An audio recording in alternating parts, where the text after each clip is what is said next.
Citizen!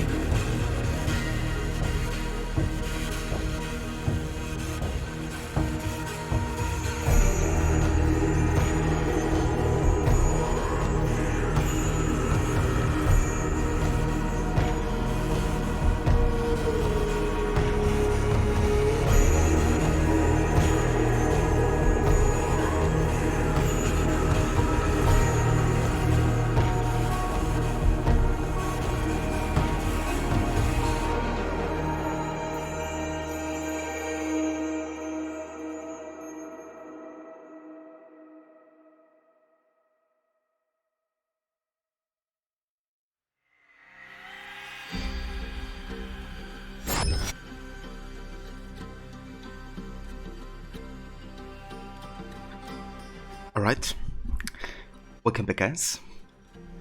Hey the demigods. Welcome in dude. Yeah, you're very early. How's it going dude? I hope you're well. And yeah, we actually already started the Siege of Paris DLC. So today we might even get to finish, you know, all the side content and even the main story of the DLC. However, before we get started with some Siege of Paris today, we will be watching a video, which I've actually missed out watching during the Wrath of the Druids DLC. It's actually by the channel Access the Animus, and they're a really good channel when it comes to like AC lore and explaining, you know, what some of the things you can find mean.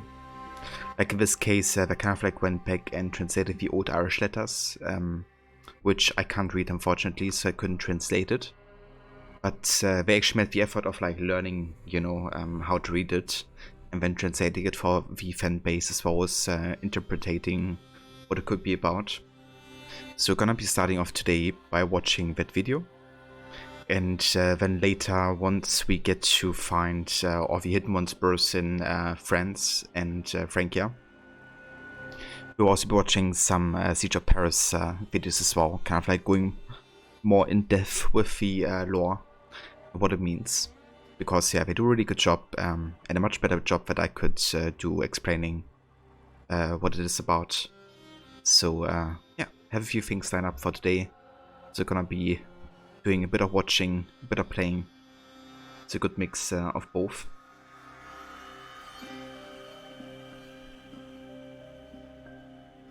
Proud of the 2 weeks. Yeah, dude, getting closer to 3. Way to go. Good old Spider-Man. Yeah, dude, I love the Sam Raimi Spider-Man movies. They're both funny and pretty well done. Just like the meme potential, you know, they still have to today is it's insane.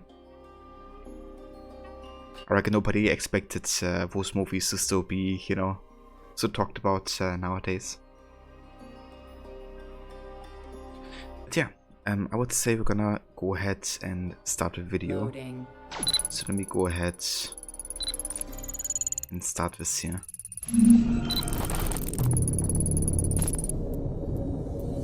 Welcome to Access the Animus. And hey there, Kiss. Welcome in, dude. I hope you're having a nice day so far. Thank you for joining. Good morning to you. You're gonna backseat the hell out of the stream. Yeah, I assumed you would do that, Demigods, as always. You're like the biggest backseat I've ever seen. But yeah, let's start this video. So it's called Fully Translated Old Irish Letter in Wrath of the Druids, which also contains a shared comic Easter egg, which of course is a protagonist from Assassin's Creed Rogue. And he's also Irish. So yeah, that's kind of like the biggest connection, I guess, between the DLC and the main game. But yeah, let's have a look at this. Here on Access the Animus. We have done our best again, and we have taken on another ancient and difficult to understand language from Assassin's Creed Valhalla. In fact, today we're going to present you with the full translation of a document entirely written in the Old Irish language from the Wrath of the Druids DLC, but the video is not going to only be about that. As we'll translate the document, we're going to find out a lot of information about the origins of Bareth MacIvar, the King of Dublin in the DLC, and especially the backstory surrounding his parents. And while we're at it, we're also going to find an Easter egg about Shay Cormac, the protagonist of Assassin's Creed Rogue. The story told in this document will also explore a specific element of the Norse and Irish heritage that the dev team aimed at representing in the DLC, and that adds even more to the character of Bareth. So if you'd like to know more about all of that, you'll just have to sit back, relax, and enjoy the ride.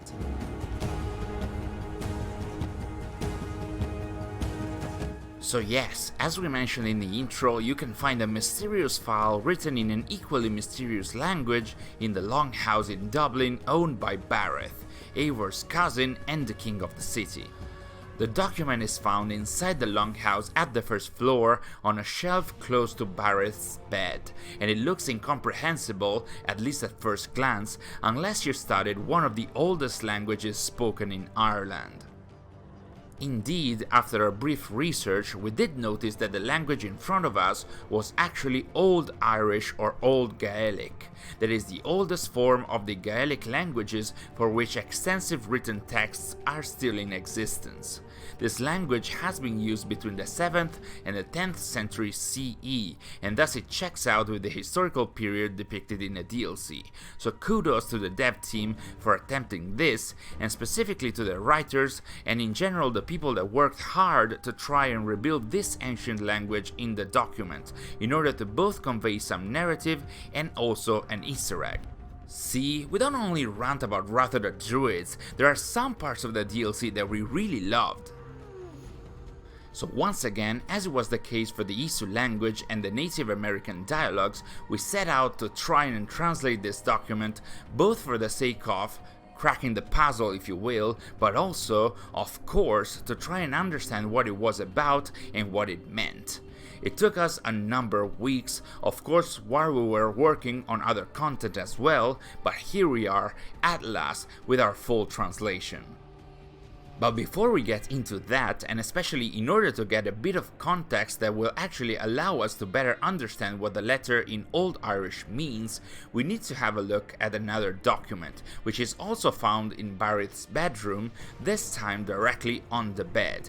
It is a letter sent to Bareth by his wife Sive, and it basically says that she and Bareth's mother are currently not in Ireland because they have traveled to Caldarès, which was a town located in southwestern France and surrounded by the Pyrenees High Mountains, which still exists today as Cotteret, and was and still is famous for its thermal springs. The letter implies that Barrett's wife and mother traveled there to soothe some pain or sickness that his mother was feeling, and it seems that the springs are indeed curing her, which is actually also supported by a line of dialogue in the DLC. The remainder of the letter is about Siegfried, Barrett's son, but that is not relevant to our Old Irish letter, so we can move on. Now that we know where Barrett's wife and mother are and what they are doing, we have enough context to finally take on the document in the Old Irish language, and we needed that context because this document too is a letter to Barrett, but this time it is written by his mother Sagday, as we'll see. One more thing before we start. This time we will not explain word by word how we got to the translation of the letter, as we did in our Isu language videos. Instead, we're going to directly present you with our translation of each sentence, for the sake of clarity and brevity. You will not have to necessarily trust us on our translation though, as on our website you will be able to find a page with the translation of almost every word from the letter, and the source from which we surmised it. Nonetheless, we might still have missed the mark on some of the meanings of the letter, so of course feel free to let us know in the comments if you believe the translations should be different on any of its elements. Lastly, I need to say that there's a 100% chance I will mispronounce the Old Irish language from the document, so just in case, bear with me. Alright, let's start with the title, which reads A Barrett a Coirmaig, which should translate to Barrett, my just/honest son, as a vocative start of the letter. This already shows that the writer is Barrett's mother, especially because historically, at the time of the events in the DLC, Barrett's father Ivar is dead, as it is also shown in-game. The second sentence is a classic form of pleasantry like the one we saw at the start of the letter by Barrett's wife, and literally translates to "my blessings with this written document," which we can interpret also as "I send you my blessings." The third sentence is a bit tricky and it starts with another form of pleasantry, with "Guidimse na legai siu frisin tenid," which literally should mean "I pray that you don't read against the fire," or "I pray that you don't read too close to the fire," sort of like a motherly recommendation, but it could be wrong of course, and then continues with "and I pray that its heat burns, or rather warms you as the one that bursts from my own chest for you," so a very heartfelt message from Barrett's mother. The next sentence means literally "it's been long since you talked with me," so it's been long since we last talked. And every day it is greater the doubt that I will ever see Dublin again. So here we have Barrett's mother worrying she might not ever see his son again, possibly because of her illness and pain or her age. Moving on to the third paragraph, we have Ismaith from Helathar Sive, meaning "it is good that Sive takes care of me," or "Sive takes good care of me," and Sive, as we learned from the other letter in Barrett's bedroom, is Barrett's wife, hence why we needed to read that letter before understanding this one. So Barrett's mother, Sagday, says that she appreciates Sive taking care of her, even though the necessity of listening to my stories is fading away, meaning that Sive is showing she is kind of tired of listening to the stories told by Barrett's mother. And as an example of that, Sagday mentions one of these stories that she told Sive. "I told her of the day in which a man of blood, that is either a man covered in blood or a strong man, was abandoned on the road to Clonfert, and he reached me, and thus I went with him to Lothlin." Thus, in this story, Sagday one day was walking on the road to Clonfert, where Clonfert is actually an abbey in Ireland that can even be found in the Wrath of the Druids DLC, that is famous because that's where Saint Brendan, or rather Brendan of Clonfert, a monk from the 5th century AD, started a sailing journey that, according to some interpretation, led him to North America, and whose story was actually told in Valhalla's main game through the standing stones locations. So one day Sagday, an Irish woman, was walking on the road to Clonfert, and in there she met a man, a strong or blooded man, and even just that might already hint at him being a Viking. After this encounter, and possibly after she spent some more time with that man, Sagday decided to go with him to Lothlin, and Lothlin, or Lochlan, in the Gaelic languages, is a geographical name that signifies Scandinavia, or more specifically, Norway. Thus, from the text, it looks like Sagday followed the man to Norway, again hinting at him being one of the Viking invaders in Ireland that at the time brought her with him in a voyage back home. Lanamnas Iar sign. From or after that relationship, a child was born. You, wise and fierce, a ferocious fire. Sagday here is telling Bareth the story of how he was born, the son of an Irish woman and of a Viking man, who historically we know as Ivar, and that in-game is confirmed to not be Ivar the Boneless. Because of the great distance from Ireland, I gave birth to you in the land among the foreigners, where Galaib, coming from Gael, literally means foreigners, but was also directly another name for the Danes. Gaedel mna zje korpmaka a ein. A Gael woman, that is, an Irish woman, by the name of Zje Korpmaka. This is where the Shay Cormac reference comes into play, and it's just a consonance of sounds and characters, but it's very deliberate. Sagday, in our interpretation, says that because she had to stay in Norway for quite some time, while also giving birth to Bareth, she changed her name to a more local sounding one, or the Vikings called her with a different name that was easier for them to spell. Sagday was changed to Zje, and her surname or second name was Korpmaka. In her So that's the Shay comic Isaac. I didn't actually realize, but just like a name that sounds like Shay comic, and that's it. Okay. I actually expected more, like I expected some kind of like maybe finding an ancestor to Shay or some kind of deal. But yeah, I don't mind it either, to be honest, because I don't really care too much about Shay and about AC Rogue, you know. But yeah, that's a very loose Easter egg for sure. her words, while she was in Norway, she was an Irish woman by the name of Shay Korpmaka, which is, of course, a very similar name to that of Shay Cormac, the Templar main character that we played as in Assassin's Creed Rogue, while of course this doesn't necessarily mean any tangible or blood connection between Sagday, Bareth, and Shay. The name Zje Korpmaka is even highlighted in a different color to let fans know that the Easter egg is there, but at least for us, knowing the story behind that makes it much more interesting. Moreover, this passage shows how Sagday had to stay in Norway for a long time, actually years, and this is how young Eivor and young Bareth actually got to know each other, with the latter witnessing Eivor's birth in 847 AD, as Eivor's parents Varin and Rosta had moved into Sagday and Ivar's house because of a plague outbreak.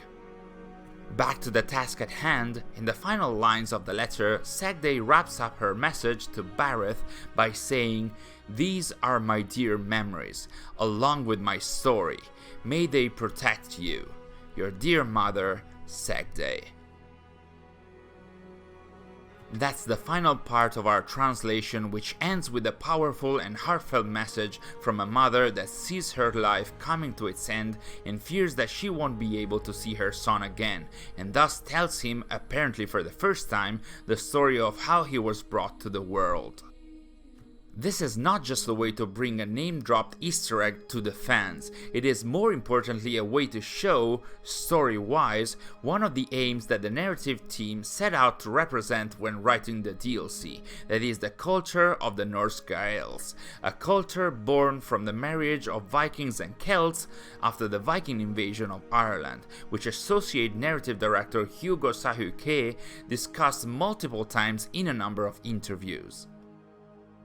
Barith is a proper and very visible example of that, the offspring of an Irish woman, Sagde, and a Viking man, Ivar, who ended up being a Norse Gael king of Dublin and used the Mac Ivar Irish form for his name instead of the Ivarsson Norse form as stated by Sahuke, and in the DLC's story tried to bring peace between the Norse and the Irish around him.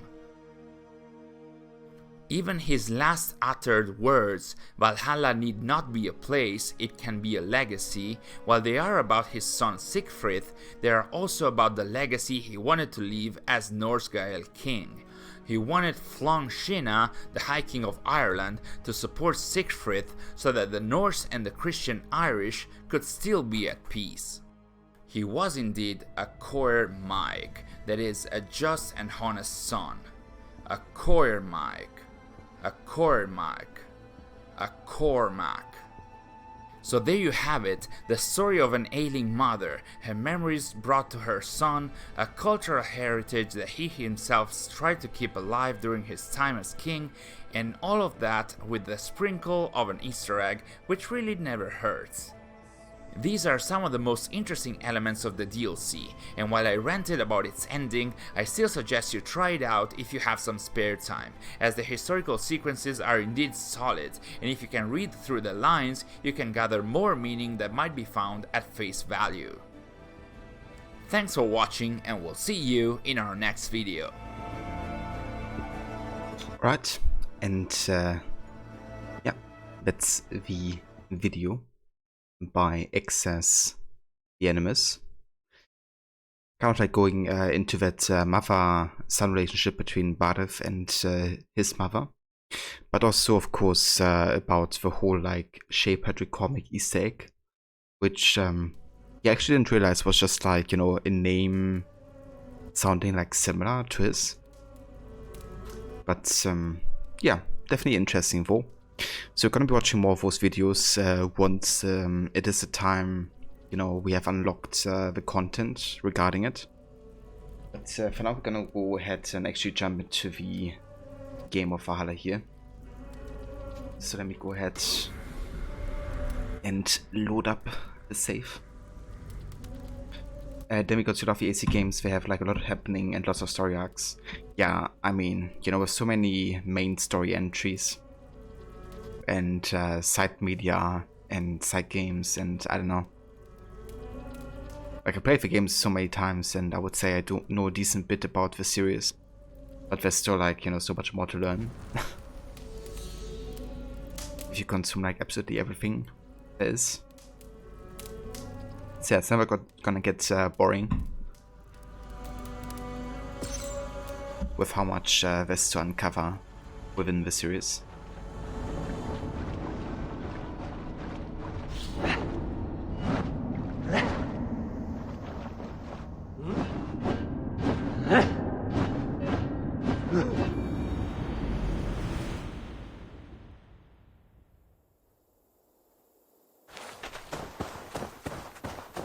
Right, back in Frankia.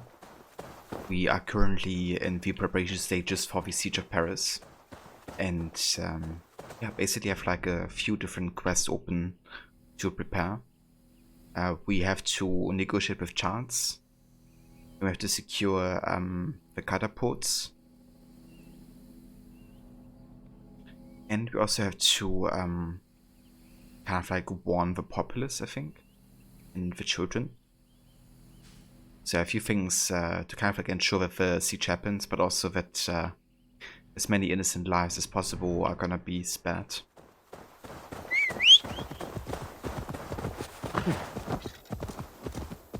But yeah, for now we'll be heading to the last Hidden Ones Bureau and finish that quest line. And Then we're gonna watch the other video by Access the Animus regarding Wolfsburrows.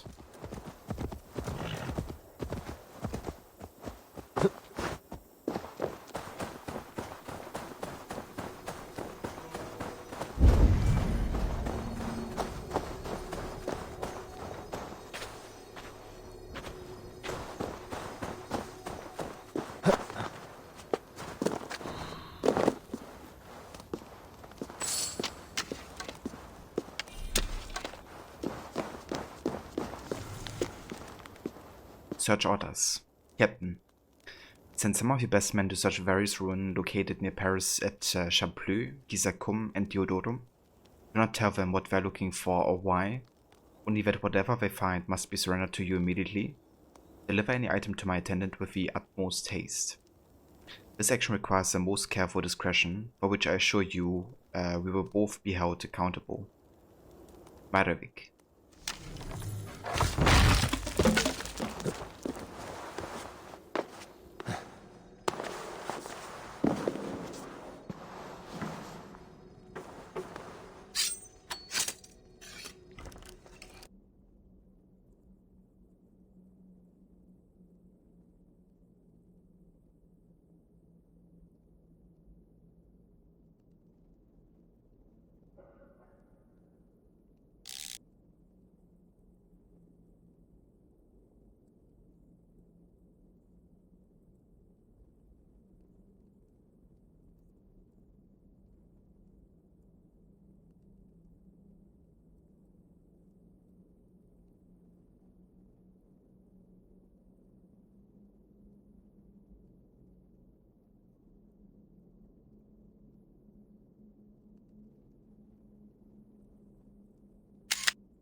It's kind of like AC2 flashbacks here.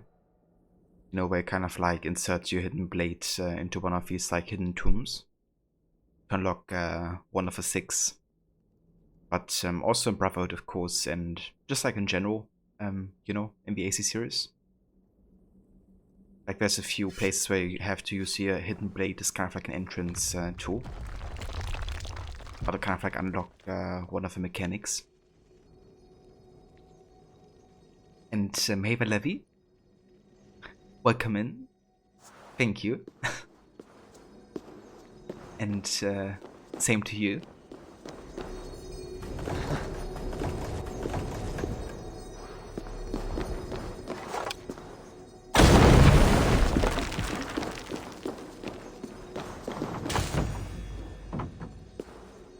All 3 keys. Now to use them.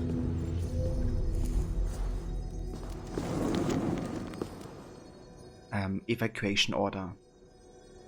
Okay, so this is basically the exact same letter that we have also read in the other burrows.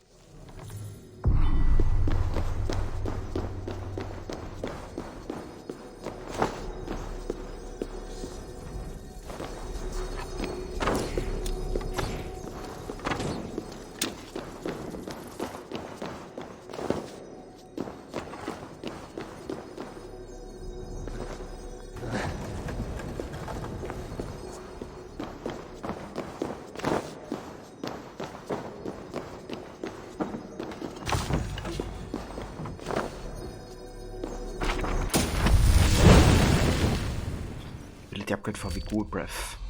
Nice. You went out to buy some sats at the usual store, and they also had corn tortillas. Did they? That's awesome. So we can actually make some authentic alampades then.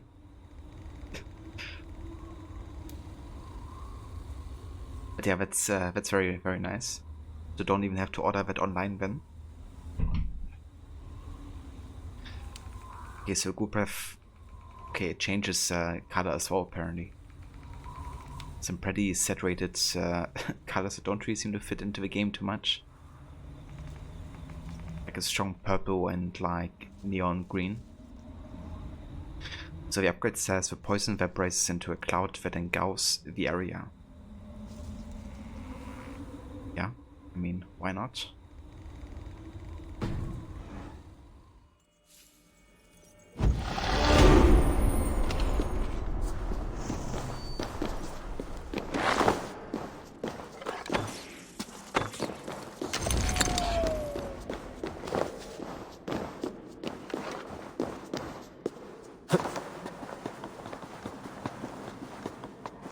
yeah, we can just have a try, I guess.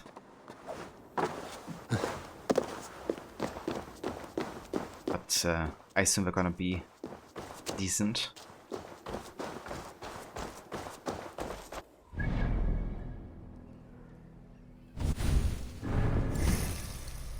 Okay, so I have 2 skill points here. Let's get some assassination damage.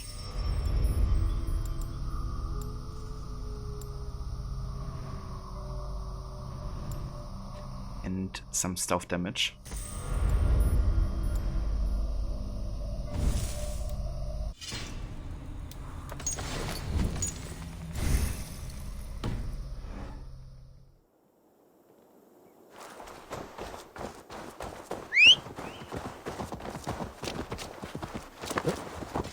Yeah!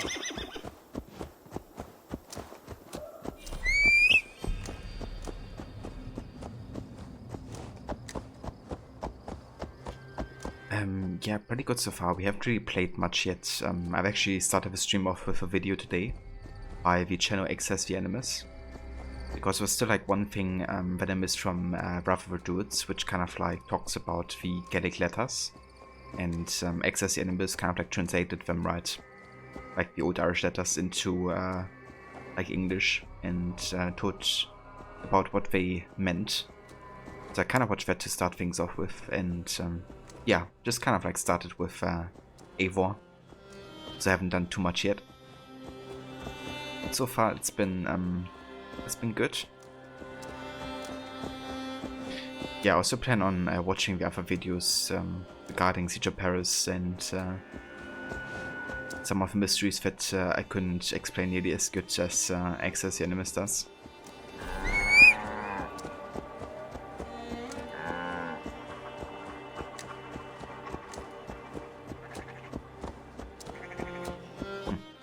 It's really odd that I can't sprint with a horse. Cast about this land, my friend. Really only happened once I started playing Siege of Paris.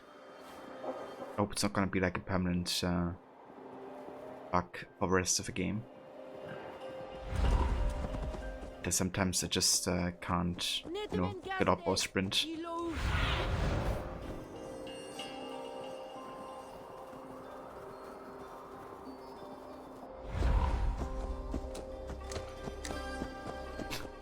That's like the fastest I can go right now.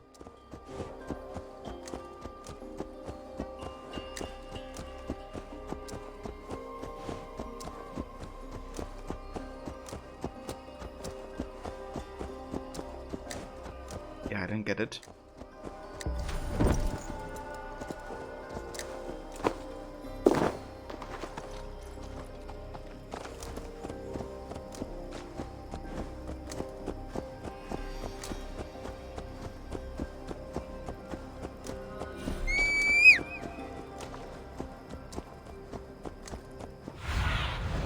Show me what lies ahead.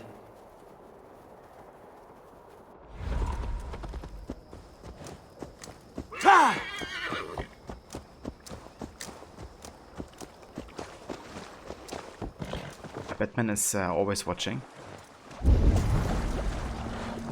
Even if he's not on the screen.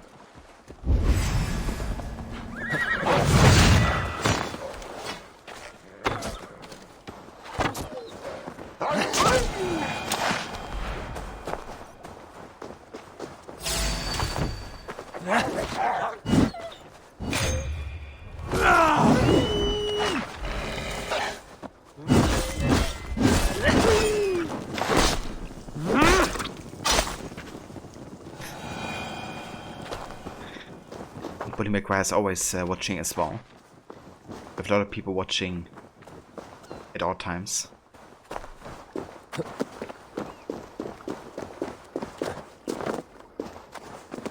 Chartsley as well.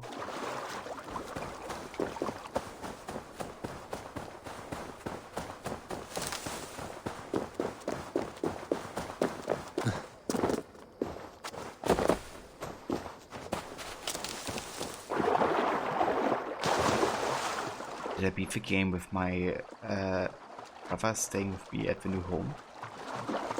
I'm not sure which game you're talking about, Demigods. right now.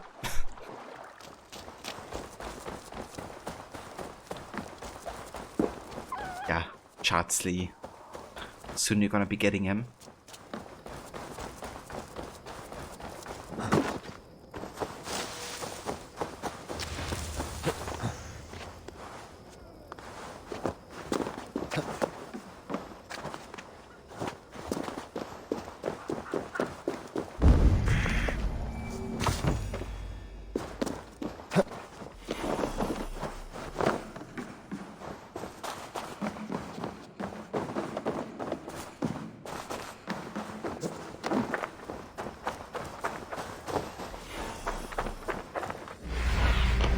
Let's see you, old friend.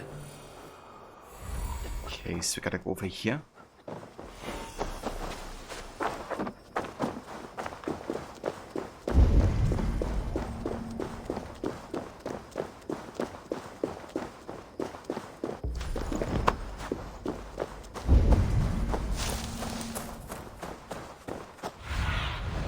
Aid me. Be my eyes.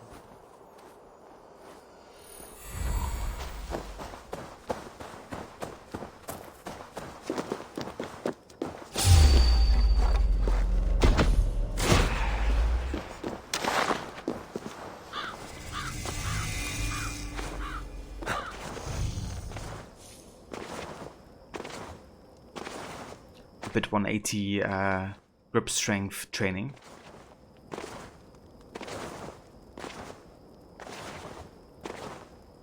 Very important parkour lesson. Or the extreme parkour.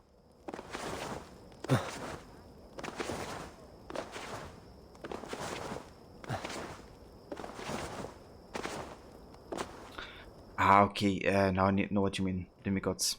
So I did play through this game before last year. And by the end of that game I got the positive ending. Where, you know, Sigurd stays with you in Ravensthorpe.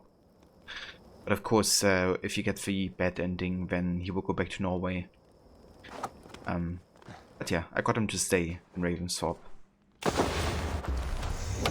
And I assume the same is gonna happen again in this playthrough. It's like these things you have to do correct to make him stay with you at home set, but you'd pick the wrong ones, he would go back to a first base. Exactly, yeah. So one of the first choices that you have regarding that is actually if you decide to take the supplies from Styrbjörn, like Sigurd's father, to England or not. And if you leave it in Norway, that's actually a good choice. And to kind of like, you know, lead to Sigurd staying. And hey there, Cat. Welcome in, mate. How's it going? I hope you're having a good one.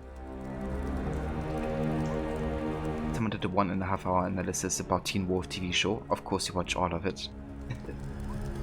Sounds like it's perfect for you, Levi.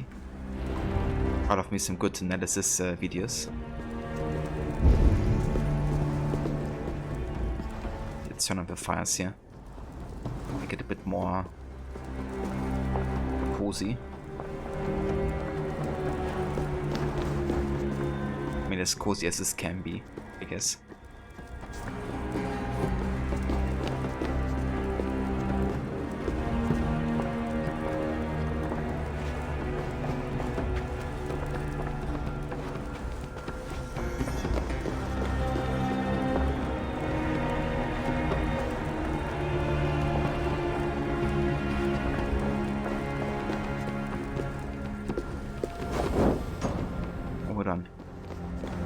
Something I can fire.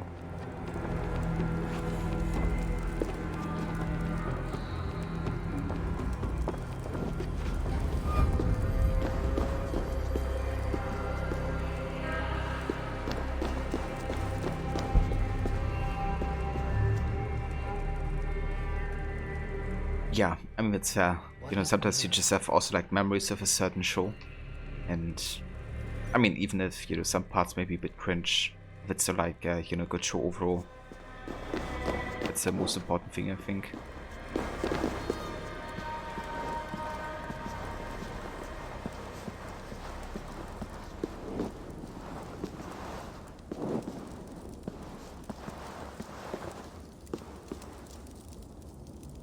Ah, gotcha, demigods. Yeah, that's a pity that that happened, but I mean, at least he doesn't die or something, right? It's still like alright ending. But yeah, it doesn't actually have like another impact on the story, I don't think. Like, it will make a difference for Norway, as far as I know. So yeah, just like a choice you make in regards to Sigurd, really.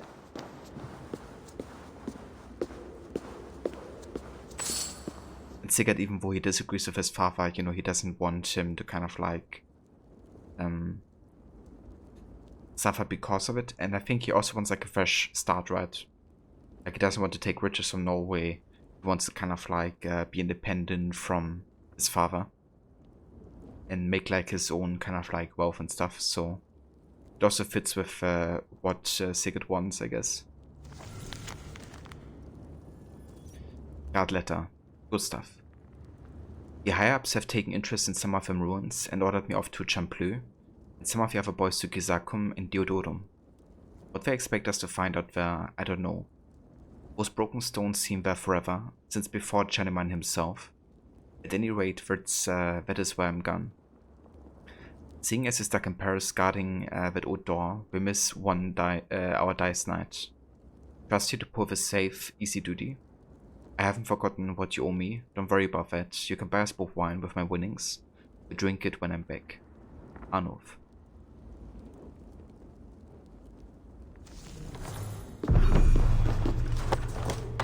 Opened.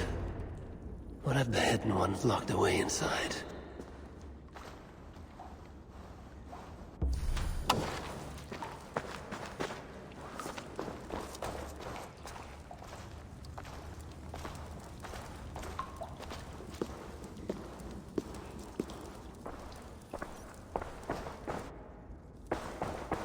Yeah, that's a proper burrow here.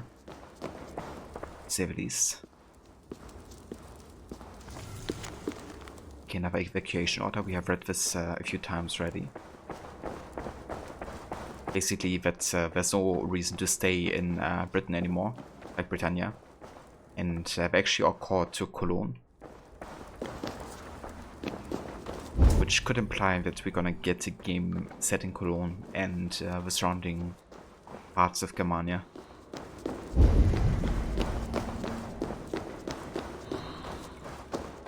At some point at least. Maybe even as like, you know, one of the settings in AC Infinity.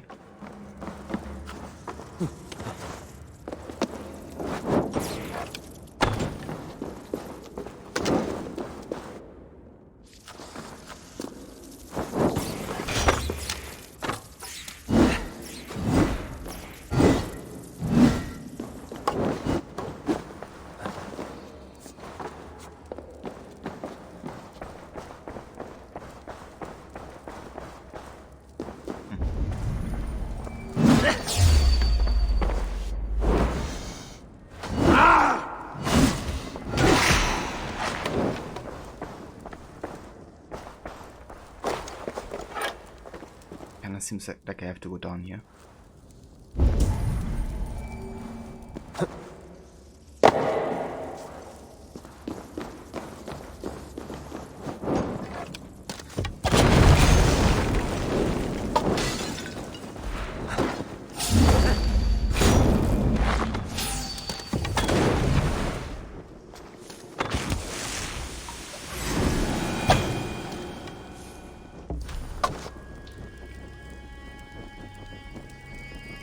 Yeah, no worries, demigods, anytime, dude.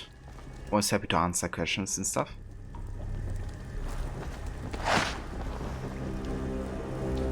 These guys stay on fire a long time.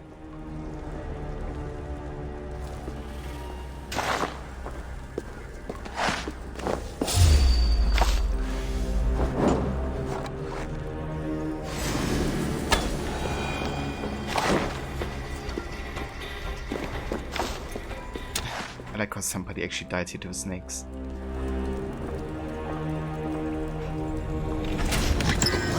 Centuries since the hidden ones left Francia. Got the Joyous. Joyous. Which is another one-handed sword. Let's actually see what it says. The legendary sword of Shadaman, with a hilt of gold and precious gems. Forged from the same metal as Roland's Durandal, it is said to contain within its pommel the head of a lance that pierced Christ's side. And it gives us temporarily poison our weapon after 5 successive hits. That's quite nice actually. I think I'm actually gonna go ahead and change up my weapon setup. Like, we've been using the scythe for a long time. So how about we use the joyets as kind of like secondary, and then primary the Raven's Claw. Does this actually say, like, detail-wise? Its runes attest to a mysterious guild that traverse the fearsome Raven. So that's the weapon that the Mentors Guild kind of like introduced to the game, and it's kind of like a community of, like, you know, AC fans that do like collaborations with Ubisoft at times. And this time they got the chance to actually design a sword, and for the developers to actually build it into the game. Yeah, that's one with like the classic assassin logo here. Power level 444. Indeed. A milestone. We're not gonna be getting to 555, at least until the next DLC or second DLC. So it's gonna be a unique number here. Yeah, now I gotta stay on 444 forever.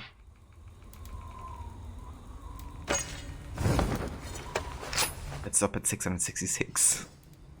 Yeah, that's a good number. I don't see anything wrong with that.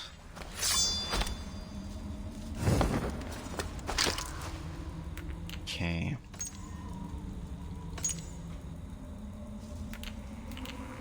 Let's see.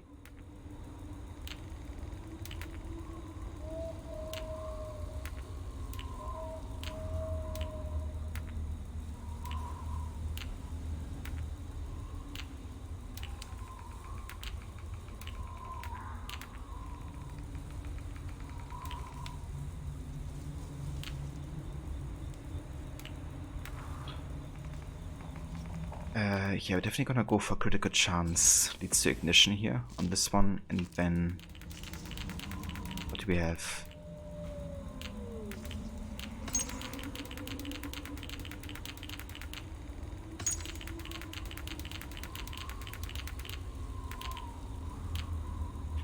Heavy critical hits knock enemies on the ground. Quite like that one. And hey there, hero. Welcome in, mate. How's it going? I hope you're having a good day so far.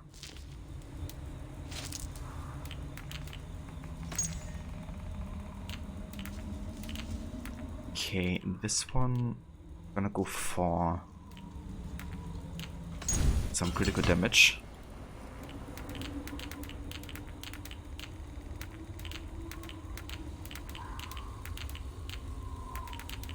I think I have another 8 critical damage, don't I?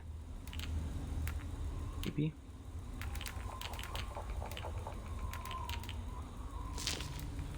Did I have my scythe? I think the speed one, didn't I? Yeah, speed and critical chance. Let's go for that.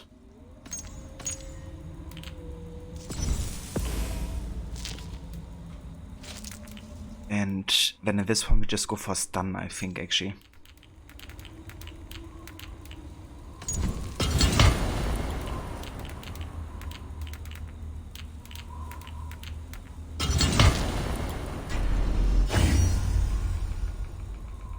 Yeah. Going good to just trying to stay warm here. You have heat on full blast and the hoodie on. Oh damn, dude. Must be getting quite cold for you then. Wouldn't surprise if we're on the East Coast, like, you get some pretty low temperatures, don't you? But yeah, I'm also sitting here with hoodie and heater, so I definitely can relate, though it's probably not as cold as it is for you. Like outside at least.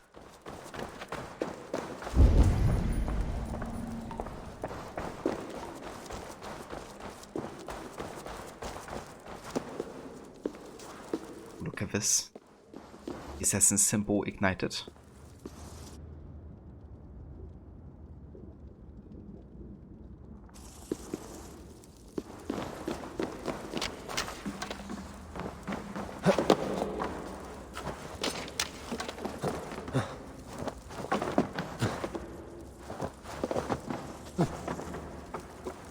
Okay, what is this thing here?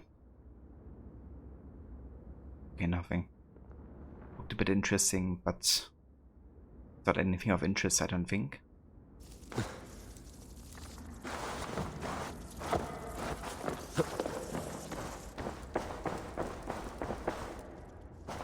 Soft footfall. Someone is hiding. Loved the weather reading today. It said 2 degrees Celsius feels like -4. Yeah. Yeah, it's definitely been feeling really cold over here. So I guess then we actually have similar temperature 0.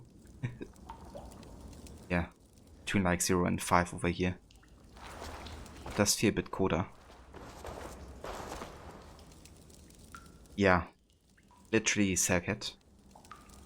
Like I'm living right next to a forest basically.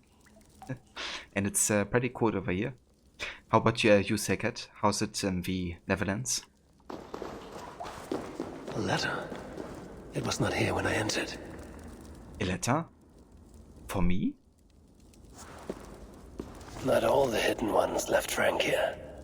I will not find them if they do not want to be found. But I will honor their gift. A strange letter. This place of honor forever holding, the deeds that were done, we bide always many a number, yet together are one, whose firm faith and whose lonely labor serves only the fight. I must yet stay unknown in the darkness, so you may work in the light. Forgive the dead soldiers, they would not leave peacefully. AC. So you could say, oh my god, AC, does that stand for Assassin's Creed? Apparently that's for another dude. We're gonna watch a video here in a second by Access the Animus. We're actually gonna talk about some fan theories and what we can assume is established about that character.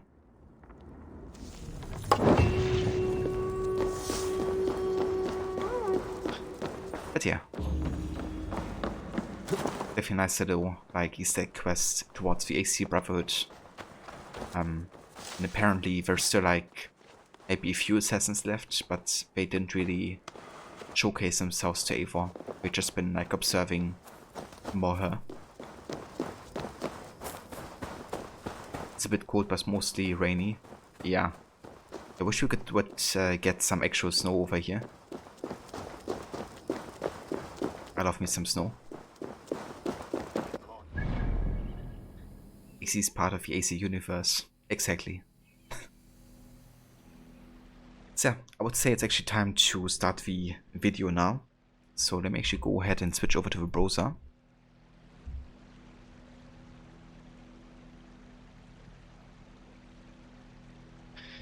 Yeah, there we go. Here's the tomb of Osiris, motionless, motionless like Osiris, motionless, his limbs like Osiris. Hey Vijay. Welcome in, dude. Yeah, I mean, Woody McGuire heard that song and he just had to dance. He can't stay motionless. And he got a buddy those priests singing that. How's it going, Jay? I hope you're having a good day so far. Welcome in. We just finished the Hidden Ones storyline in Siege of Paris. And yeah, we're not going to watch a video by Access the Animus. It's called The Secret Story of AC. And yeah, this is kind of like a mix between community theories and actual findings. So yeah, let's have a look. So let's lower the game volume.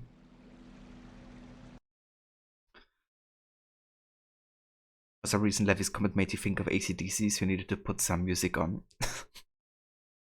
Yeah, that's the truest AC. The DC. Yeah, immediately have Highway to Heaven, Highway to Hell in my mind. Loading. Highway to Heaven. Yeah. I just had to think of the title for today's stream. Mix it up. Welcome to Access the Animus. Hello everyone and welcome to a new video here on Access. Yeah, no worries, demigods. Today we're going to have a video dedicated to the identity of the mysterious Hidden One mentioned in the Siege of Paris DLC of Assassin's Creed Valhalla, thanks to a now confirmed theory about his identity by Redditors Bull0011 and Floric345. In the video, we're also going to add some additional information about the story of this character thanks to a comment by the lead quest designer of the DLC coming from an upcoming interview that we are still to release, before moving on to our attempt to create a full profile of this mysterious character based on everything that we know so far. Finally, we're also going to share a small commentary about how this content was delivered to the fans and how, even with the recent and pretty interesting findings, it still leaves a slightly sour taste, all things considered. So without further ado, let's dive right in and have a look at the story of the only Hidden One left in Francia.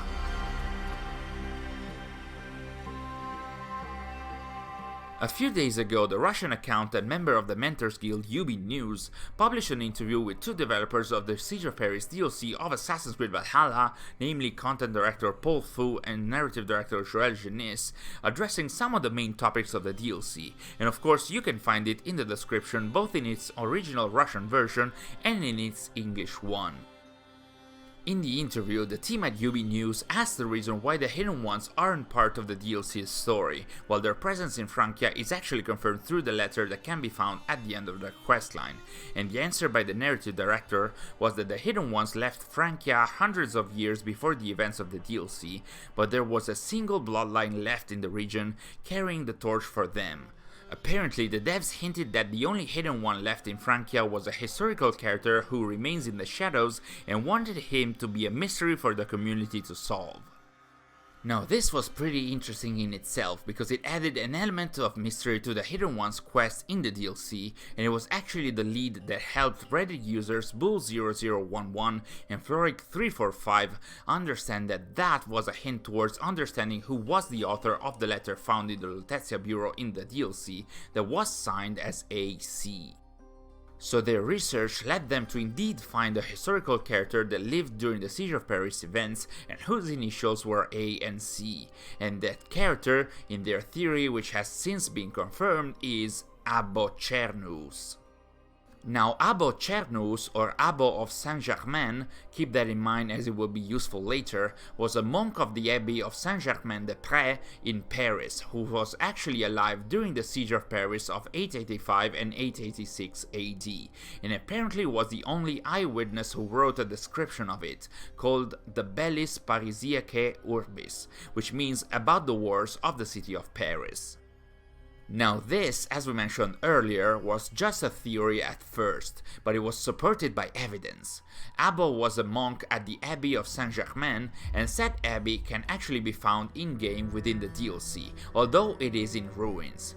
This abbey is actually at the center of a world event called the Ghost of Saint-Germain, in which Eivor finds a few villagers looking at the ruins of the Saint-Germain Abbey near Paris, and apparently they seem to be seeing a ghost or a shadow on the roof of the abbey. Upon inspecting the church in ruins, Eivor can find a few documents, one of which is a monastic manuscript where the writer, called Brother Bruno, mentions how several Vikings have tried to enter the abbey and pillage its treasures, but a series of events caused their death every single time, and the author of the manuscript attributes them to the work of Saint-Germain himself. In one case, it was a quote-unquote seething madness that took hold of an invader. In another case, a Viking fell off the spire of the church. Another one died while looking for Saint-Germain's grave. A fourth one fell off the roof of the abbey as well. Another one reached Germain's tomb and opened it, but died right after because a stone from the grave hit his chest. Well, you get the idea, and after all these failed attempts, apparently the Vikings stopped trying to pillage the abbey, but it was then that Brother Bruno saw a cloaked figure that he believed to be that of Saint-Germain himself, who was watching the Vikings flee from the church's roof.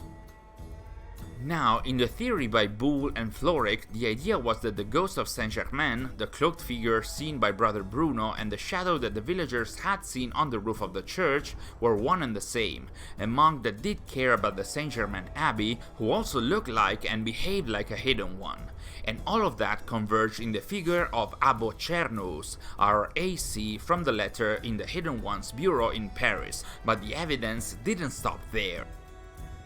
Actually, going to the top of the spire mentioned in the documents allows Eivor to find the dead body of a soldier, a plate with some silver inside of it, and especially a new document, which contains some order to a captain, presumably the dead soldier that we have in front of us. These orders actually say that the spies controlled by the writer of the document have tracked the captain's attacker to the Abbey of Saint-Germain. As the letter goes, it seems like this captain had actually been attacked by an unknown assailant who also killed 3 separate watches that were under the captain's orders, and thus actually interrupted some kind of excavations that the captain himself had been working on. The author of the orders asked the captain very directly to take care of his assailant and to not report until he did, but apparently the captain too was killed by this unknown assailant, which we can of course surmise to be our Abbo Cernus Hidden One. The final kicker to the theory was added by Mentor Sixkeys, who actually mentioned that the database entry dedicated to Francia does mention Abbo of Cernus as the historical character who described the events of the Siege of Paris in 885 AD, but also states that quote-unquote nothing about that tricky little Benedictine monk was straightforward, possibly another hint at Abbo being a very curious lad with a secret identity. So the theory about Abbo Cernus gained some traction in the following hours, and eventually was hinted at, or rather almost confirmed, by associate game director Antoine Henry, who included the Reddit thread about Abbo Cernus amidst the mysteries of the Siege of Paris DLC solved or interpreted by the community.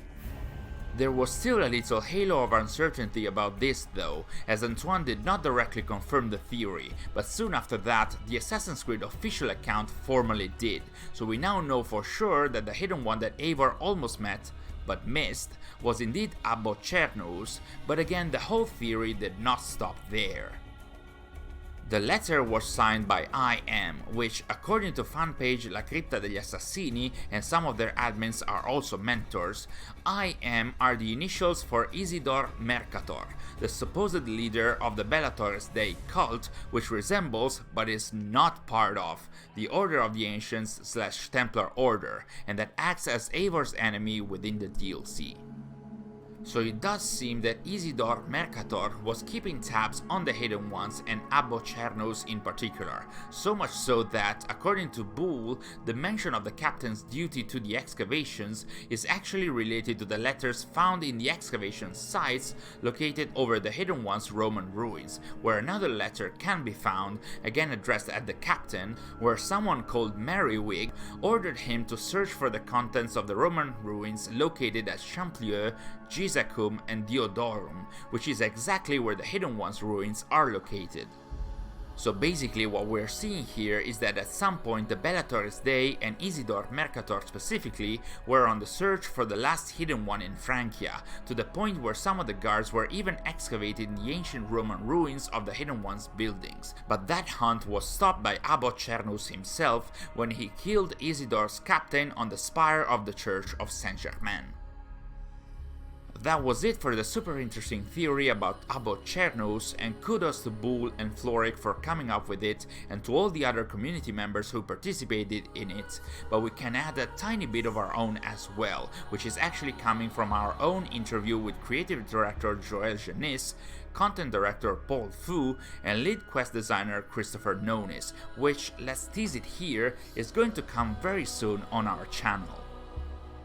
Now, in our interview, we actually collected some questions by the members of the Mentors Guild and added some of our own, and a bit of the interview connected to the topic at hand here actually comes from mentor Assassinus, who asked one of the burning questions that many fans asked after the Siege of Paris DLC released. Why and how is Charlemagne's sword in an abandoned assassin bureau sealed since the 4th or 5th century? And to that question, Christopher Nonis answered, though the Hidden Ones left in force before the time of Charlemagne, there could well have been a Hidden One present still in Francia that had access to the Bureau. If the sword made its way to the Bureau after Charlemagne's death, which it must have, perhaps a Hidden One had something to do with that. Smile emoji.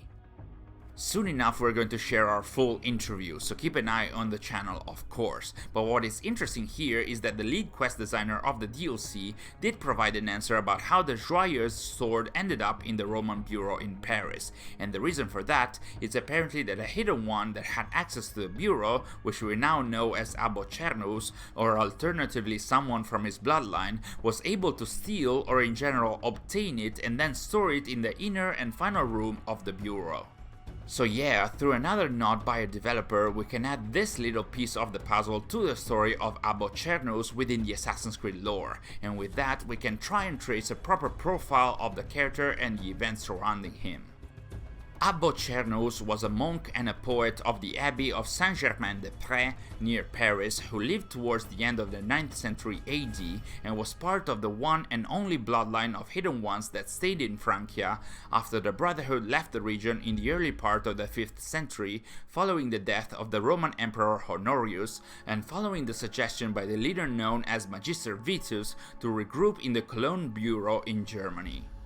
It looks like Abbo lived a double life, focusing both on his duties as monk at the abbey and on his duties as Hidden One and protector of the ancient ruins tied to the Brotherhood and of course the Lutetia Bureau, which, as Bull noted, isn't even that far from the Saint-Germain Abbey.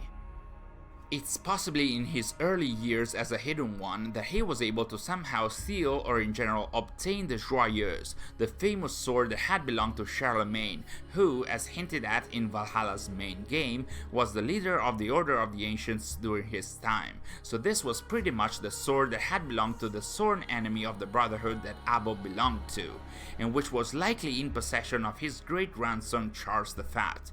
So for some unknown reasons, Abbo decided to hide the sword, possibly because of its importance, within a bureau whose door only he knew how to open. As for what concerns his work at the Saint-Germain church, Abbo tried to protect it from several Viking invaders, who still managed to destroy parts of it, but apparently were not able to put their hands on the relics of the saint, as Abbo assassinated them all one way or another.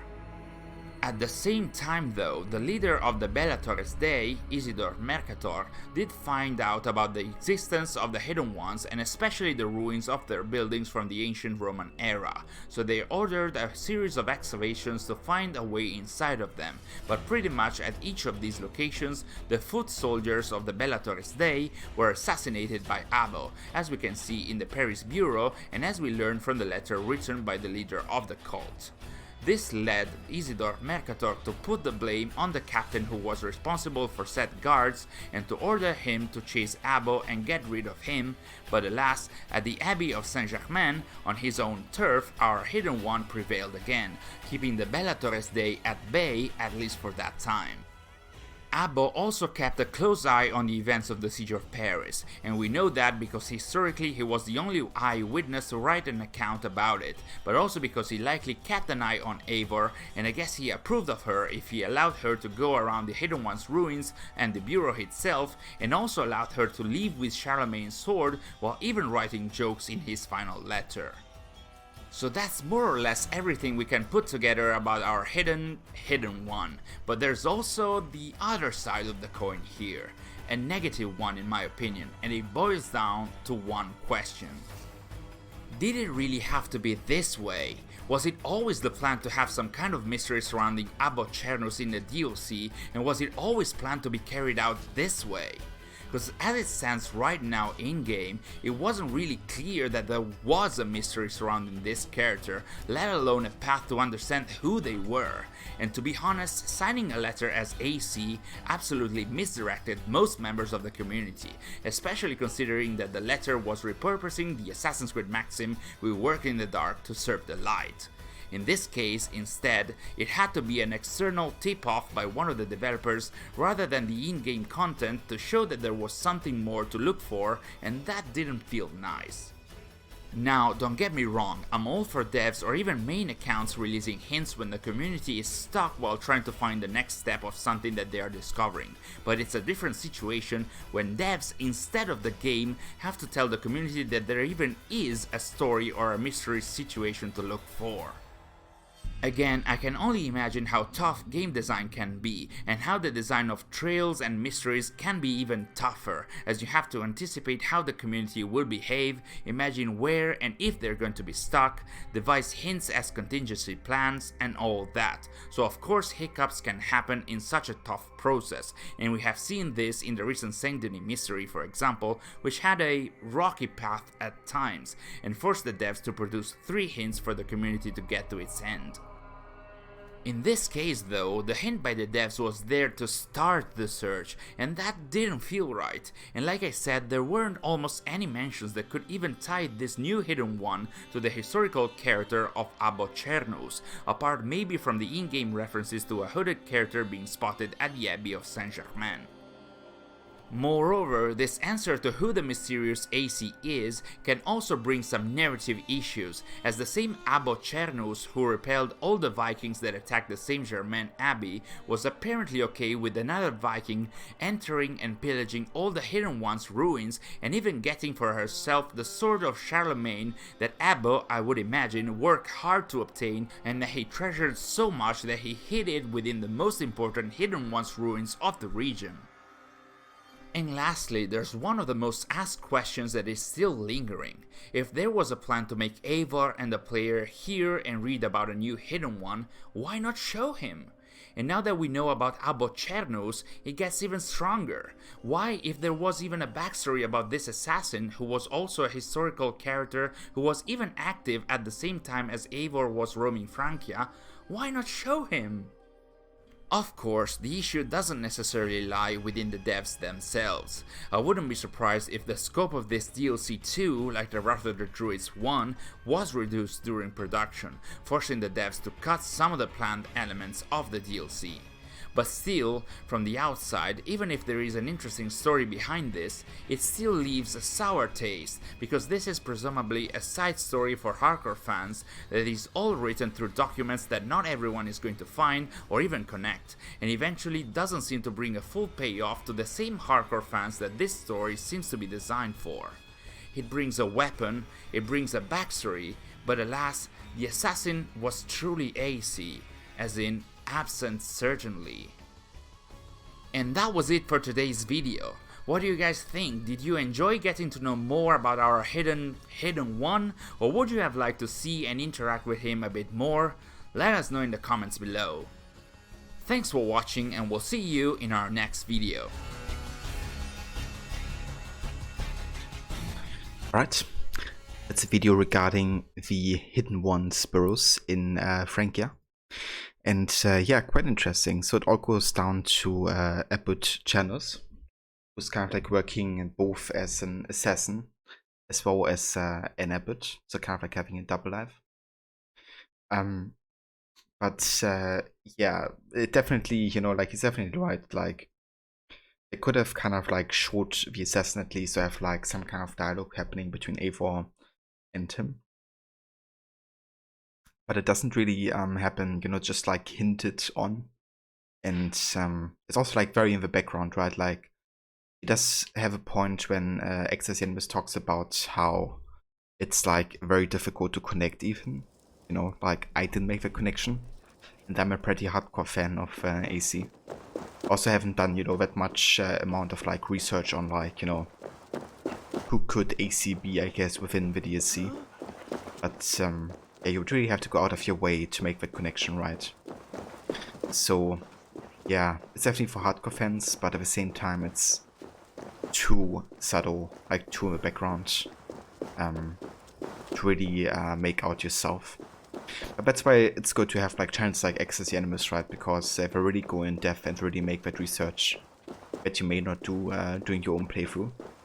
So it's like an excellent source for getting more understanding, I guess, in the lore of especially Valhalla. Like there's so many videos that I've done on Valhalla explaining, you know, everything from the sages to the mythological ESO times and all that. And yeah, it's great, like how much effort they put into creating these videos and the research. Now to find Nolan, the Breton smuggler Toka told us about. If there's a weakness to the island, she will know it. But first I want to get this treasure here if I can. Behold, a wonder in heaven, a red dragon with 7 heads, 10 horns, and 7 crowns upon his 7 heads. Are these not the 7 heads, the 7 sons of Ragnar Lodbrok, and all that heathen horde? It is written that the dragon's tail shall tear 1/3 of the stars from heaven and cast them upon the earth. Have not the heathen armies ravaged 1/3 of Francia and slain that many of our people? There shall be a war in heaven, and Michel and his angels shall fight against the dragon.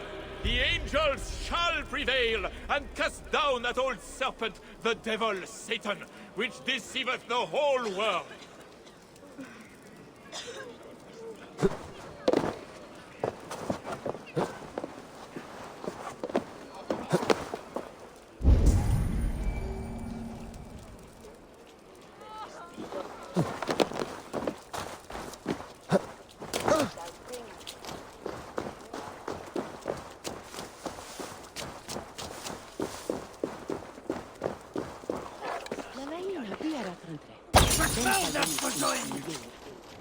Si du fonderli de mi troppa de teste ni matra. Dame, this moon!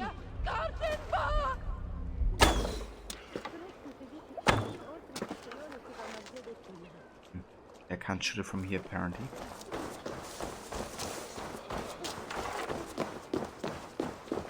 Oh, I can go inside though. Ah, okay, so it's actually from the other side. Never mind.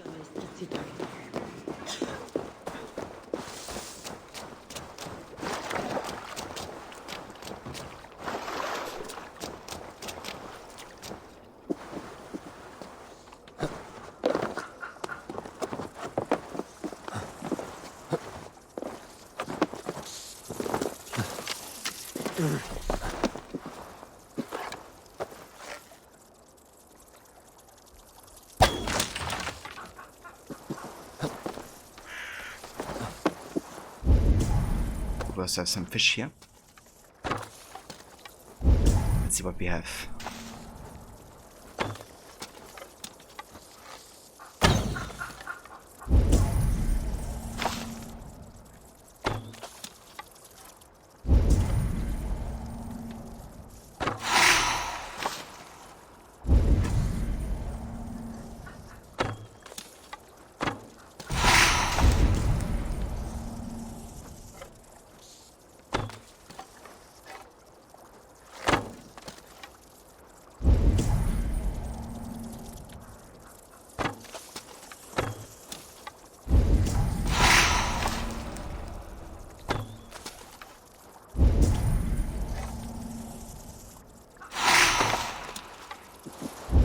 And the Draven loot ability is so damn useful.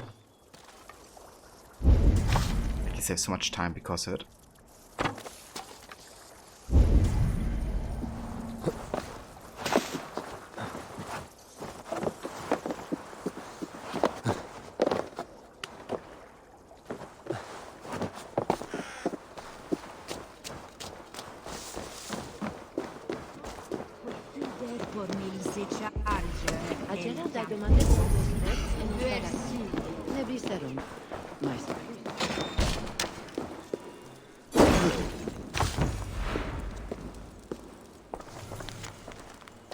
Mongstetter, Brother Albert. My news is grim. The heathens march ever close, and food grows short. The peasants now eat a dish known as a rorage, something more awful than it sounds. How can they digest those awful naked tales? Even worse tidings, several of the brothers at the monastery are missing and believed lost. Brother Guillaume and the rest ventured into the flooded crypt to retrieve some holy relics, a great treasure, but have yet to emerge. Pray for us, Brother Jules. Yeah, we heard of that rorage before. It's what the Red King made, right? somebody believing he was the Red King. Porridge with rats in it. Very furry dish. Not recommended.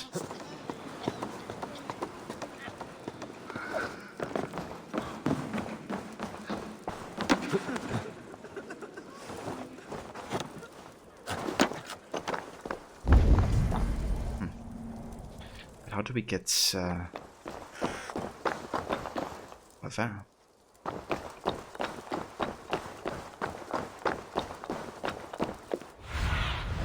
Survey the area, Sunan.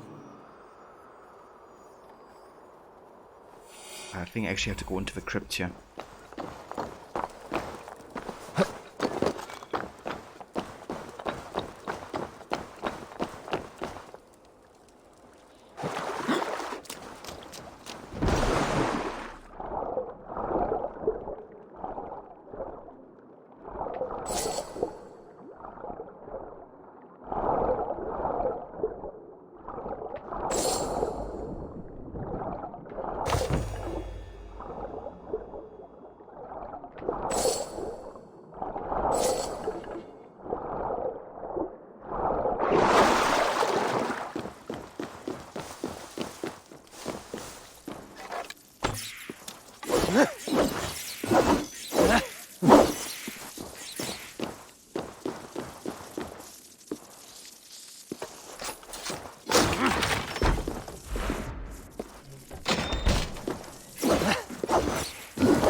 Gotten the Scythe of Tribulation. It's our fourth one. Set weapon on fire after a successful light or heavy finisher hit. That's really good in combination with Health Scythe.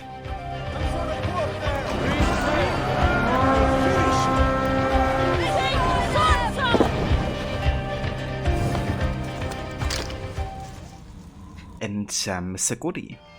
Welcome in, dude. Thank you so much for the raid, and welcome in everybody from Mr. Goody's stream. I hope you had a good one today playing some Call of Duty Vanguard. How was it? How's everybody doing? Playing some AC Valhalla tonight with the Siege of Paris DLC. Might even get to finish it. We see how it goes. But yeah, just really getting started on the ending chapters here.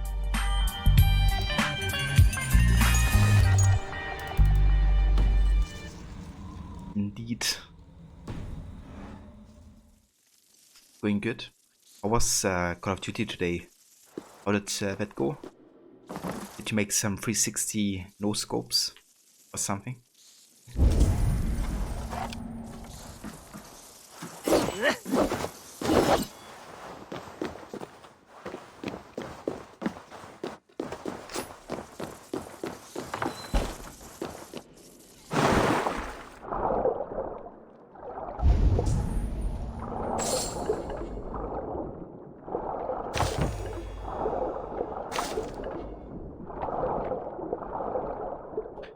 Really good you did the story side of things today. Ah, okay, so you played some campaign. Very nice. What's like the campaign in Vanguard about? I've only ever played the first Black Ops campaign and a bit of the Modern Warfare stories.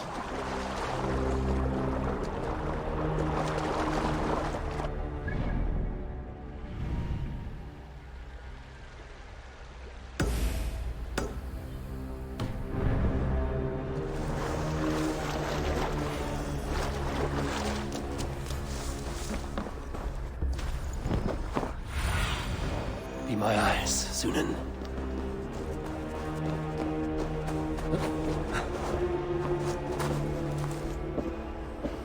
Multiple stories actually, it's World War II this time, so they did Battle of Midway, etc. Lady Nightingale. Oh, okay, interesting. So it's like episodic or something?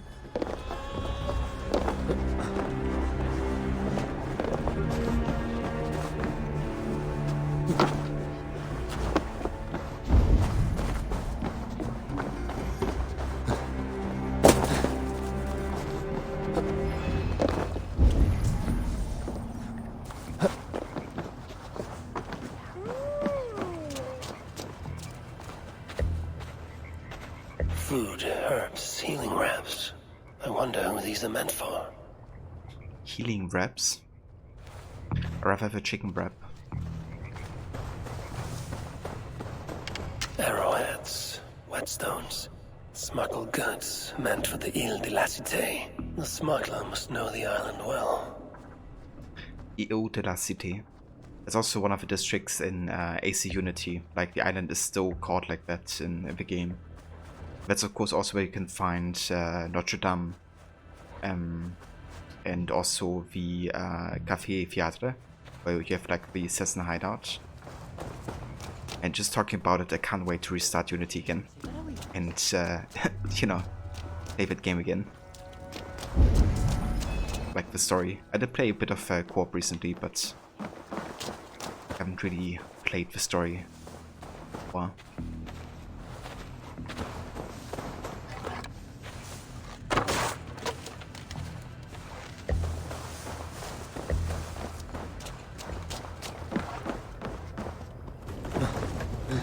Join the squad goes through their past war experience and how they came to join the squads. They even had Aussies in there. Oh, that's interesting. Actually, a pretty creative way of telling a story in a Call of Duty game. Sounds interesting. Seems the Queen knows the smuggler. Maybe Richardis can help me find Nowen. Nowen. My good Breton, when you return from your latest foray, please meet me at Saint-Julien. I have urgent need for more medicine and supplies. Yours candidly, Queen Richardis. So that's the Queen to Charles V.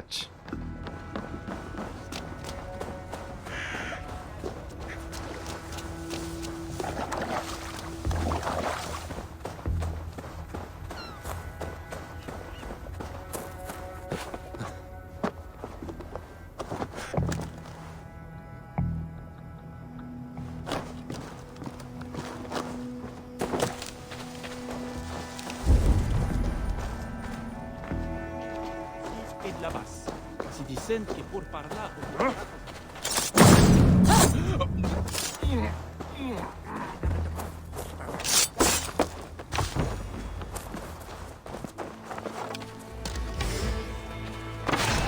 Hey! No, no. Get back here! I can run all day! I've got your back! You will pay!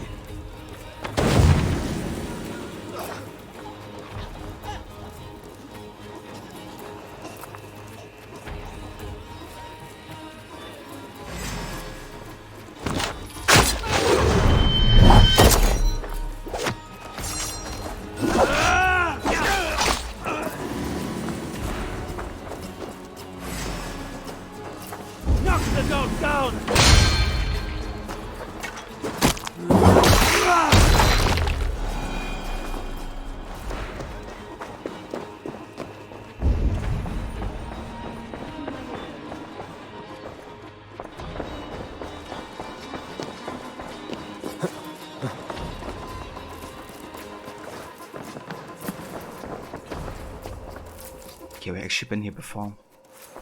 Just gotta find a way inside. Yeah? Does this work? Doesn't.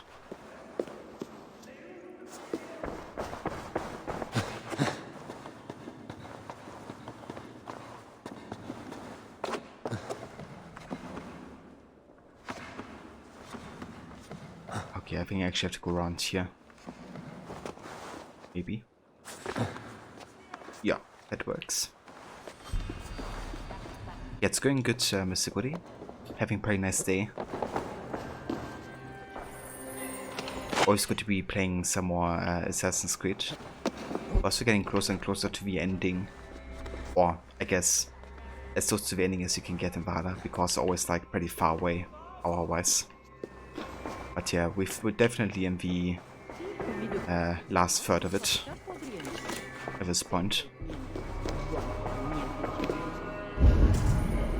I'm pretty sure I've been down here. Keen sense down there in the face, I think.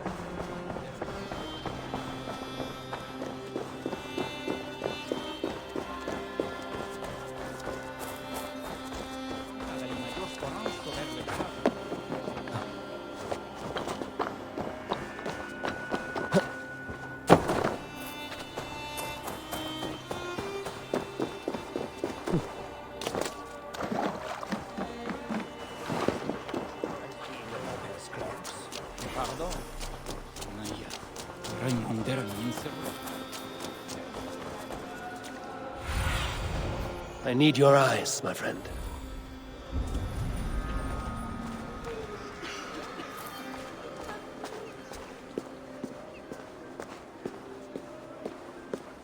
Yeah, I mean, I never get tired of the AC series. Like, I'm already ready to restart, you know, from beginning, play the Desmond Saga again.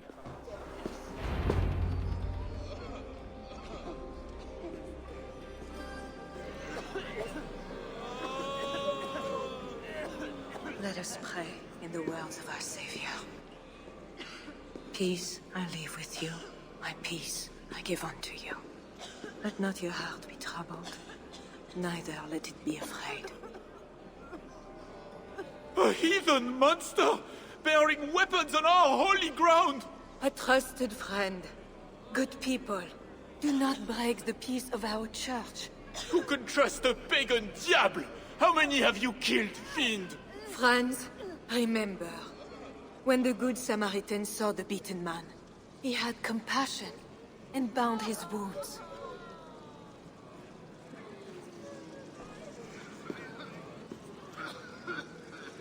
You keep busy, Queen. Someone must stand to those who fall in battle. Plague did this, not war. War breeds plague, Eivor.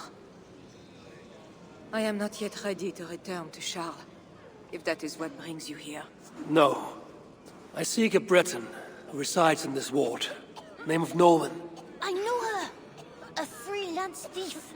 A disreputable woman, although not without talents, to those who can pay. They say she can smuggle goods and messages over walls and past guards. Yes. So why do you seek this woman's help? Those facial animations again. Not working correctly.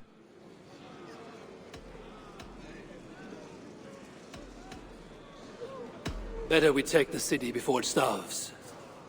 We will not harm the commoners, if I can help it. But Siegfried the Frankular leads this army, not you. He inflicts his vengeance upon us, town by town. Because the Franks killed his brother. How many Northmen must die so Siegfried can avenge one man? Should his niece die too? Should you? I cannot stop entire armies. Only urge reason and truce on all sides. I do what I can. You did save my life. I must take that first step and trust you, my good Samaritan. Thank you, Queen. I'm in your debt. I mean that. So, where is this Breton? Alas, I do not know. She visits from time to time. I know! I know the way to Norman's hideout. Please, let me show Eivor. From the mouths of babes. Very well, but hurry back, little bear.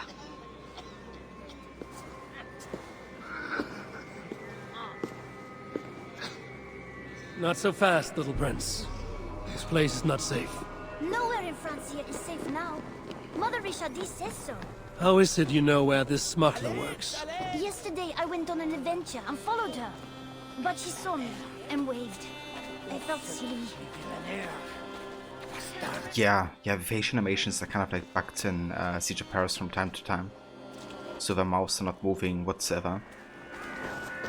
I think that's happened way more than in the main game in Wrath. Thanks, Bernard.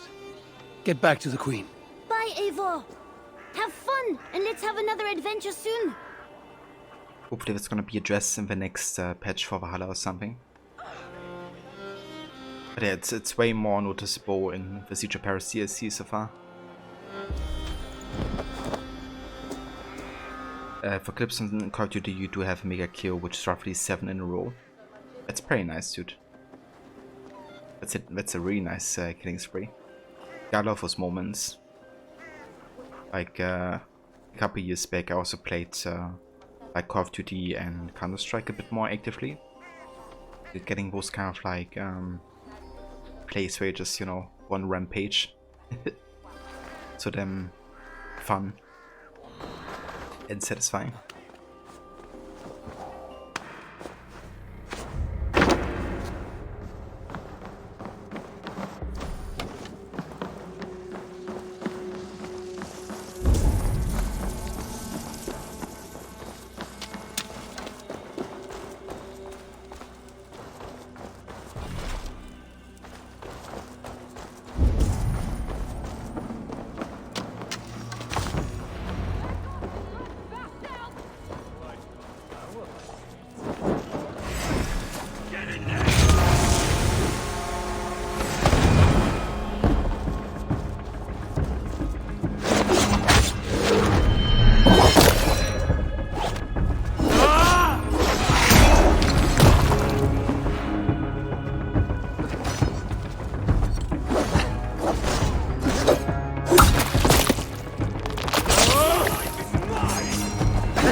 And you, my friend, just who are you?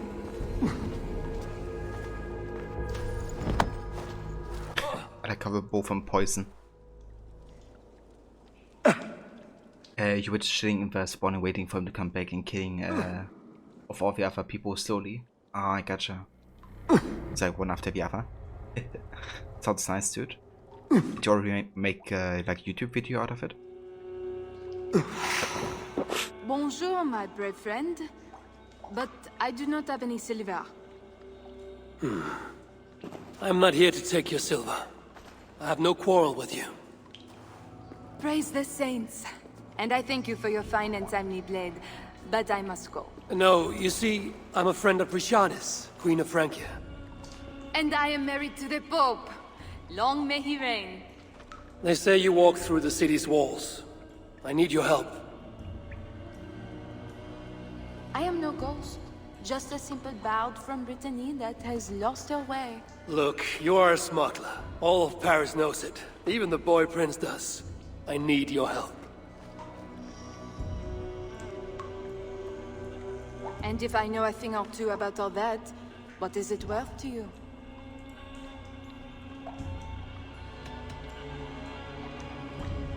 It's worth charisma, I guess. You got to get more clips first. You need a lot in certain types of clips first. That's fair, yeah. But I have like a general theme, I guess, for like a montage. But yeah, what's ready to share it, feel free to do so. Like either in chat or on Discord or something.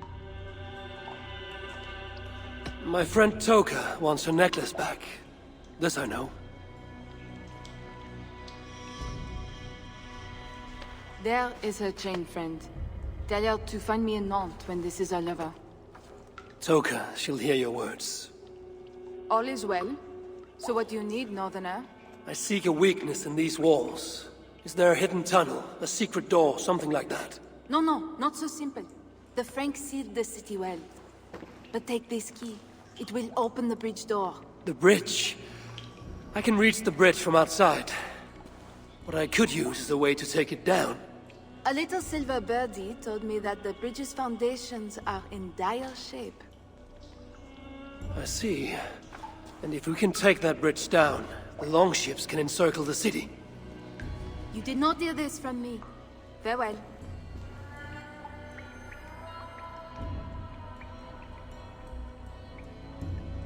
Where is this bridge? It must be near. Alright, very nice. So we can destroy the bridge. And have like weaken the fortification that way.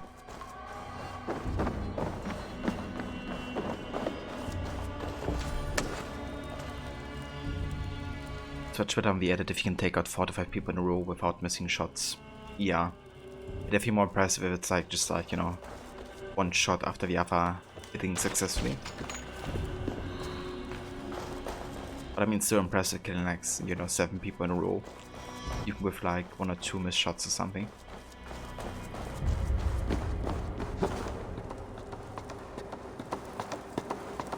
This area is off limits.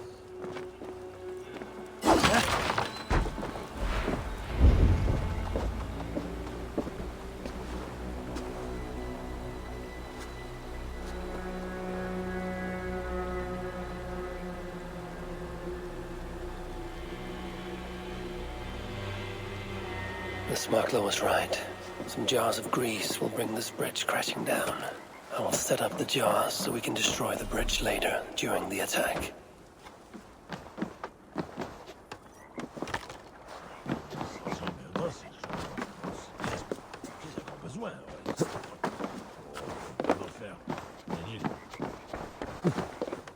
Yeah, that's fair, I guess.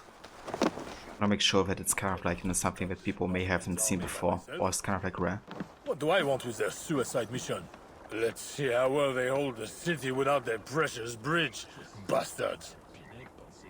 Hey, you don't belong down here. Though, to be honest, neither do I. Then let us pretend we're both elsewhere. Why not? We are all doomed. Maybe if I moved something, I could get across.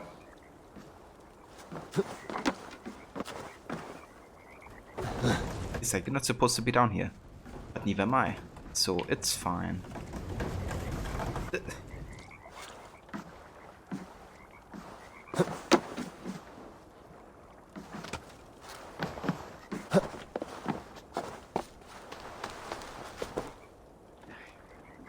Okay, never mind. I have to get this one over here as well. What's that?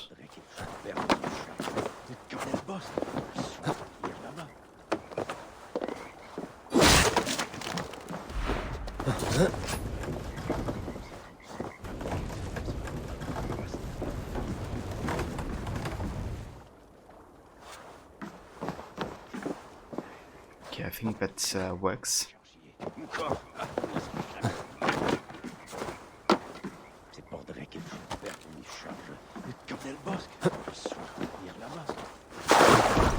Jesus Christ. Can't wait to have like a proper parkour system again.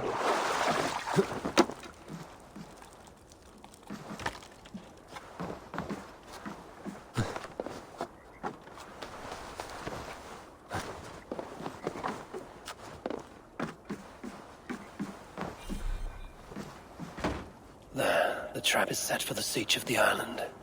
Better return to the others.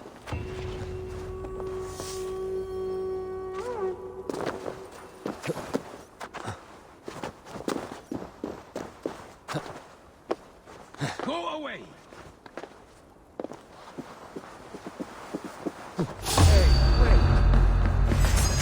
Yeah, don't mind me. I'm just visiting.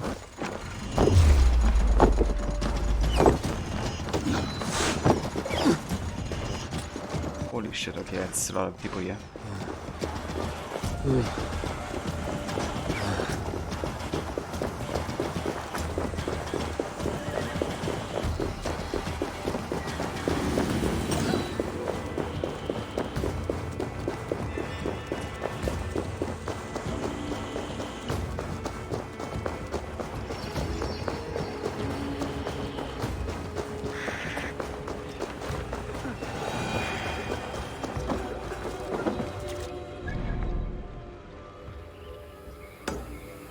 Okay, there's actually still a few things left in the south side of Paris. Let's give us 2 wealth opportunities here.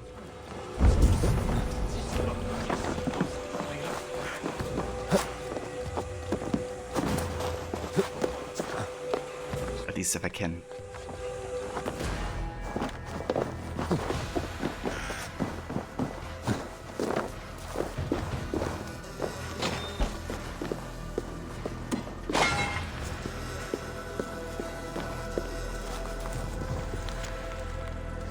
Yeah, we actually have been here. And treasure's down here.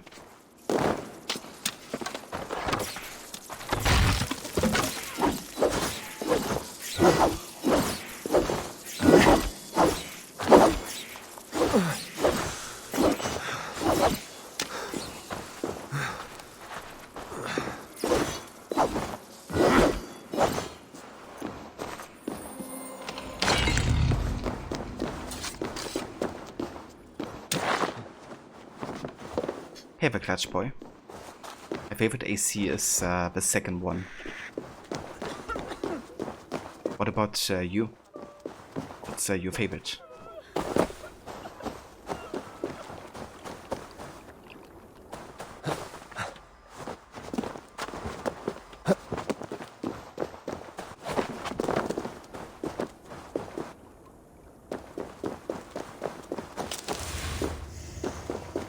Odyssey? Yeah, fair enough.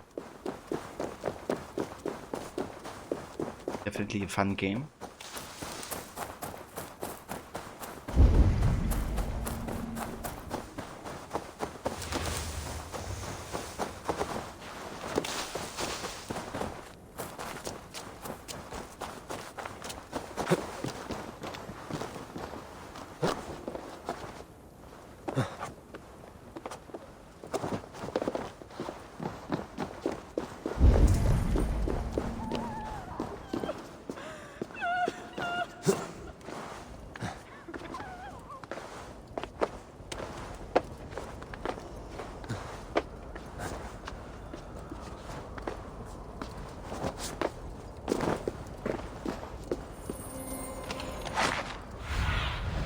Go, Sunan.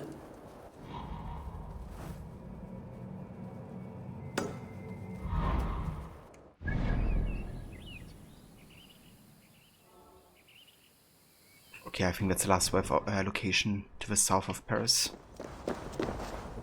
Let's get it.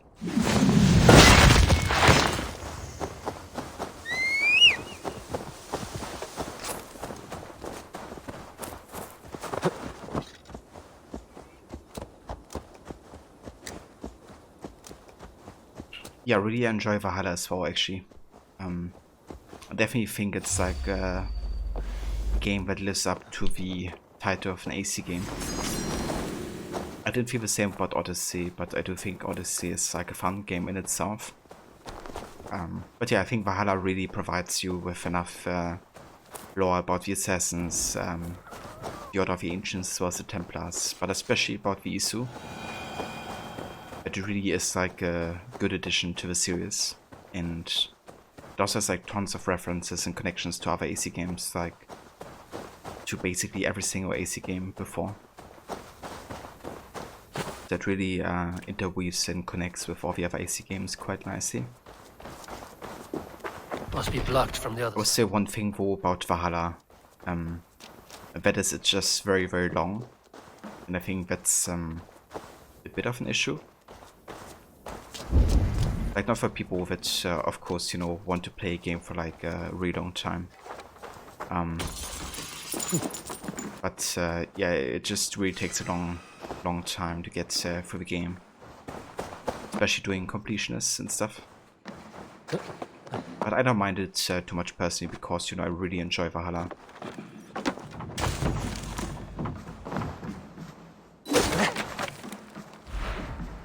Okay,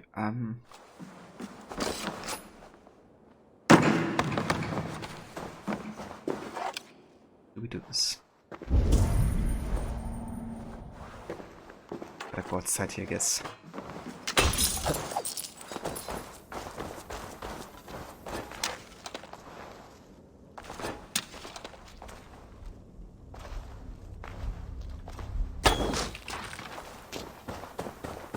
Hey, Vikistek. It's definitely a narrative issue, in your opinion. It game drag on way too long to end up with the wide stretches of nothing but the odd collectible. Yeah, it's definitely like, would have been better have it be a bit more concentrated on some aspects, maybe like even less worth opportunities and stuff. I think it's good like how each region has like its own story arc.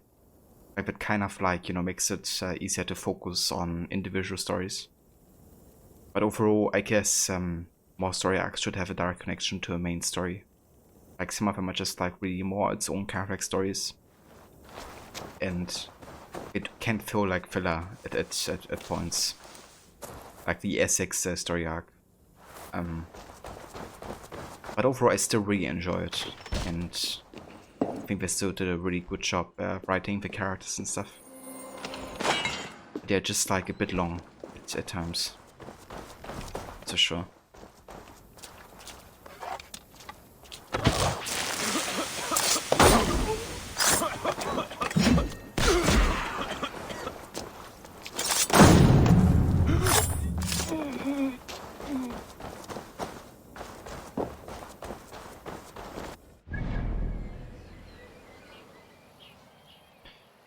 let's go to the north of Paris.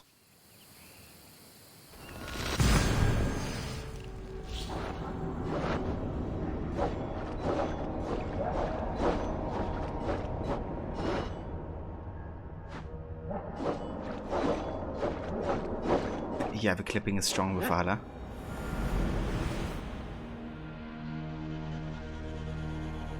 Can be a struggle sometimes finding the equipment that perfectly matches somewhat without creating any major clipping. But it's good that there's like the transmog systems, you can, you know, have like an easier time achieving that.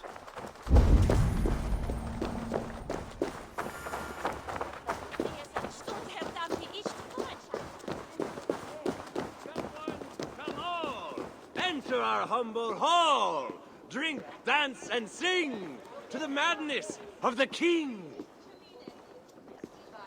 Toka said King Charles carouses at this tavern. Strange to drink and make merry on the eve of war.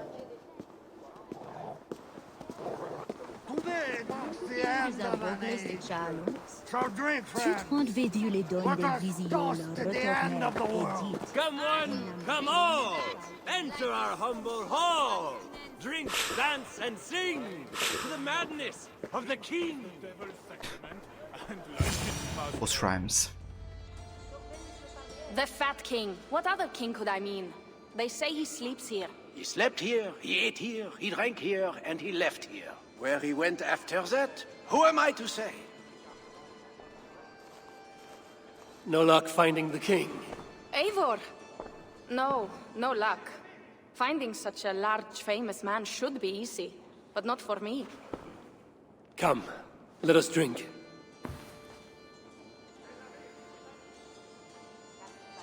Who are these strange folk? Fools with no shame and no honor. Players who perform for the king. One of these fools may lead us to that greater fool, the king. Don't bother. It's like talking to drunks or goats. Or drunken goats. Eivor, I should thank you. For what? For backing me against Siegfried. He will not talk to the Franks, but we should still try, yes? Yes. And you can do this thing, with or without him. But I failed. Nobody here will tell me where to find the king. What should I do? A wise shield warrior must know both swords and words.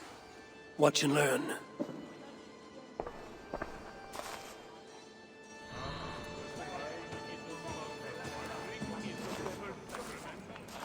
It's time to investigate. Wanted. Ritual, commonly known as the streets, on the streets as the Red King. Harassment, extortion, torture, and murder by rodent. Last spotted near the city sewers. Wood will be awarded for any information. Report to Captain Boli. So we've already found the Red King, and he was actually eaten by its own rats. Like he presented himself as the final meal of his rats. Kinda fucked up.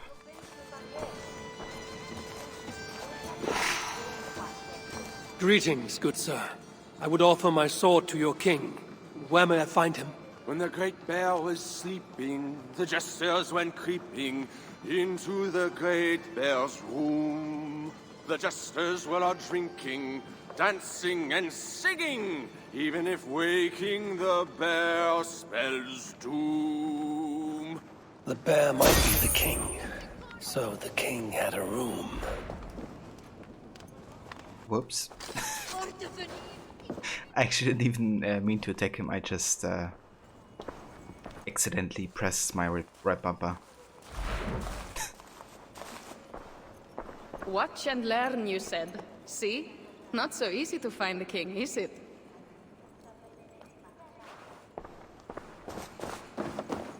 Yeah, I show you how easy it is.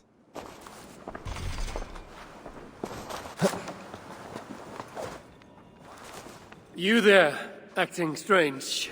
I missed the part. Where is that's your my king? problem. As mute as the dead. No matter.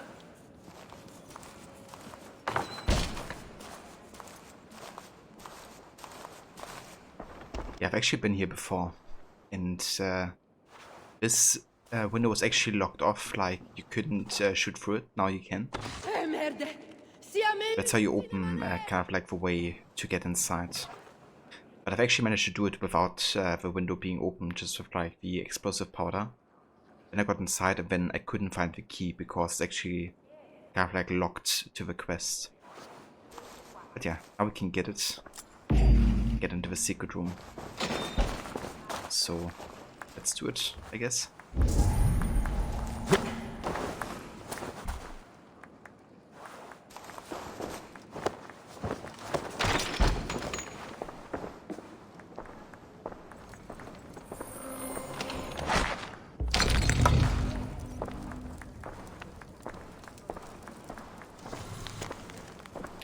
Royal Theatre invite. Your shining majesty, dearest most wonderful chance, may your reign be as great as your generosity is vast. We humble players invite you, our beloved patron, to attend a new performance upon the Emian stage. We shall debut a scintillating new play dubbed The Measure of a King. Wine and merriment aplenty will also be provided. In addition, we shall also provide delightfully garbed companions, costumed according to exacting specifications. So your loyal troop, the King's Players. Charles. I've found your hiding spot. So we gotta go to Amiens. Enough?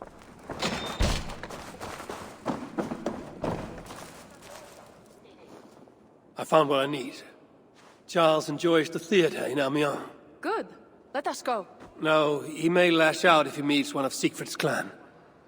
Best I go alone. As you wish. But meet me here when you are done and tell me what he said. The way she just talked by having that cup clipping through her head. Amazing.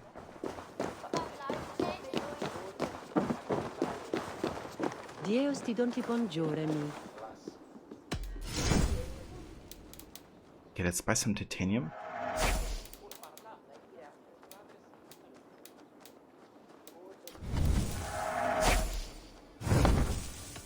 I have to go. See you soon. Jesus fosse jusqu'à se revedere.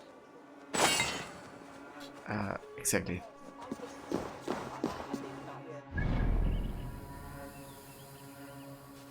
Okay, so since we're in the north of Paris anyways, let's go ahead and also talk to Siegfried. Gotta prepare the catapults.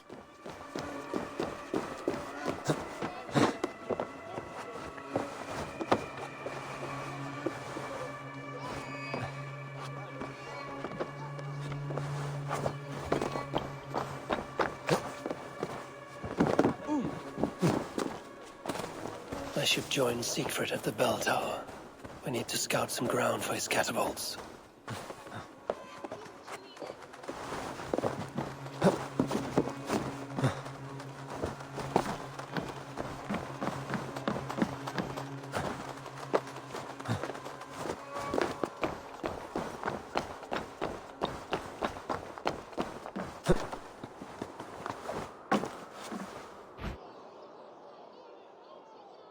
There. That workshop. The perfect place for our catapults. An army of wooden giants to bring down the walls. Those Franks, what are they doing? Ah, they slay another of their own today. For what? Who can say?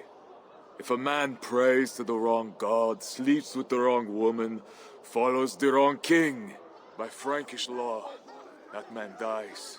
Among the Saxons, it is much the same. Aye, but the Saxons are fewer. They are divided, and they fight both us and the Celts. These Franks, though, united under a great king. It would be like unleashing Fenrir the Wolf upon the world. We are God's priests, and we are good. But if thou do that which is evil, fear, for we beareth not the sword in vain. Who are those two? I've seen that warrior priest with Count Odo before. Gosselin and Ebels, warriors and brothers. One leads the priests of Paris, the other the Frankish armies. For we are God's priests, avengers to execute wrath upon him that doeth evil. Wherefore ye must— Brother, you talk too much! Come on, let us go take that workshop now. I mean, I kinda agree. Quite a show they put on. We'll have to fight those Franks soon. True, but today is not that day. My men are ready. Come, let us take some ground for the catapults. I would never give my warriors a shameful death like that. Nor would I. But I have met rotten rulers in many lands. You speak true, Siegfried. The Franks have no monopoly on wickedness. Almost there. Now, let us travel light and stick to the rooftops. Travel light with its huge armor and axe. Siegfried Skullbreaker is here! Come, man! We shall take this workshop and make it our own! We scouted the place. They keep watch, but not well. And the sight lines? A perfect place for our catapults to hurl stones upon that cursed town. Welcome back, demigods. I never took you for a rooftop runner, Siegfried. I am no goat-footed climber like you, but I hold my own on cliffs and walls. Do I get into armor set for this DLC? Yeah, actually the one I'm currently wearing, the Reaper set, is one of them. Then you also have the Paladin set as well.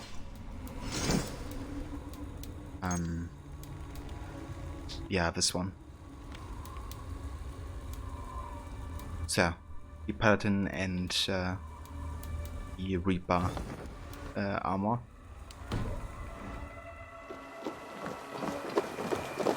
Attack! Vengeance or death! Our new catapults are eager for battle. The crack of wood and stone is the sound of victory.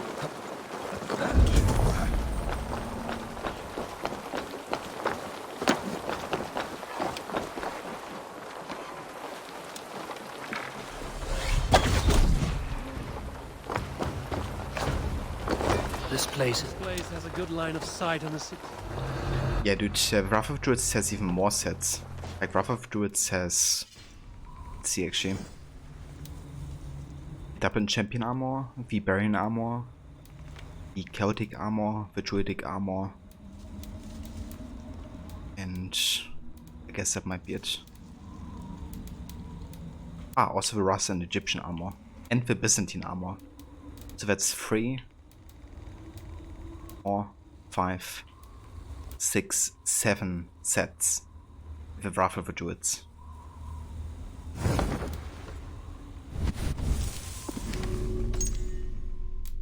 Most of them you get actually for the trading aspect of Wrath of the Druids. So we have seen Epos, the Executioner, the massive brawling brother to Gozin, whose primal appetites were only frustrated by the confines of his nobility. Epos was not as subtle as his sibling. Actually, Epos wasn't subtle at all. He was an imposing, bloody-minded force of nature. Don't anger him, would have been my advice. Yeah, it's actually insane how many sets the DLC has. I mean, the main game has like maybe 9 or so.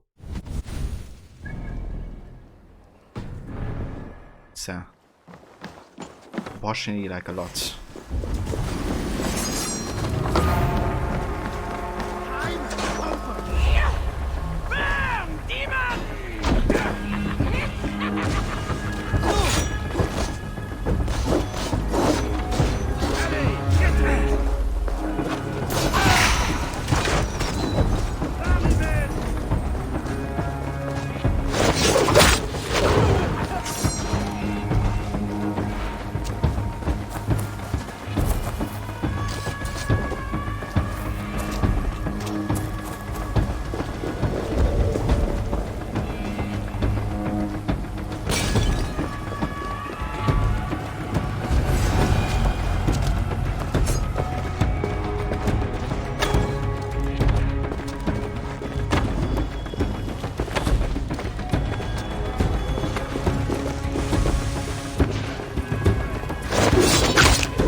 stronger already.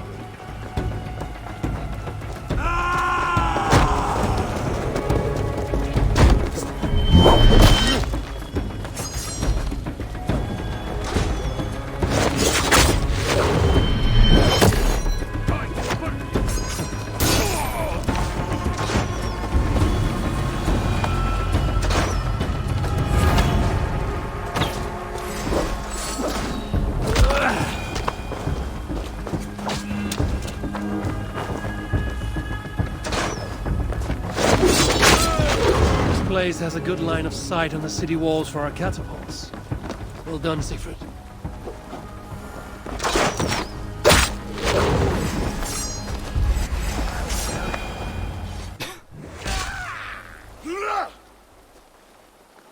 A great victory. The gods smiled upon this day. Indeed. This gives us another place where our catapults can smash down their walls. Eivor, know you the fate of Vidar Odinson? The god of vengeance, who fights beside his father in the battle at the end of days. Yes. Vidar avenges him. Vidar twists the great wolf's neck with his bare hands, then stabs the beast through the belly. So say the Nordnir. Days like today, I walk in the shoes of Vidar, avenging my brother. Other days, there is nothing. We will bring those walls down on Odo's head, and I will avenge my brother. It is good. We shall meet back in camp when all is ready, Siegfried.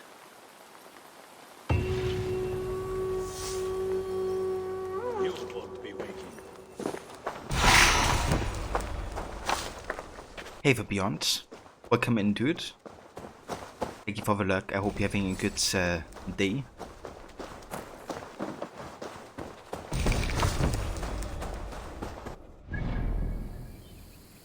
Okay, so I believe I'm actually only one quest away from finishing the Rebellion storyline. So how about we do that next, actually? One of those, and kind of like talk to Pierre, aka Arno.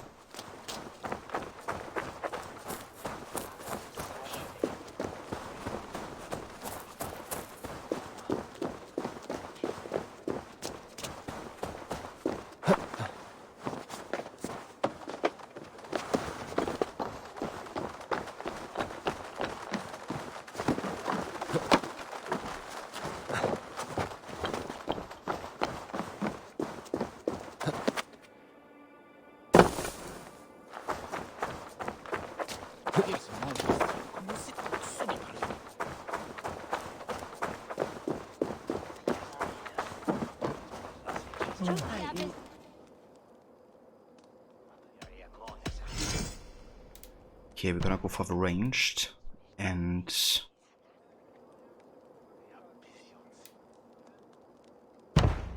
let's do this one.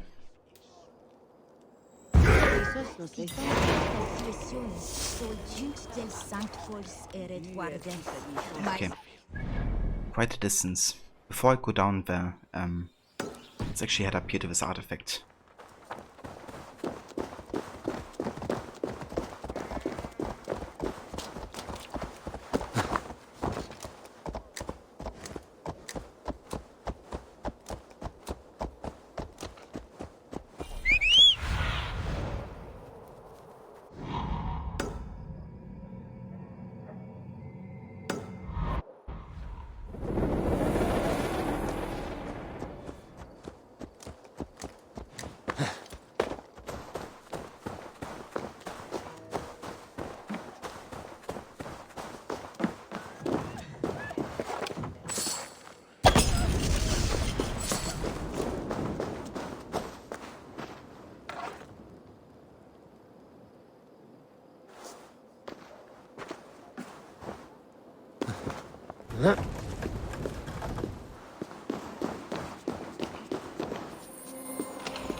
So I believe that's actually the Saint Denis place, isn't it? Yeah, it is. The Saint Denis from the Dead Kings DLC, actually. And of course, resting place for French kings, including Charles V.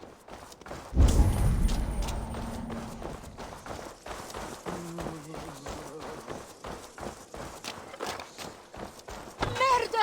Ordela escape!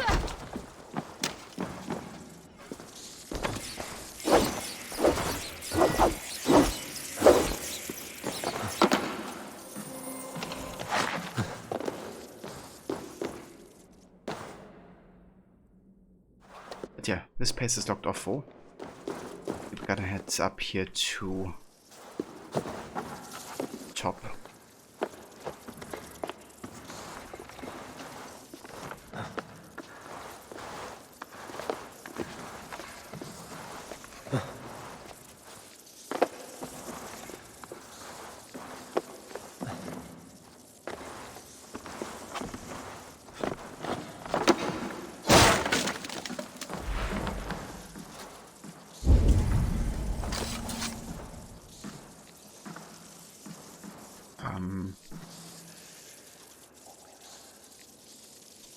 There's something up here.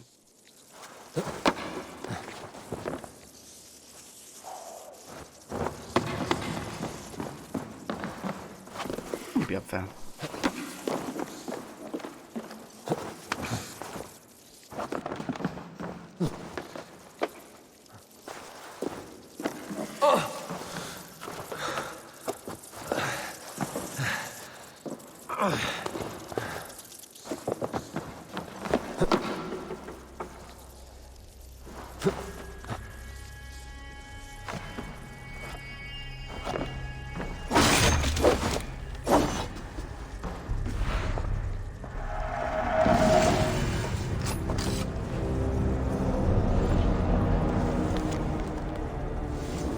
Alright, so that's actually one of the encoded letters. And again, Access the Animus actually did the effort kind of like decoding it. And then they also made a video about it. We're gonna watch it once I'm finishing with the DLC. So just after the end of it. But yeah. I can't really decode it myself right now because I'm not sure how. But watching this videos always helps. Get like more insight.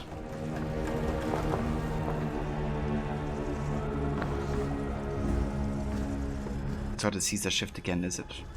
I'm not sure actually.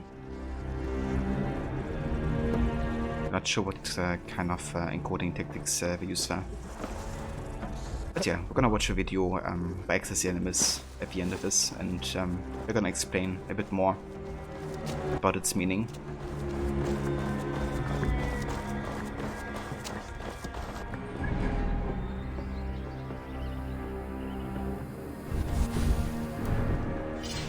Okay, so we just actually got another horde map. How about we try to solve it real quick?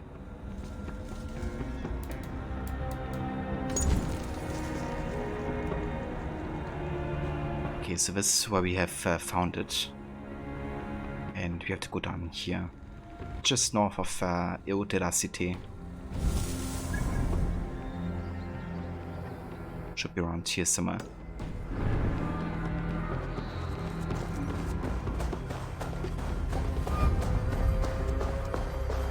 It would be funny if it decodes into English. But who knows? Definitely seem to have some Latin in there. Especially with, you know, a signed name, but that might just be because it's like a name in itself, not like a word. Yeah! I did a pretty solid job though with those kind of like letters and languages. Like for example, in the Wrath of the Druids, they stayed pretty true to the Old Irish Gaelic language, which wasn't that easy actually. So props to the team in keeping that accurate.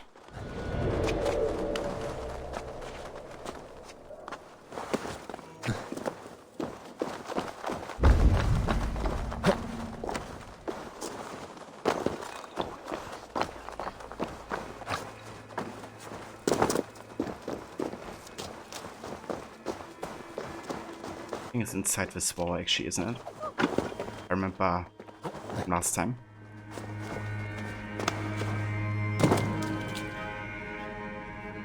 Yeah.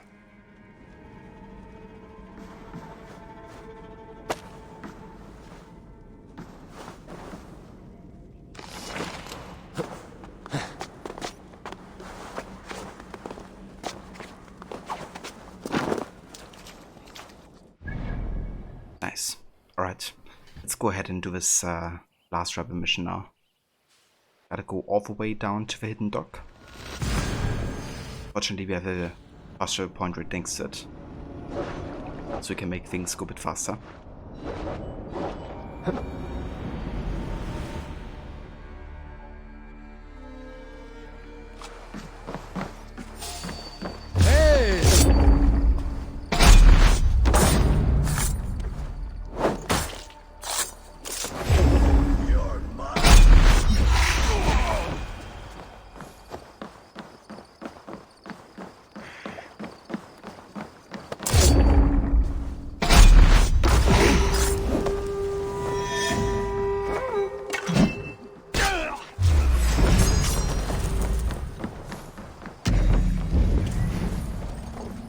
Goddamn sinner!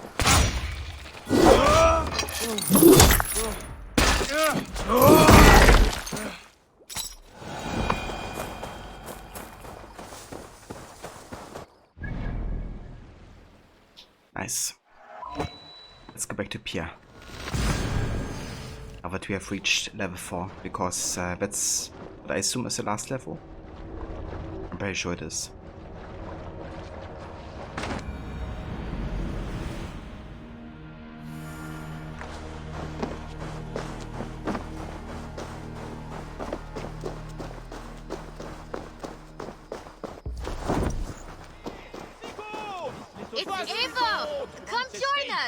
You too, Pierre! It is time for merriment!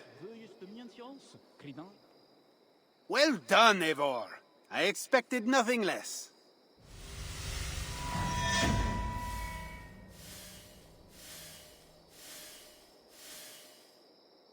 Is this a celebration? In a way, a break for all our hard work. Come, drink with us.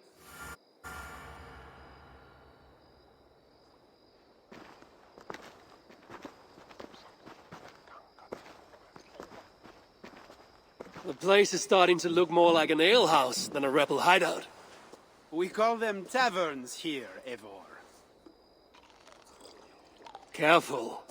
Too much wine and a man's heart is laid open for all to see. Good people, I do not make long, flowery speeches. What I want to say amounts to but a few words. We have arrived! A toast to us and to Eivor! You have become softer than the cheese you love. I did not have any hope for this movement when we started. Or rather, I did not want to have any. A small group of armed peasants against, what? An army of trained soldiers. But now... It is not through numbers that victory is gained, but in the hope and courage of those who fight. Bah, hope is an ugly word. But, mon Dieu, they made me... feel. For friends last longest, if fate be fair. We give and give again. A verse from the Havamal. Words of wisdom we follow. Poetic. For a collection of bloodthirsting raiders.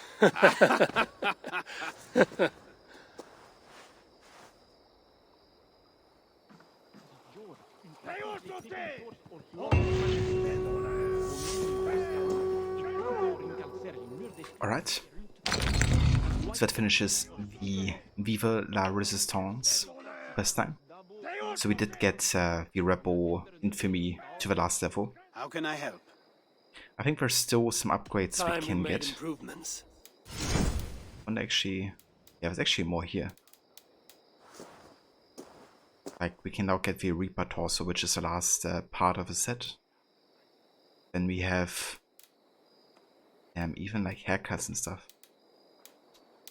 That actually seems like I have to do a bit more grinding because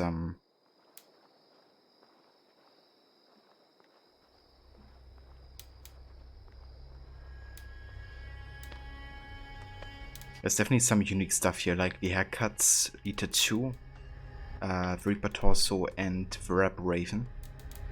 And then also like the Bellator's rune, that also seems completely unique, so we definitely have to get this one. Yeah, these runes are really good. So what I'm probably gonna be doing is I'm probably gonna come back to Paris and do some off-stream grinding of these tokens, and then get these bought so we have them. For now, I'm gonna buy the Reaper Torso so we can complete the look and have like the entire set bought.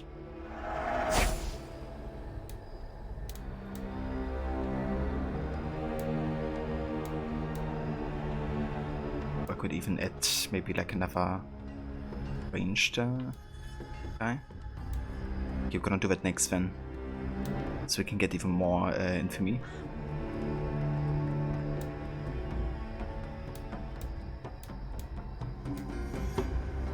That's all for now? What do you want to do?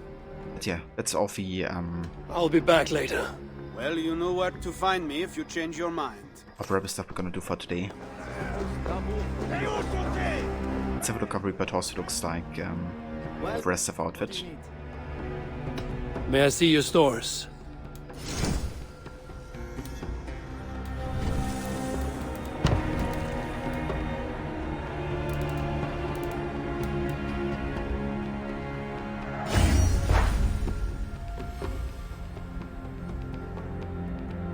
I actually like the Thraw better, if I'm being honest.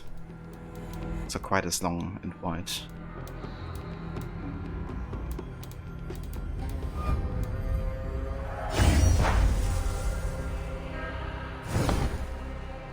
I will see you later, friend. A pleasure.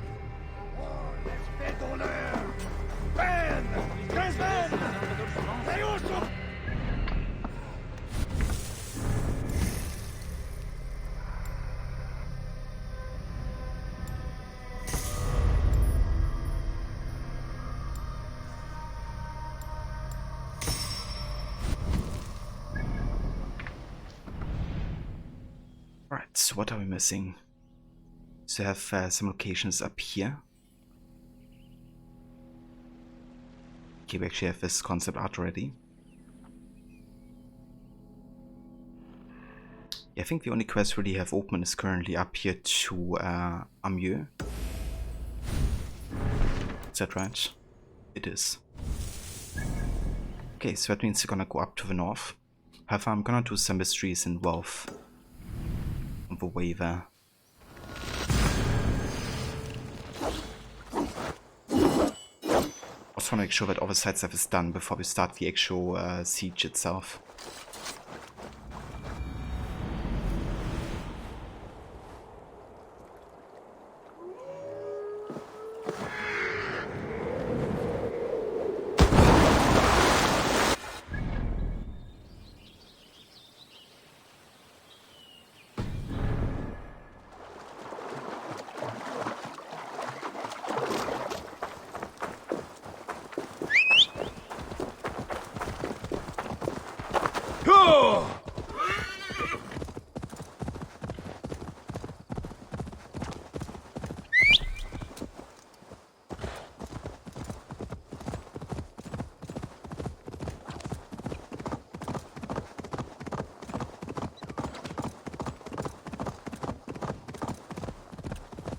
Sure!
Great position, Gere.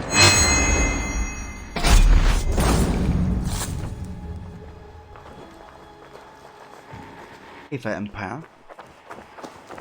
Welcome in, how's it going? Thank you for the high precision. Ava always has the highest of precisions.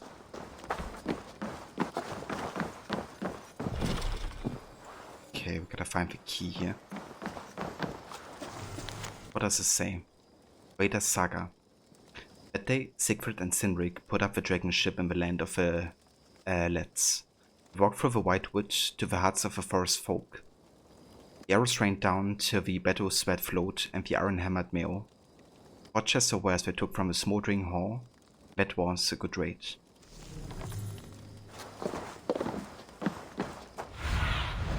Have a look, Sunan.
Indeed.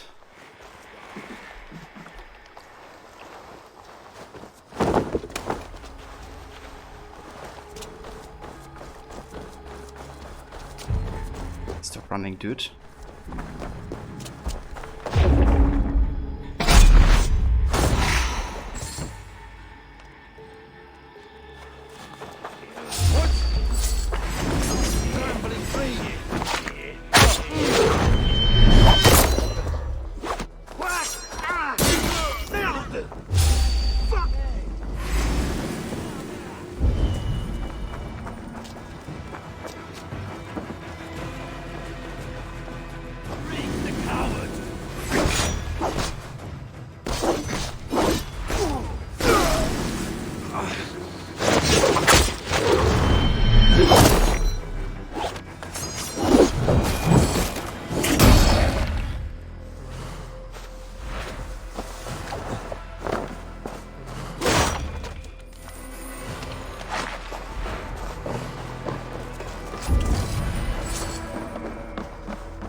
Nice. Might actually be the last part of the Paladin set. Let's get this guy liberated here. Whoever was talking. Carefully written letter. Papa, I'm saddened to hear from Mama that you will not be here for my birthday, for I know that you are on an important mission. Mama said that you are meeting that man at the North Docks of Paris to deliver the medicine promised. All I can do is wait and be good, for the medicine you bring to them is much needed and the children need you more than I do. I shall save some cake for your return. I miss you and I love you always. Foe. Okay, so North Docks of Paris. These wares belong to a smuggler. I wonder if there's silver in returning these. It still finishes the quest line. Interesting.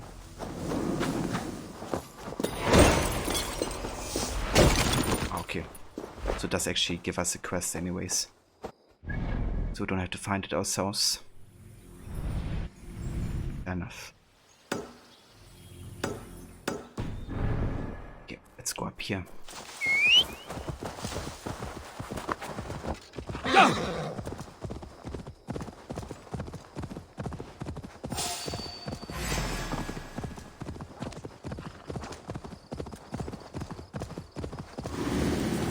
Hey, what? Shit, take that head clean off!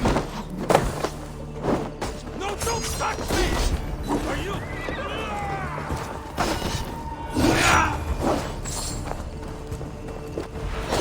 Shit-eating closer here!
And off the Rose 14, Frank, ja? Ja! So damn beautiful.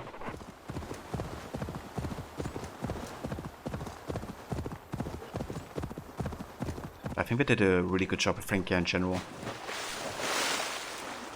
Doesn't look quite as similar to England as Ireland does.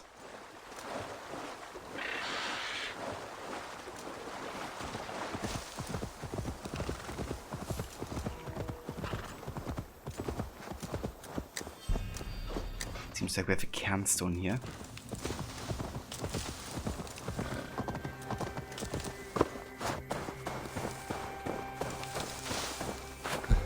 And something like a boss fight, it seems. And his head swung clean off the neck. I admit it was no pleasant task, but not too gruesome for I, Hébert de Lillibon, will engage in grand duel any heathen who shows their godless face. So that voice actor for Herbert is actually voice actor for T-Bone in the Watch Dogs games as well. It's kind of funny hearing him, you know, do like a French accent because it's clearly not his real one. Aha! An unworthy challenger approaches. And I guess all of these sheeps are like the spectators. Your arena has no crowd. Oh, Eden. Your eyes fail you. Can you not see my admirers all around me? I will not disappoint them. Ready your weapon. Step into my arena and prepare for defeat. Yeah, I mean, this pretty much confirms it, doesn't it, this deck?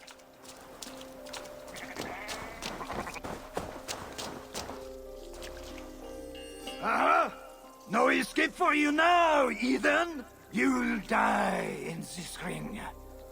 The last thing in your ears will be applause and cheers from my company here. For I am Hébert de Lillibonne, and you are soon to begun.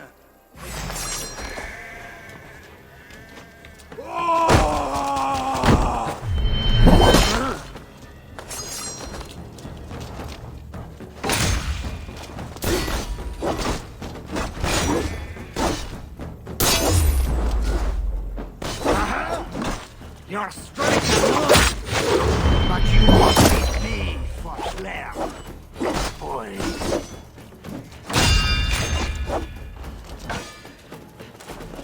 I am quick as a sheep.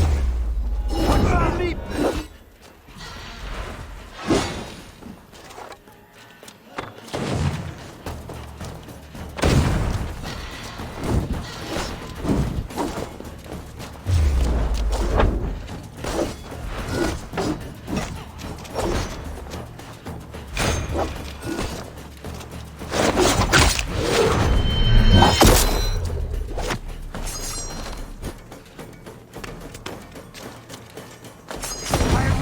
Suffer a defeat.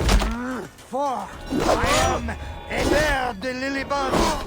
It is from the honor I fight upon. Hear my admirers bleat. What's this?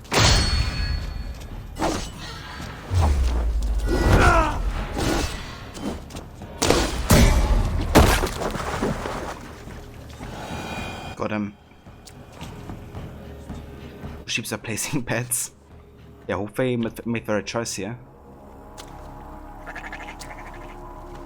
The sheeps are approaching now. Questions, are they happy or not?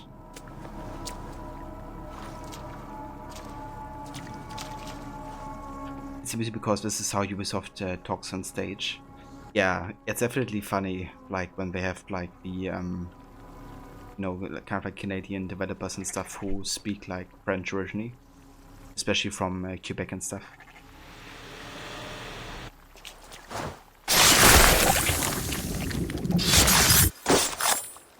You were noble, but dumb as your sheep. Brothers and Sister Lillibonne. They fought for honor, but I know more.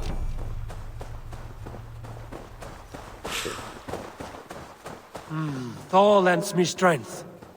So maybe that's a reference to Ubisoft themselves here. That accent. The Canadian French English accent.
Okay.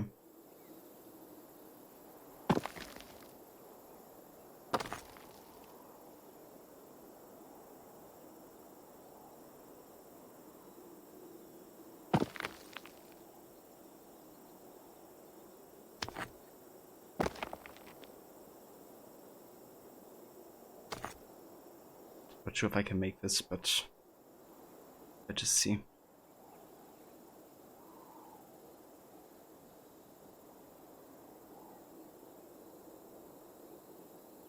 Ah, that doesn't quite reach the top here.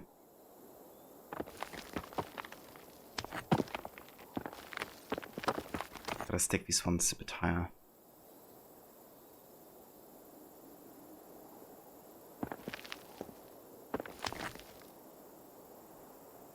Probably have to start like this.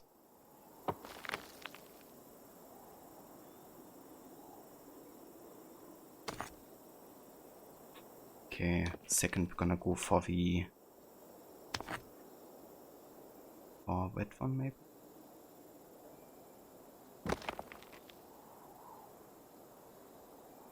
Kinda like that. This on top.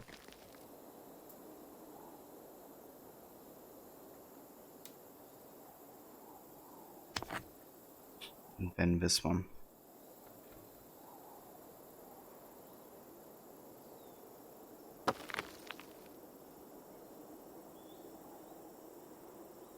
Okay.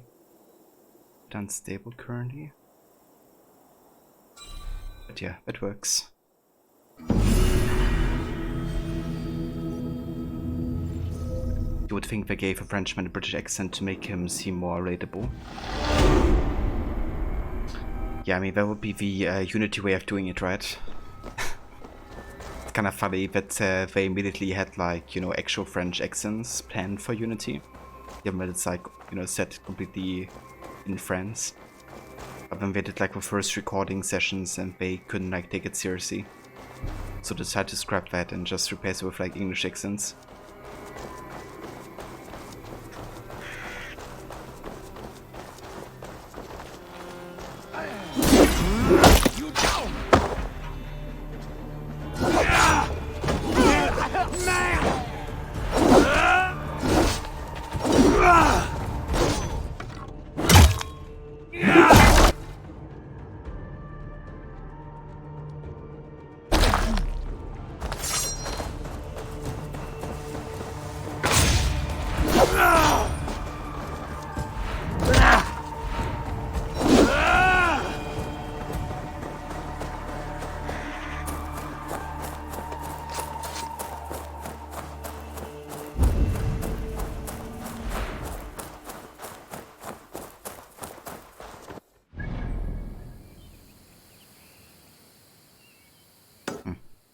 Actually, I haven't been here yet. Let's check it out real quick.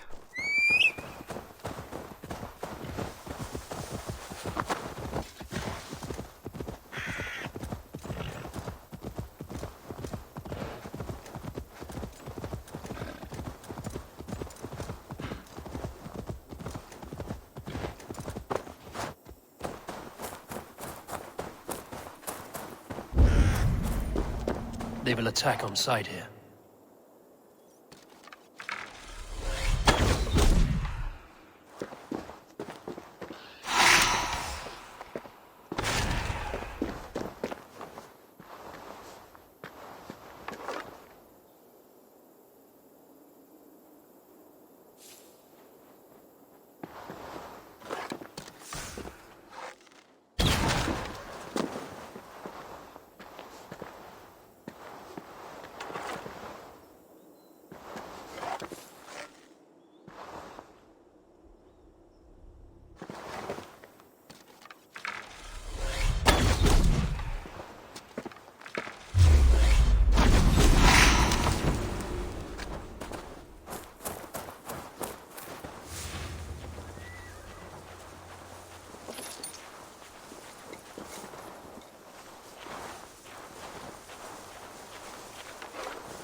They'll wait for you.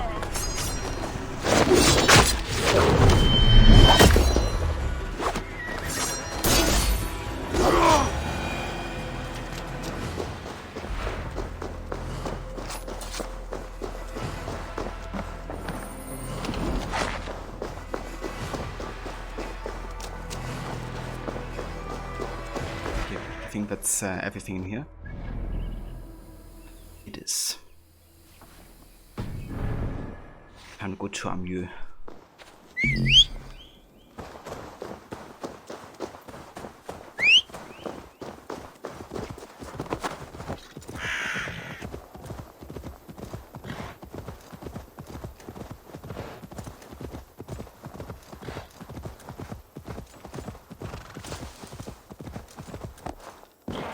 Yeah!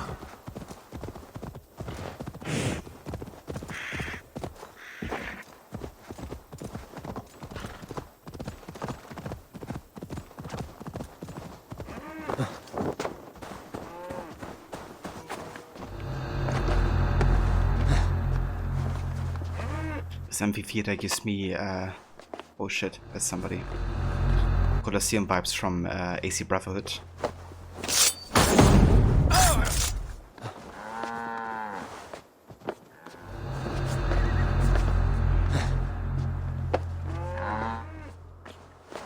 Yeah, I can't wait to play that game again actually.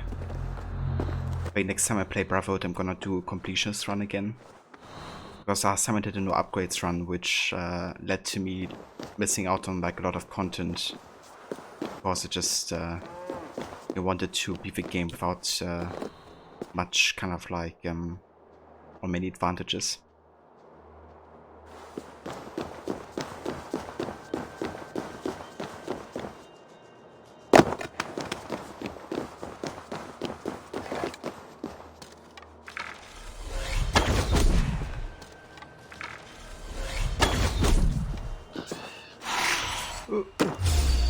Okay, that didn't work.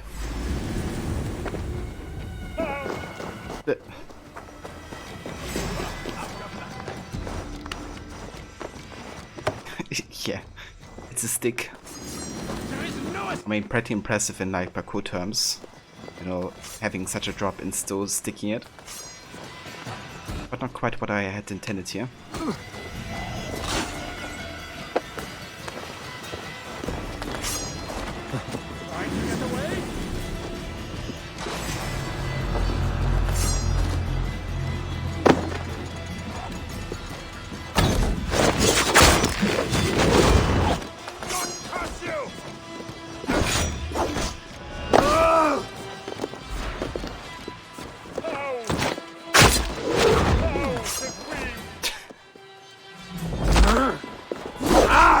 Physics fighting, yeah?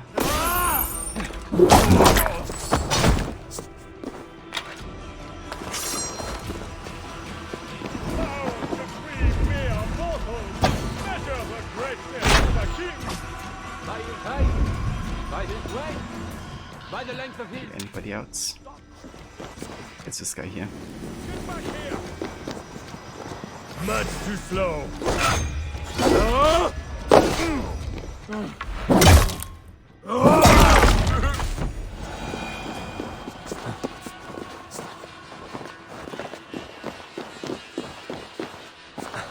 Yeah, everything just like planned.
love these chain assassinations so much.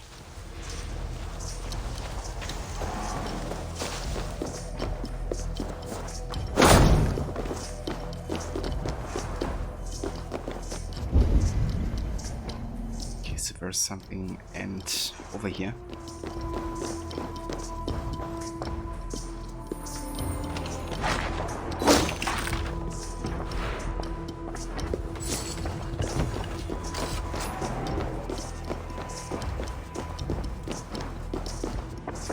We have to get the Kivo first, right?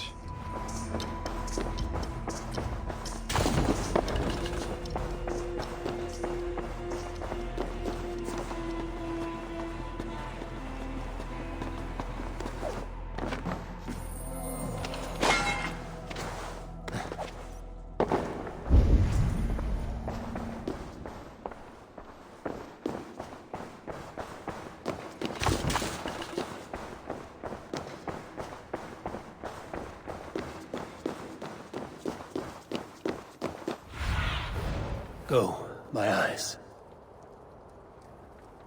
Okay, so the key's right next to a building there. Fair enough.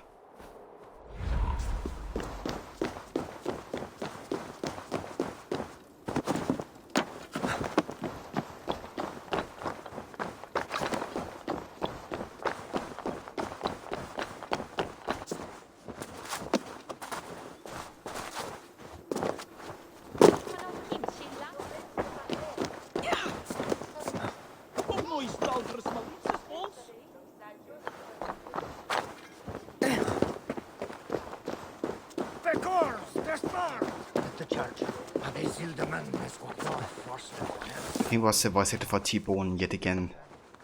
Was like one of the NPCs. Guess he did more than just one role.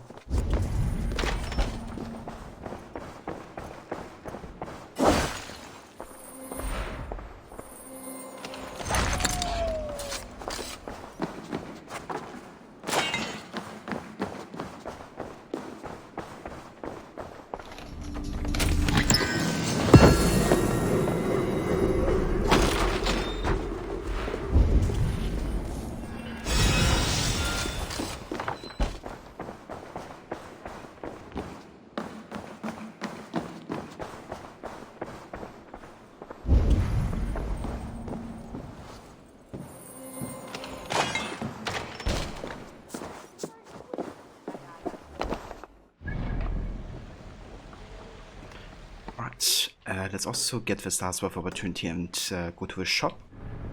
Then basically done I'm you and we can do the main story. However, before we do that, I'm gonna actually take a break. Just gonna go get this last worth opportunity here.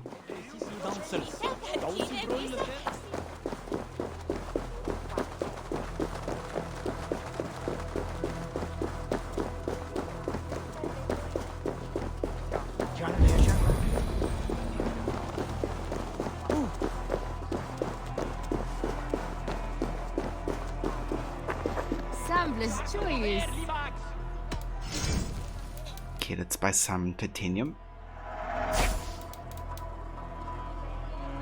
Increase armor when stunning an enemy. That's interesting. Given that I stun enemies quite often usually. Quite unique as well, so I'm gonna buy it, I think. Cheers, hero. Thank you, dude. I must be on my way now. Goodbye.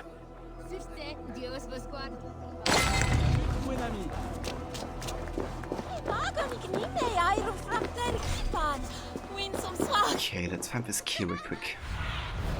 Sunan, guide me. Wherever it is.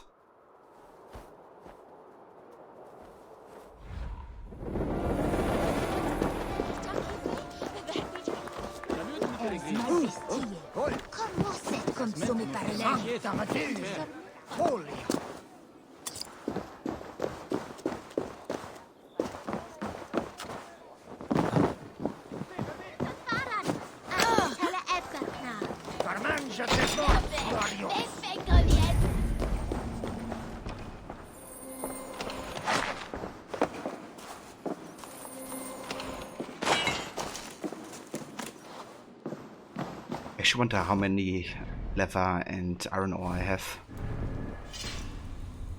Okay, we have 31,000 leather and nearly 15k iron ore. That's a decent bit. Let's actually go ahead and upgrade the Joyous further. Yeah, I think once I get the mentor set fully completed, I'm gonna switch to that for a while and upgrade that fully. But with all the resources we have, we might as well just, you know, increase like some stuff in general at some point. The only thing really holding us back from maxing out everything is titanium. It's like the rarest ingredient here that we need.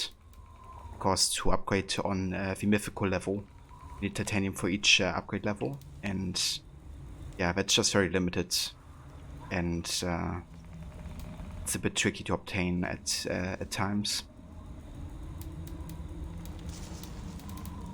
But yeah, definitely have a good selection here of outfits, that's for sure. Okay, let's also go ahead and invest some skill points real quick. Let's get some stealth damage, some poison, and assassination damage.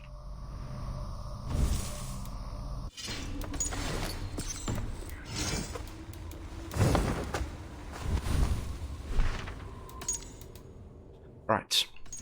And yeah, this way I'm gonna save and then take a break. I'm gonna be back in like 10 minutes or so. And yeah, I'm gonna continue with the Siege of Paris DLC. Not sure if we get to finish it tonight, but the plan is to definitely keep on playing for a while longer. And yeah, maybe we get there, maybe we don't. But I'm looking forward to play more of this and really concentrate on the main story for the rest of the stream, because at this point we're almost done with all the side stuff, I think. Like in Amieux Noir, we have 2 locations left.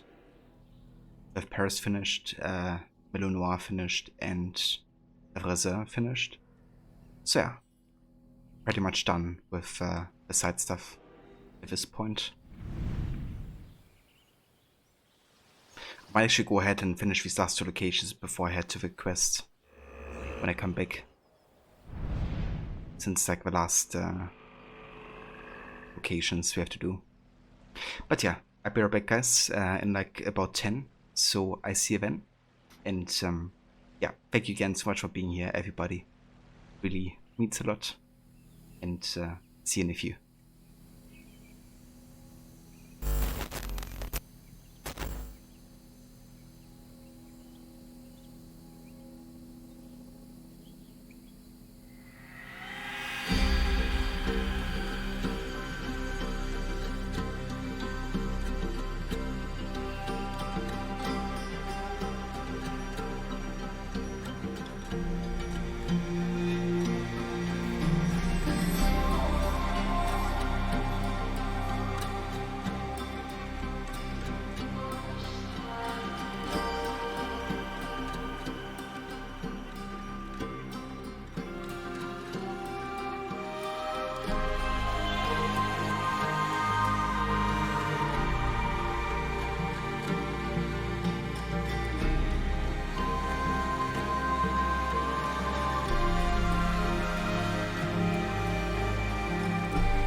Alright, we are back.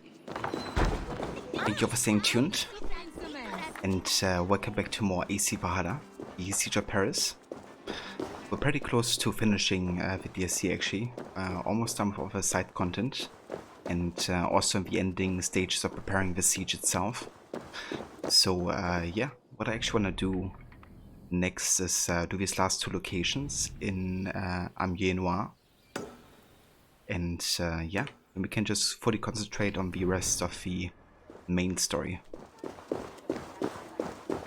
Thank you, Empire. Welcome back as well, dude.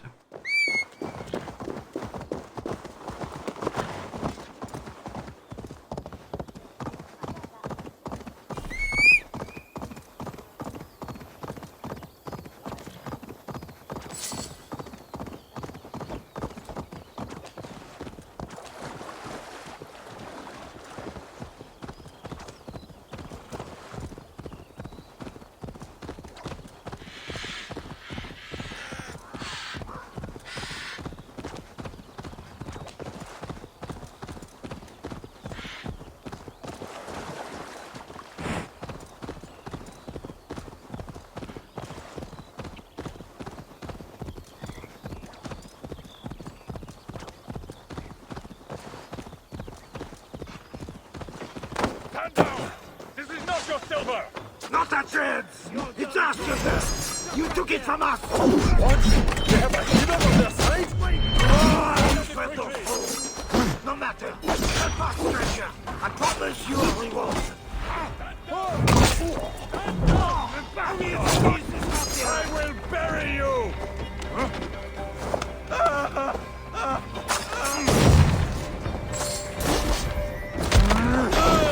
You will break! God is with us! Allez!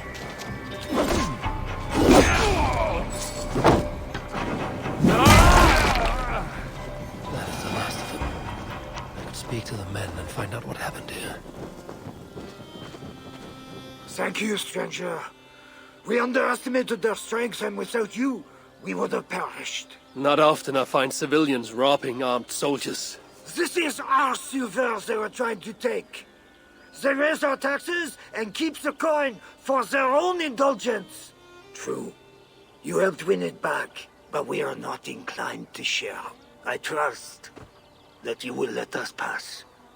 In return, we will give you a map we stole from the governor's men. Where does it lead? The governor has a place to the north. The map shows a secret entrance. Imagine what you might find there. We plan to raid it ourselves. But I did promise you a reward. Take my sugar! Take anything you like! Yeah, he's like, take my silver or my map. Anything you like? Yeah, just give me the map. We have enough silver. Take the silver and leave the map. Thank you, stranger. Map to a secret entrance. I wonder where it leads.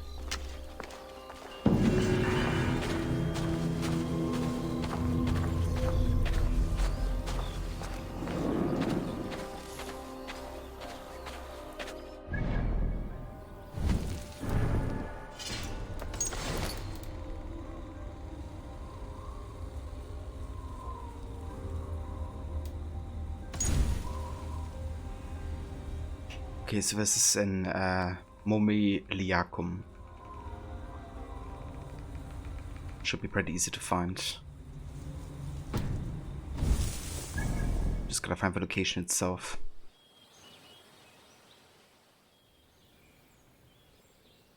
Okay, that's actually where we're headed. Should be around here, I assume.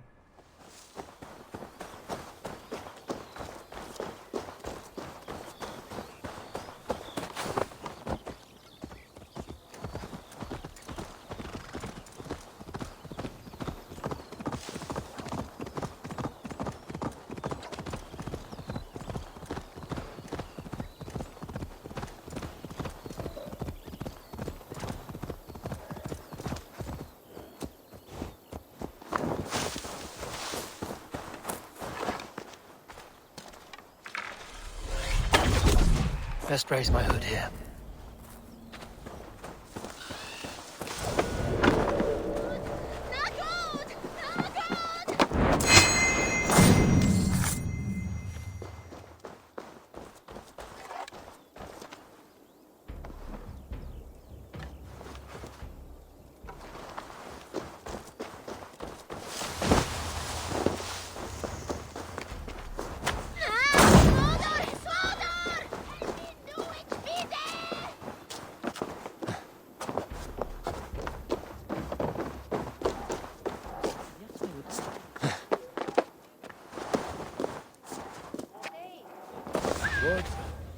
That's odd.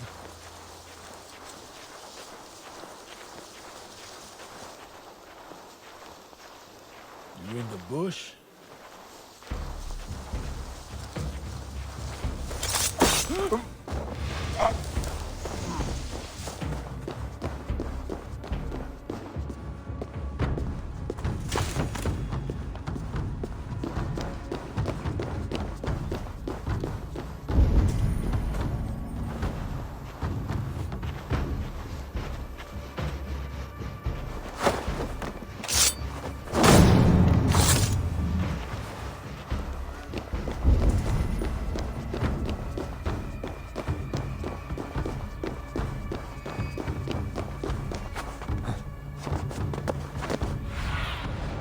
What do you see?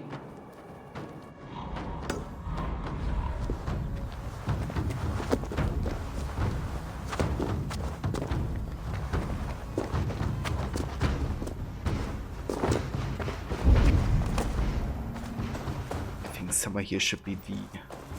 Well now, this must be the place the peasants mentioned. A mint. Interesting. Somewhere should be the treasure hut map.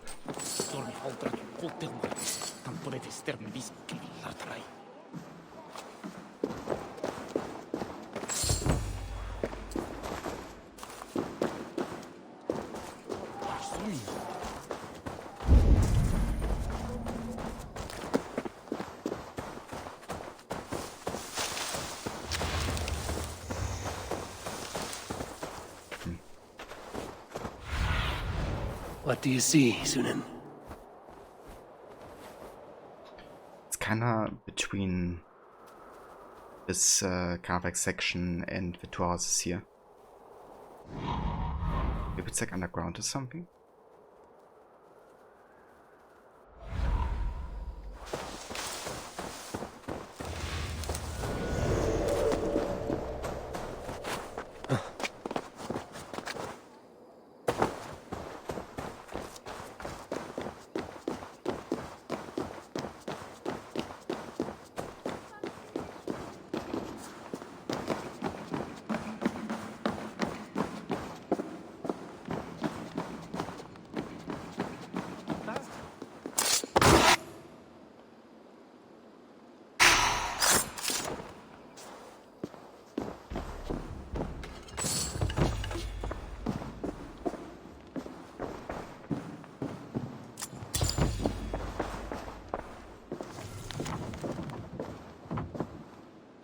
Inventory and trade lists. Clay 300 livre, bracelet 23, rings 11 livre, goblet 52 livre, pendants 13 livre. Do not touch the clay, silver to be melted first.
Okay, so hot map isn't down here either.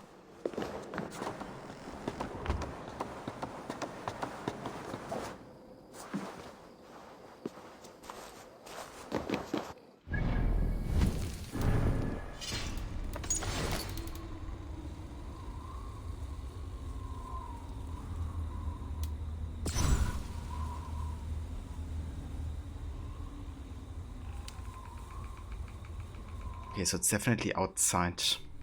Basically where I searched before.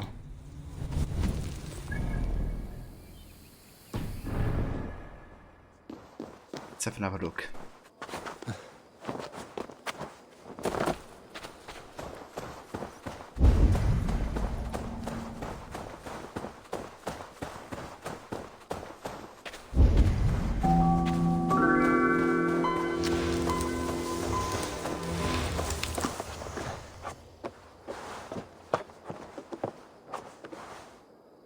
And Hefer Skelatella.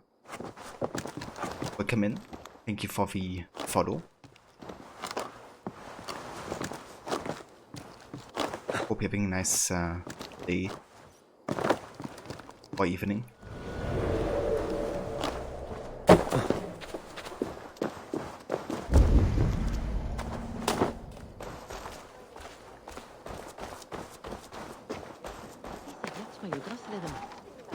Lors mesmo. Grande ruína e o caro.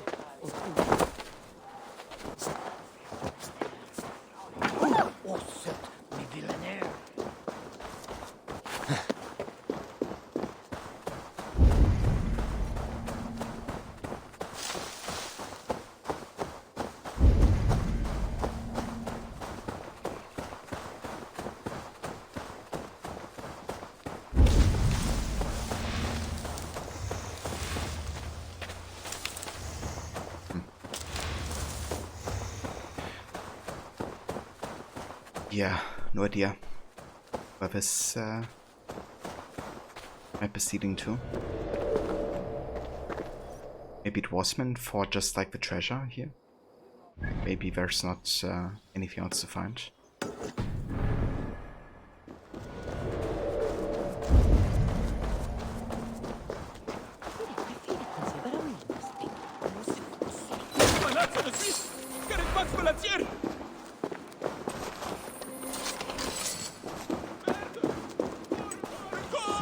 Ah, okay. I think that's the treasure. But 1,500 out of this one.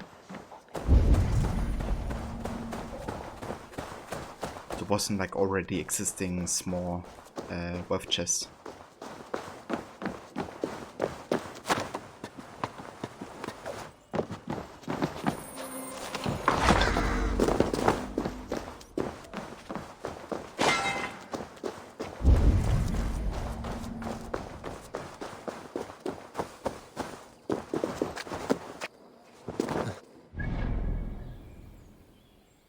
Right, but I think that's pretty much everything side content wise in the Siege of Paris DLC.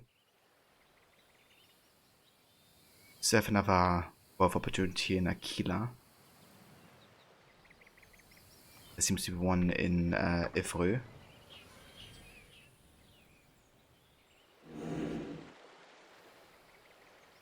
But apart from that, everything. I'm gonna follow up with the main quest for now. And we can just get these other two wealth opportunities at like a later point.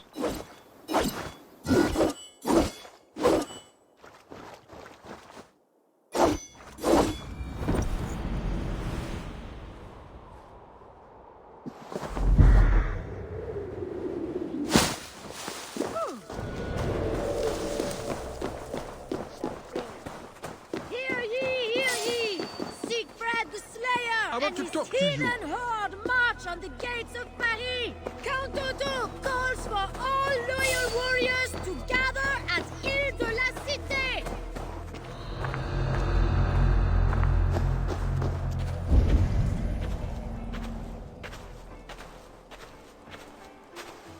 No! Do not measure our royal majesty by the size of his... anything! Instead, gauge his words. Test if they be honest, or a crook! Friend pantomime, again you err. Words are like water, ever flowing. Estimate our royal ruler's regal deeds rather than his talk. Good, Harlequin! You have made everything suddenly and abundantly clear. Almighty Charles lies low in the back of a darkened theater!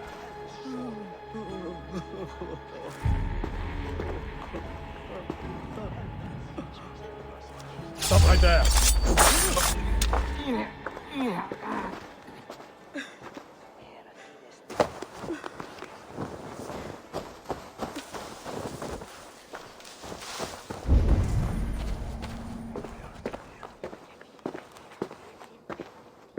Okay, so Charles' Fett is over here. Looks like the backstage. Maybe Charles lurks within.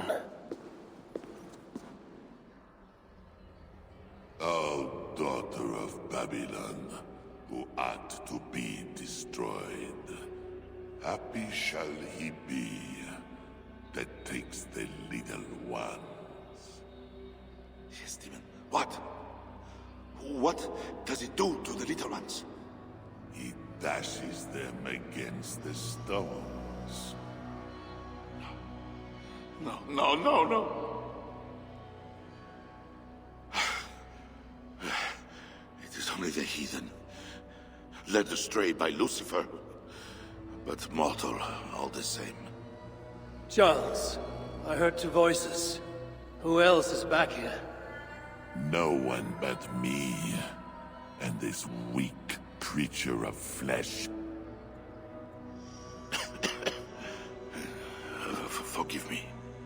Talking to that which does not exist opens the door for something that does. This I know. Let me assure you, my demon exists. As does my god.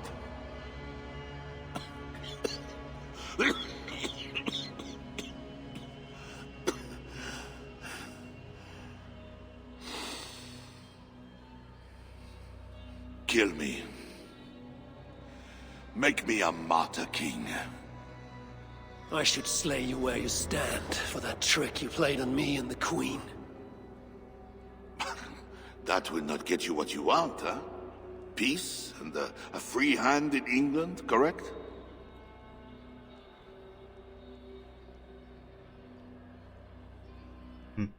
Yeah, I love it, Kermit the Mode. With a dark hood. Very much like Ava right now.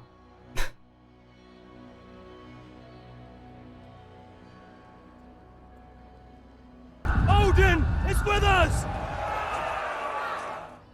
Odo won't see reason. Siegfried wishes to burn the city down, but you can save Paris. If the world was so simple, bread would grow on trees. Odo is a great man, with greater ambitions. All of my nobles make demands of me. So does the Pope, and the Greeks, the Slavs, the Saxons, the Saracens. And you, huh? Haha, you Northmen. You demand land, hostages, tribute. Sometimes the best move is not to move at all. You would let your enemies slaughter one another. I will let my enemies paint God's green earth red with infidel blood. While pious Charles prays only for peace. Is there nothing you want? Yes. By now you know I care not a whit for my barren wasteland of a wife. But your son, Bernard... My only heir. Bring me the prince, unharmed, and I will consider the merits of your offer. Else be gone. You want him brought to a dingy theater, where you talk to yourself in the dark? No. Present my son to me on the field of battle, before all my men and vassals. Why then? Why wait? My nobles need to see me getting something from you, Northerners. Now, until that day dawns, there is the door.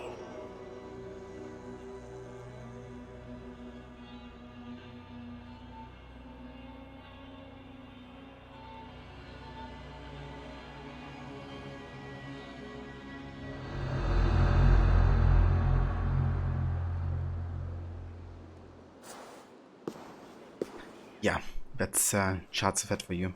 It's very interesting how they kind of like, you know, showcase him talking to himself. It's like there's like two personalities living inside him. And, you know, one is very demonic, whereas the regular chant is actually much more peaceful. But yeah, it's always like a struggle, you know, who gets like the dominance, I guess, between the two. And most often it's kind of like a stuck passenger, I guess you could say. We're talking in Dexter terms.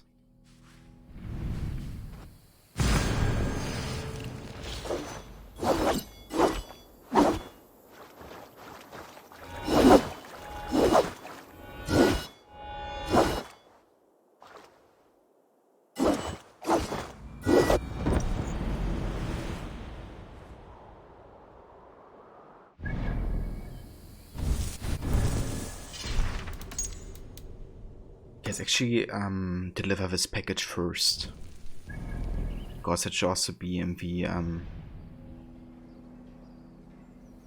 north docks of Paris, like somewhere here.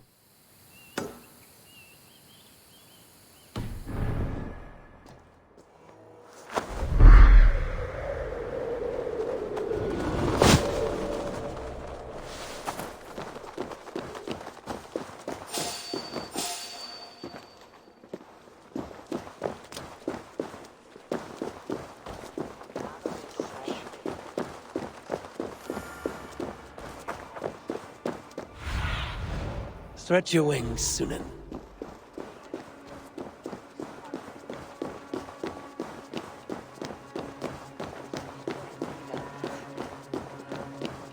The river brims with trash and rotten corpses. How wicked a world, where evil runs amok. Take heart, beloved. God's light shines upon us like the rays of the sun. The sun? We buried our son. It is not right for a parent to outlive a child. Oh, dear husband, we will all be together again in heaven's golden city. Bah! Priests go to heaven, farmers go to work. Les garçons n'ont qu'à me douer, car football.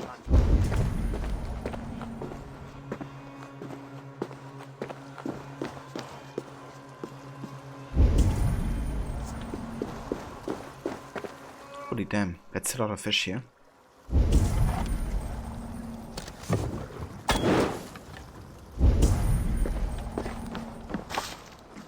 Route! Escape!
Okay, which docks are we talking about then?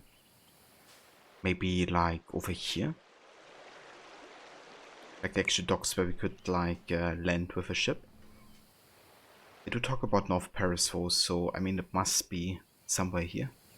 Let's go further down that direction.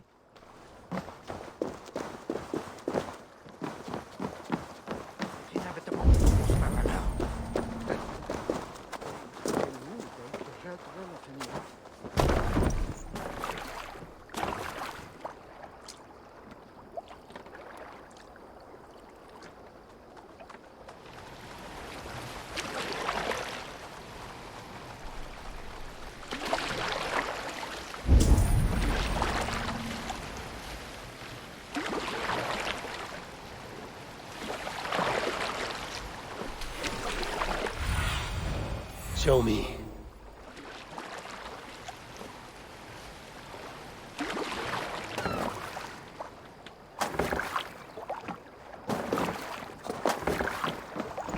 Late last week and again this week. I do not see him being late when drink is cheap at the tavern. You seem to be waiting for someone. Everyone is waiting. For resolve, for courage, for love. For wares to be delivered under the cover of night. I have the supplies you're waiting for. Ah, finally, the medicine. The children have been waiting for days. Day and night I have prayed all I can. But their fevers do not subside. Hand the wares over, quickly!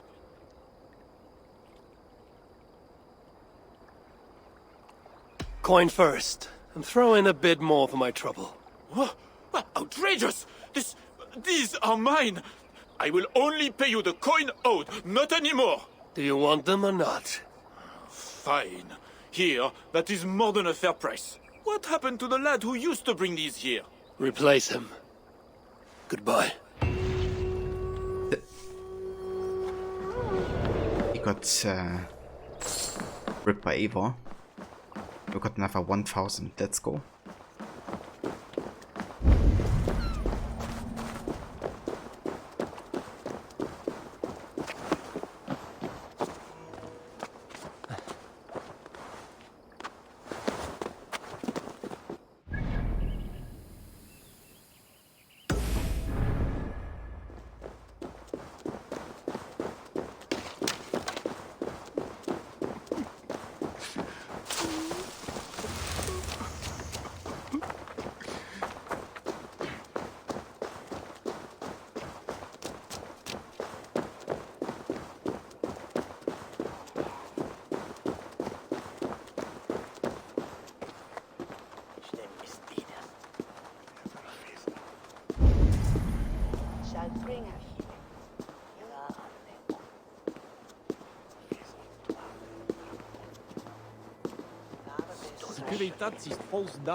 You look none the worse for ale. How much did you drink? Not enough to make me enjoy those awful Frankish skalds.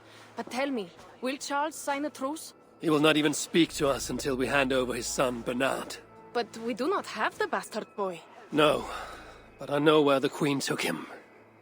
The Plague Ward, south of the city. I will gather my thanes and take them hostage. To seize the prince lacks honor. We should keep an eye on the boy all the same. I know a man of keen eye and like...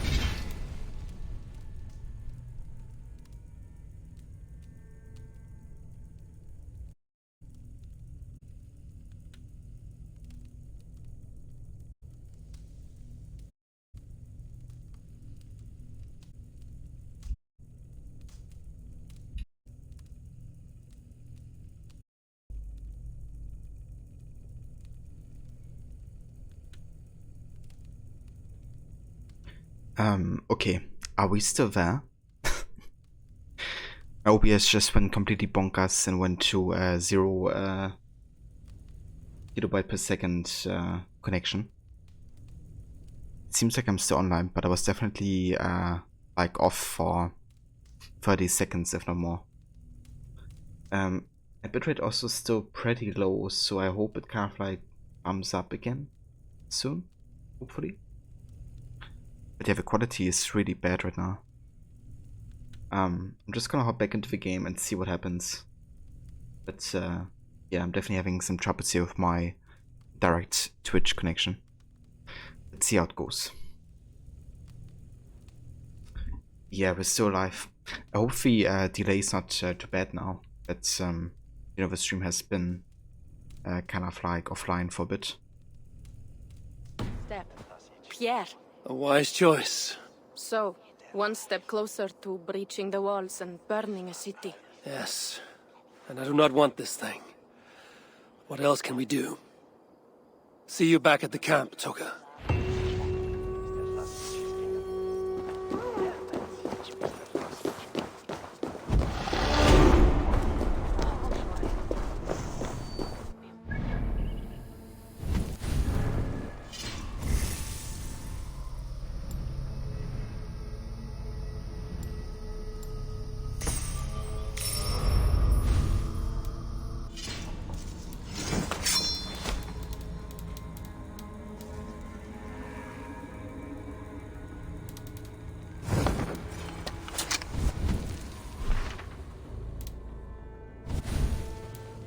Okay, so I think for Find a Better I might actually go for Joyce first and then Raven Clan Shield second.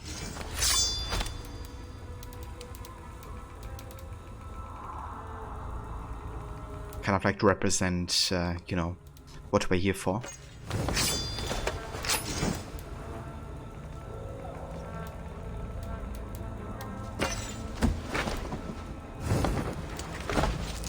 Okay, what happened to it? Why is it invisible?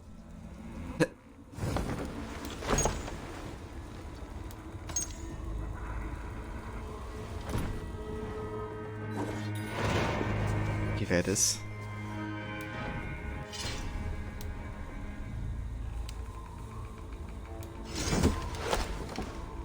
Okay. So we're gonna give this ability with a Joyce set.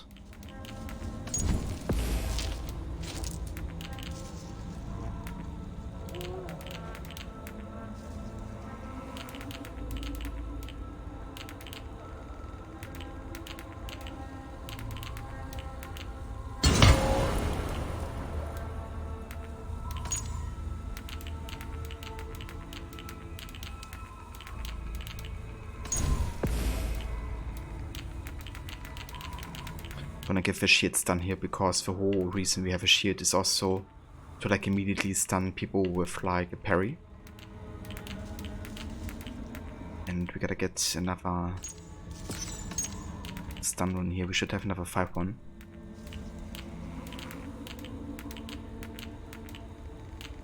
Yeah. And this is gonna be getting, let's see, critical damage.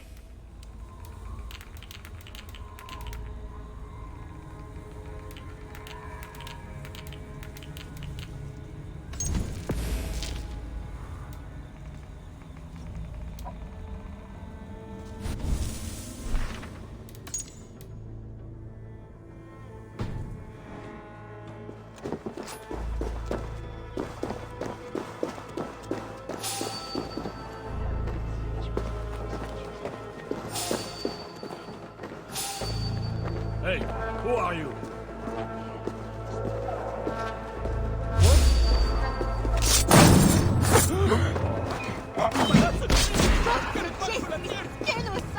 Best not to draw attention here.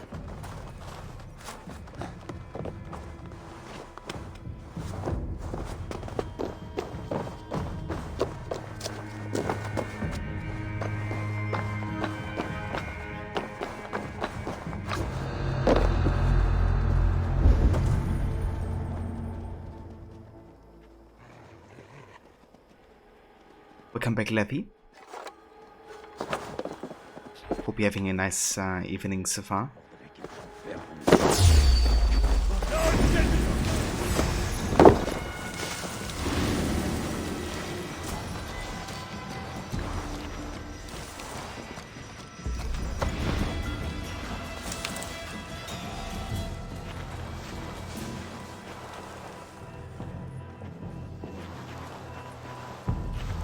Stay on your guard. Hey!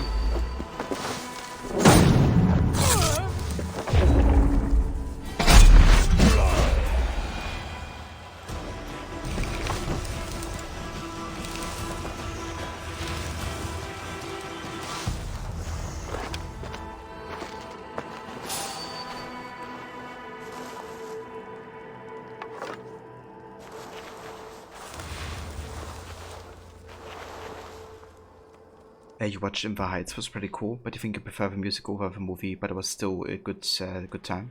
Oh, very nice. Yeah, that's fair. I'm glad you enjoyed both versions then.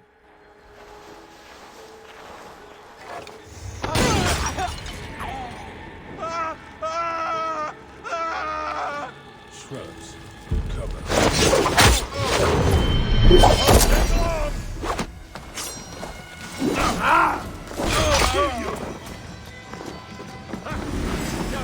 Keep your eyes open!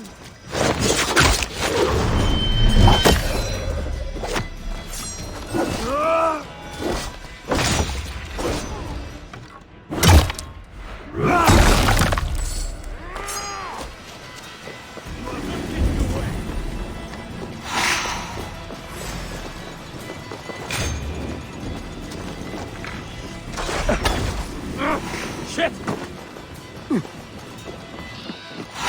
I'll have your guts out. You die.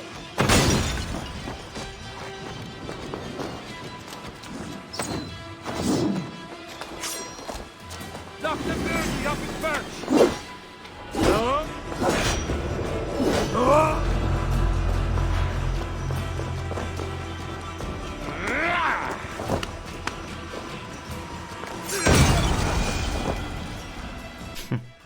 That Ultra Explosion war. Have like light bomb into the two explosives.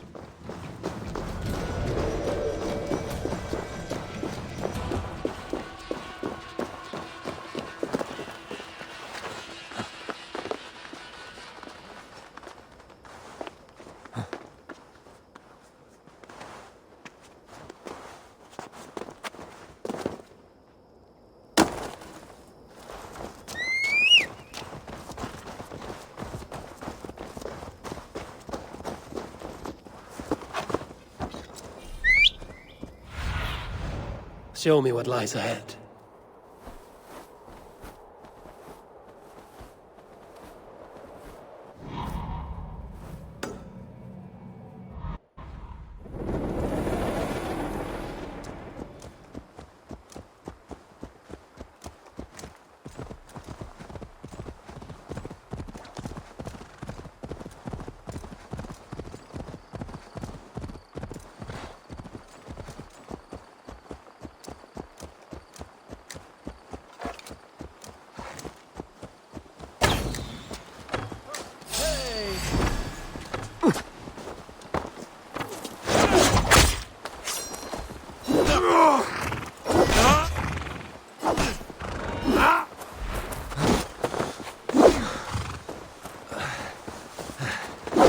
No escape!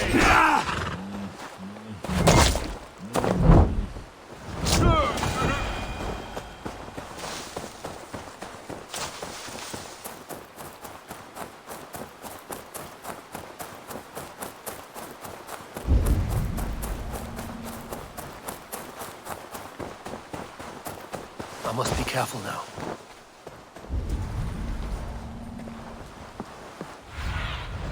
Aid me. Be my eyes. Wasn't he supposed to be like of opportunity or something? Apparently not.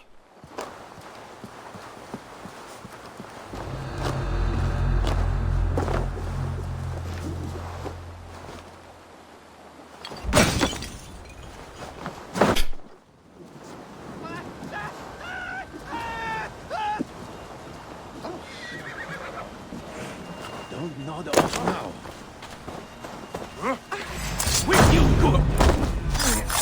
I think that answered the question, Levy.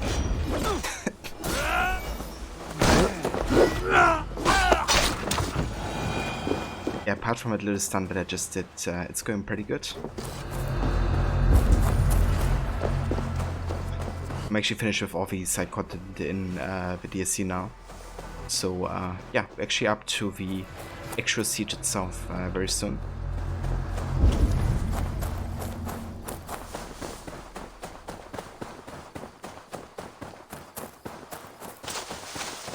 So, big blockbuster action incoming, more or less.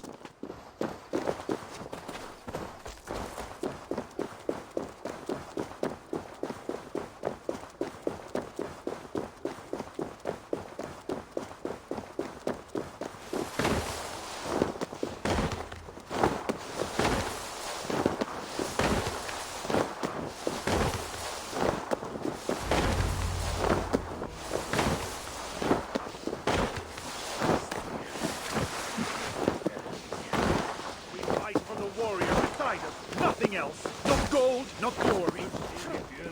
Battle pours out its strong red wine, and we are drunkards. Bloodlust and battle drunk. It is the only time I am alive. Yeah. Life and almost dead. Okay, don't think we can talk to somebody. That's not in connection to the siege. It's like one of Redda's merchants. Threat, my faithful friend. It is a great honor to be sacrificed as Odin's steed. Today you die, but tomorrow you run free in the green fields of Asgard.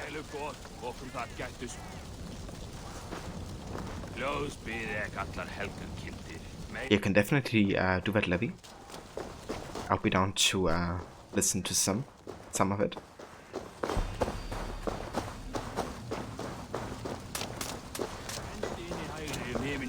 So would you want to listen to the musical or to the movie musical, I guess?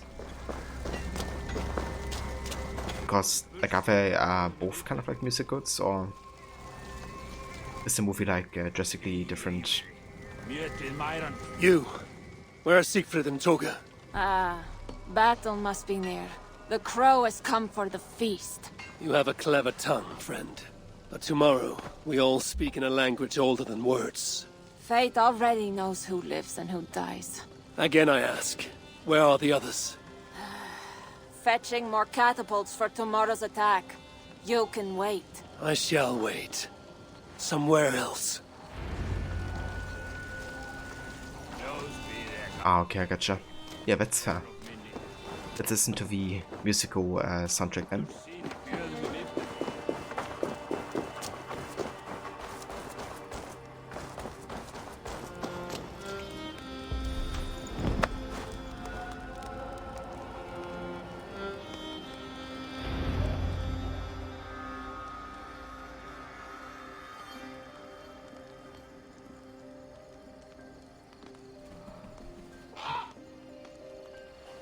Far from home, before another city of strangers.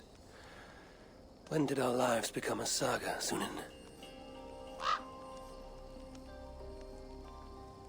Yes, I know the day. The very day when Mother and Father died. Count Odo will not hear reason. Charles plays games. I cannot trust the lives of my people with such men. The Queen now. She I could trust, but she lacks power.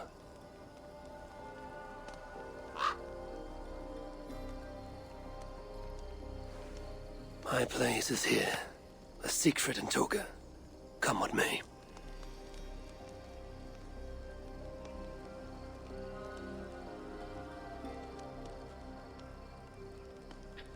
I like that moment between Sinan and Eivor there. Eivor, you return. That means all is ready and we cannot turn back now. Why do you worry? You will collect more swords. I know how to fight other warriors on the field of battle. This is a city. There will be flames. It matters not. Tomorrow we will fight as warriors, not ruthless killers. This I swear upon my honor. Ah, Eivor the Talker. And to whom have you so freely given your word about how my battle goes? I said it. The gods heard it. That is enough. And if I say we burn this city to ashes and feed the crows with children, what say you?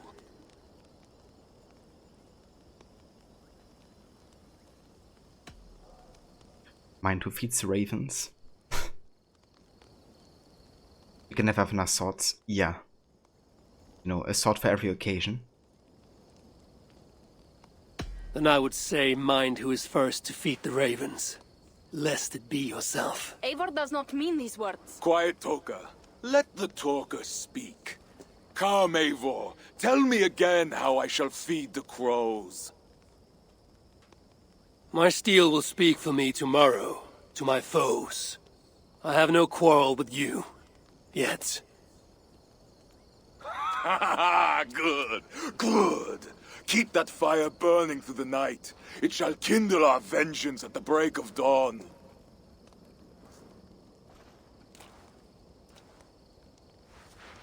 Time to go lie on my furs. How do you do that, Eivor? Sleep before a battle, I mean. Easy. I remember my mother's murder, each moment. Second, I recall every word the All-Father ever said to me. And finally, I think upon this war-filled world, and of the next, the whole of endless wonder. Only then do I rest.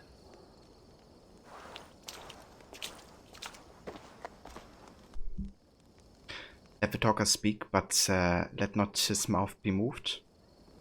Let his mouth be motionless, like Osiris.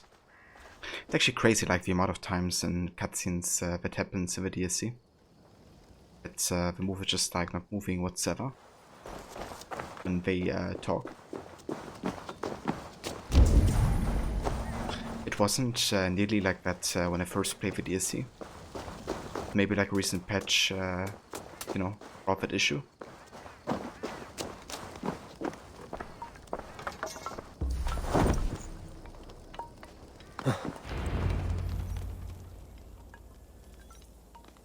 Today, warriors, we shall take that city and sack it and burn it to the ground. And tonight, friends, we shall feast in Odo's palace or in Odin's hall with the choosers of the slain. Now is the time of honor, the hour of our glory.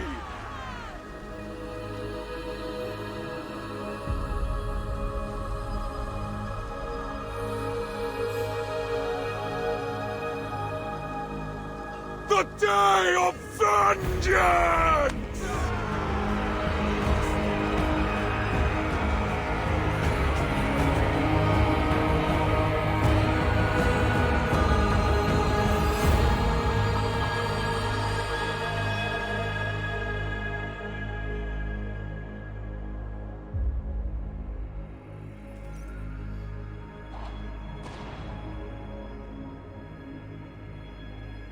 Shields!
Damn, man, look at that, look!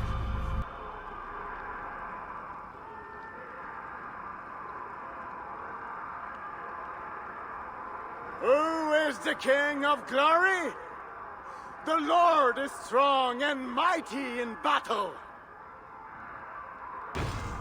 He trains my hands for war, so that my arms may hold this cross of gold. I shall not yield! Brave Sif, bring the gift of victory. Odin, lend me your helm of Ar. Vida, feed my need for vengeance. Of Vanir, Oaesir, crush these walls.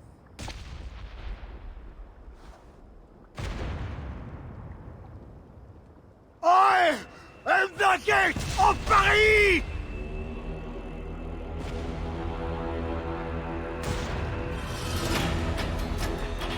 Oh, you're not gonna be in a few? Empires to make it more cinematic. Yeah. It's like you can hear them thinking.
gates have fallen!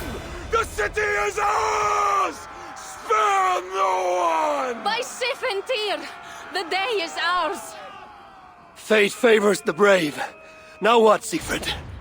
Rush the palace gates! We'll bring the whole place crashing down on Odo's skull! Yeah, gotta make a picture how you decapitate that monk. Faster! Faster! Catch them up! I should not be seen in this area.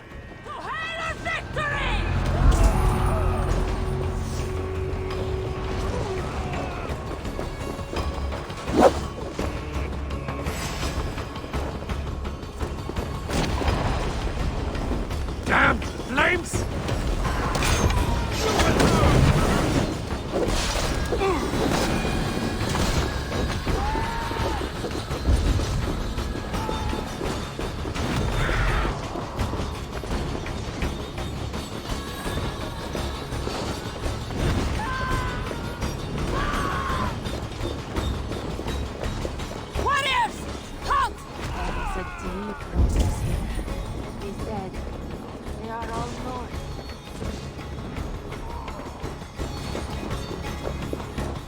Where are those Frankish dogs? Silence smells like guts. Do something!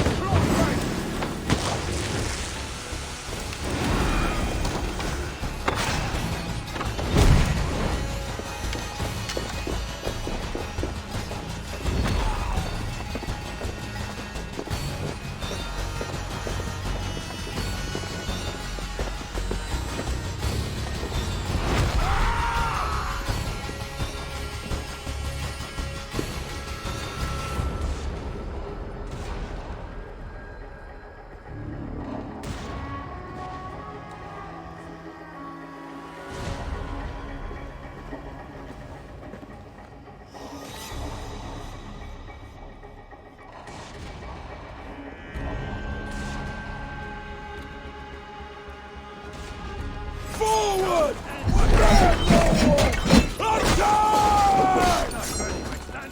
There are too many! Siegfried! We must retreat! Fall back, warriors! Fall back!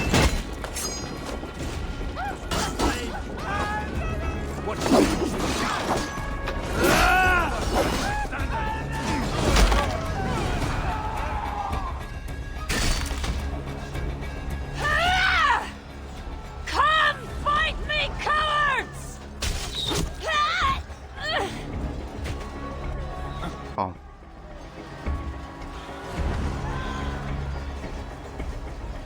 They're cutting us down! Fall back! Fall back!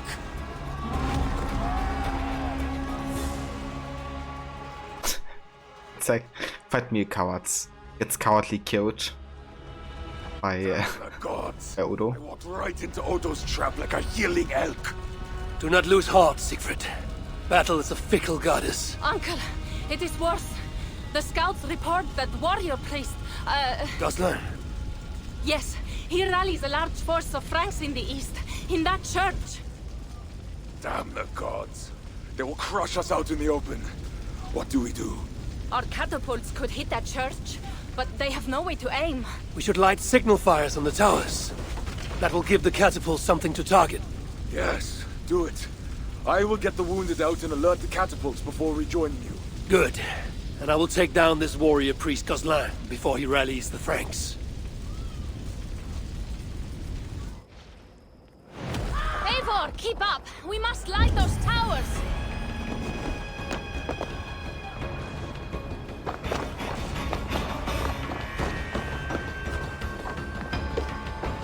Yeah, they really do. And it never changes. Like in Origins, it's important. Unity. Black flag. AC2. Watch out! Damn their aim! Damn you! Where are they shooting? No! Out! Out!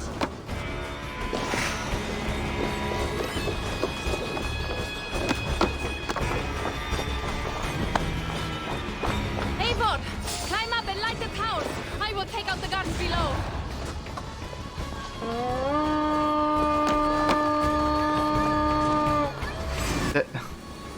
Zeigt dem Eises hier. Vet Yada Hornbear.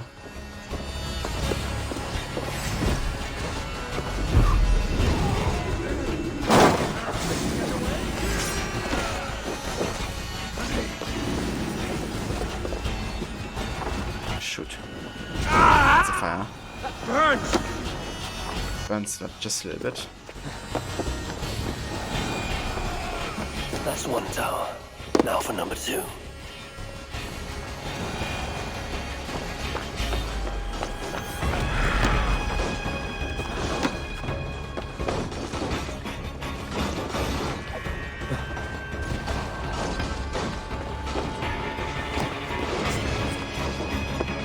When in doubt, signal fire. Yeah.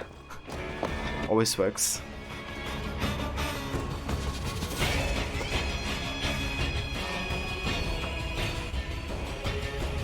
The gates are down! Charge! Charge.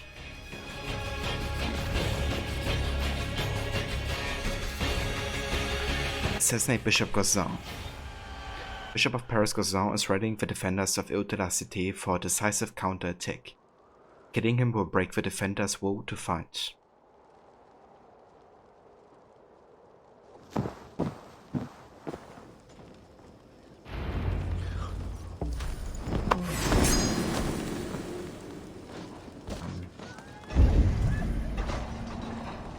Okay, who?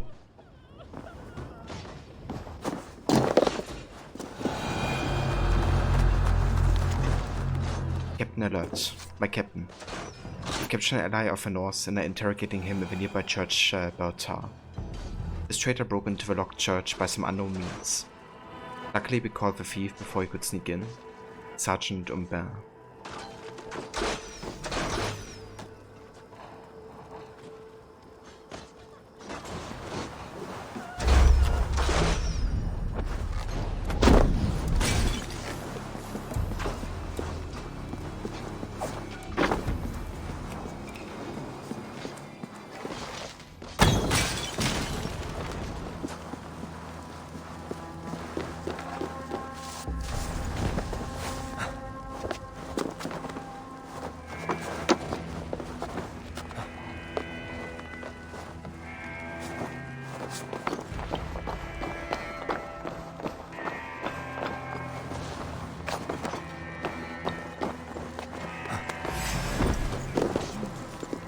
Jammed.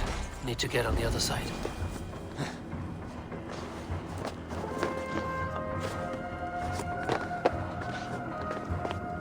Okay, so I probably have to get inside here.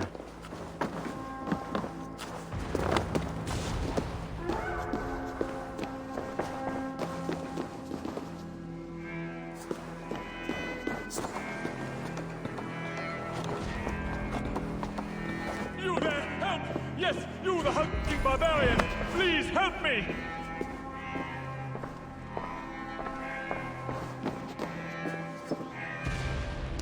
I remember you, the silent jester from the tavern. You have earned my eternal gratitude. I assume you seek the war priest Gozlan? Please, take the church key. It's brought me only trouble. Thanks. It seems you found your tongue after all.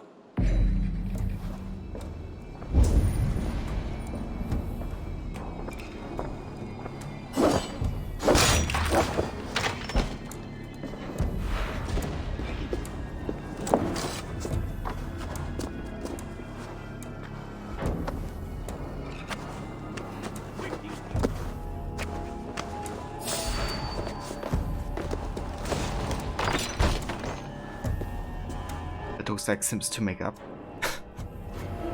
It definitely has that quality, doesn't it? You didn't see anything. You're scared. That's all. No, Papa, I did! The big cross moved. It wobbled. Perhaps it was a sign just for you. Now pray silently, like Meme taught. Okay, so the big cross over there is wobbly. Fear not, brethren. We are safe behind these stone walls. Safe in God's house. Safe? The Northmen have broken through the city gates! And ran right into our trap! Even now, our warriors gather for my devastating counterattack. We will crush them between the towers and the walls. We will slay them all and burn their villages. If that cross falls on someone, it could be deadly. Pray with me, good people. Pray to God and all the saints to deliver us from this plague of heathens. Pray for what? A quick death? You failed as bishop!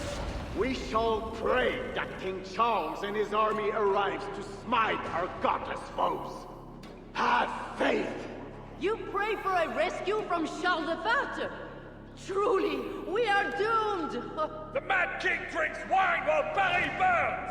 O ye of little faith, I command you to pray with me. Our Father, who art in heaven, hallowed be thy name. Crucial repairs. Bishop Gozon. I implore you to spend some coin and repair the church's walls. The fitting of a giant's cross are near rusted through and could give way at any moment, wounding your parishioners. Faith alone cannot sustain masonry. Sincerely, Brother Amar.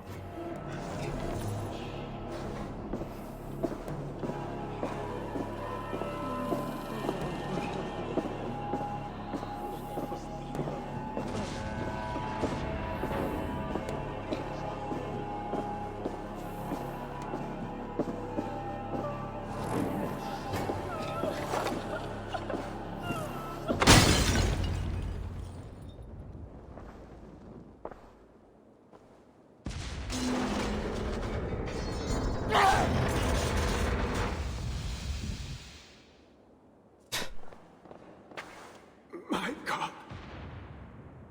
Is that the darkness? Or a light? Join your nailed god in death, as you served him in life.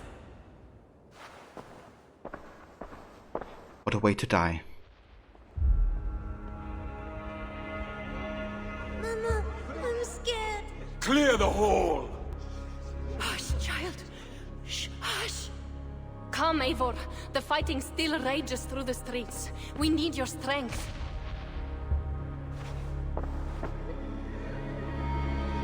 What the heck? Eivor.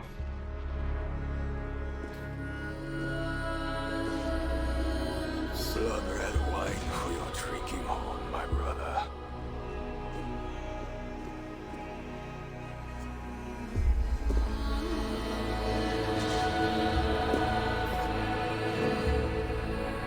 How does this end, Toka?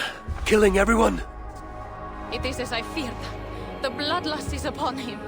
He will slaughter the whole city. If I can reach Count Odo, I can make him surrender to stop this madness. Siegfried's warriors have surrounded the gates to Odo's palace. With Kozlan dead, the streets are ours. We are moving the catapults to batter the palace gates down. There must be another way. Over, under, or around those walls. Nolwenn once spoke of a tunnel in the southwest. One way or another, I will get in.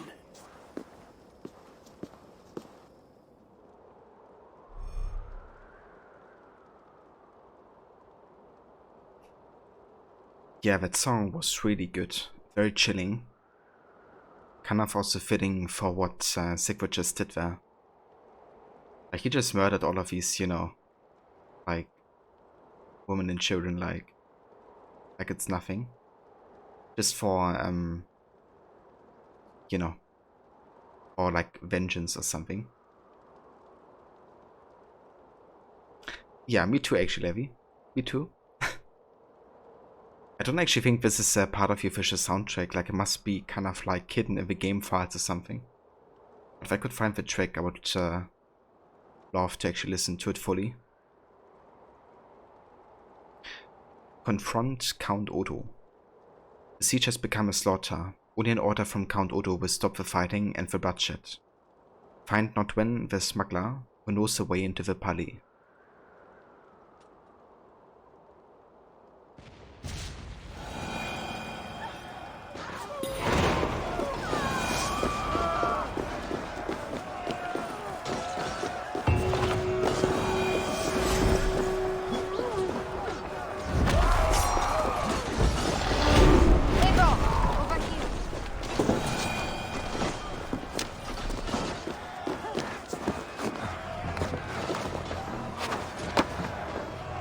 Smuggler, I last saw you in the tunnels. That was before your army started the burning and pillaging. This slaughter is not my doing. I mean to end this. You have not won yet. Charles is marching toward Paris with his heavy horse. Gods. His army comes. Well, they are close and riding hard. All the more reason I must hurry and end this thing. I need a hidden way into Odo's palace. I know a way, but there is a band of Frankish warriors milling about. Show me. Upon my honor, I give you my word that Toker and we do not want this. Fine. I will lead the way.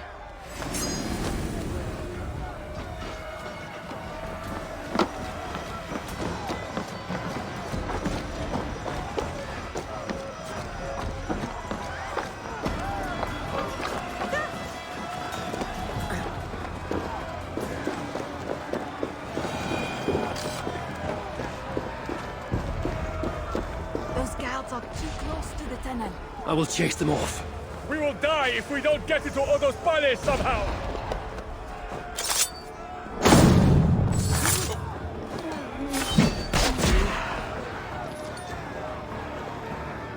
That's odd.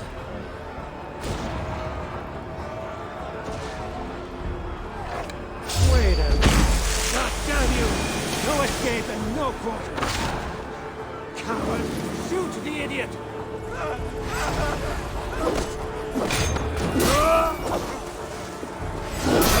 Cost you!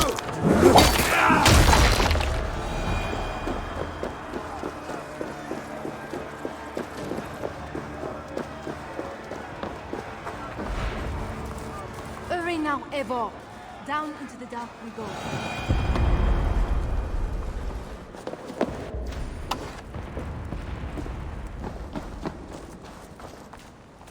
That tunnel takes you into the Palais. Thank you, Norman. And you? I will save what I can of my trade goods and leave through other tunnels. Godspeed, Eivor. A safe journey to you two. A fine haul of Norse war gear and Frankish riches. Looks like Norman smuggled for both sides. She did. Stay neutral and everything. Good for the business, I guess.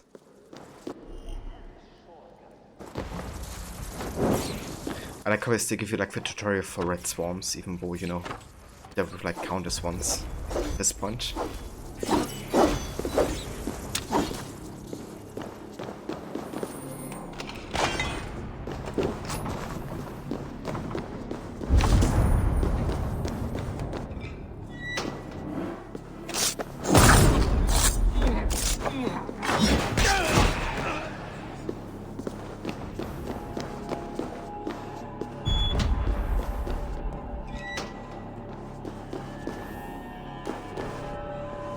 Now to sneak inside Odo's palace.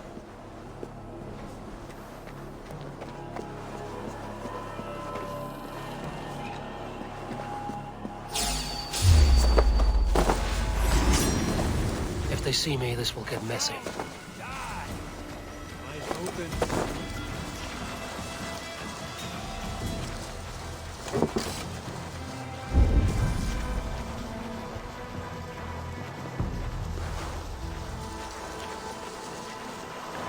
Let's stay awake. Eyes open, Lenny. Even Max. Ik vond het wel leuk, dude.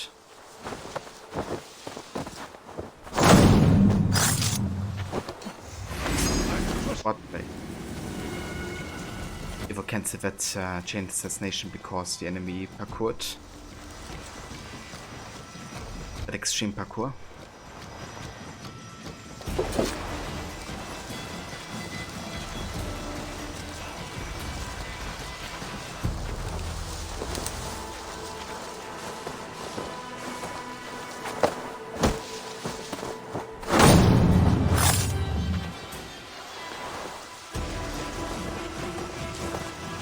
Yeah, all the flower stuff.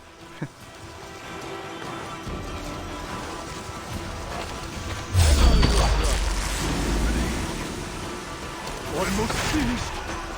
You are not getting away.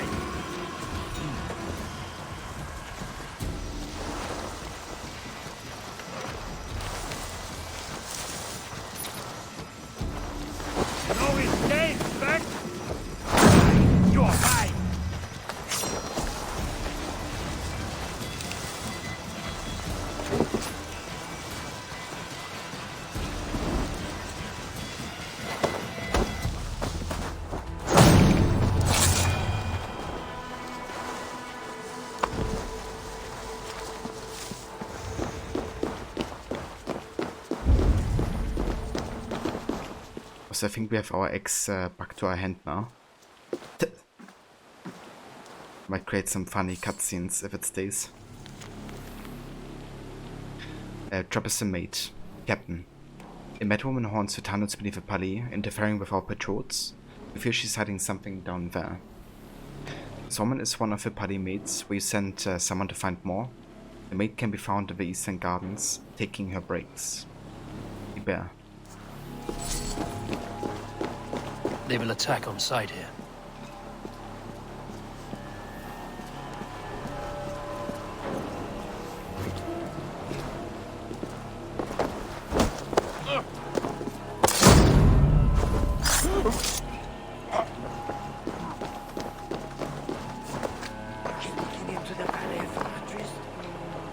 How can you think upon animal lusts today of all days?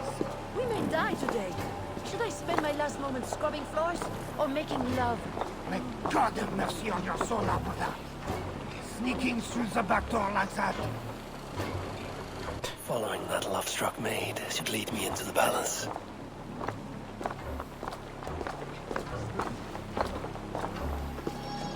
A tailing mission. Here in Valhalla.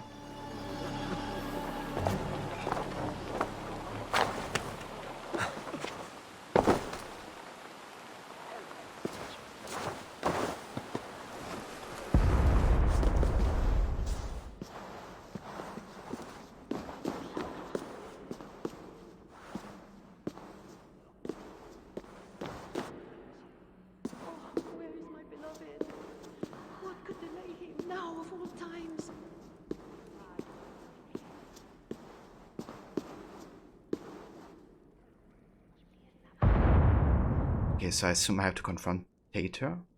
Maybe? Maybe. These tunnels should lead right under the palace. Escaped from your cell? Whatever you are doing, stop! Mon cher is coming, and he'll lock you up! Wanna die?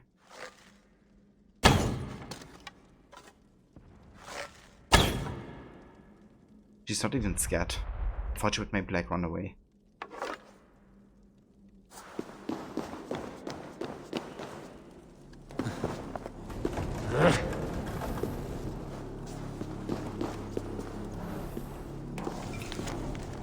Keeper of my heart.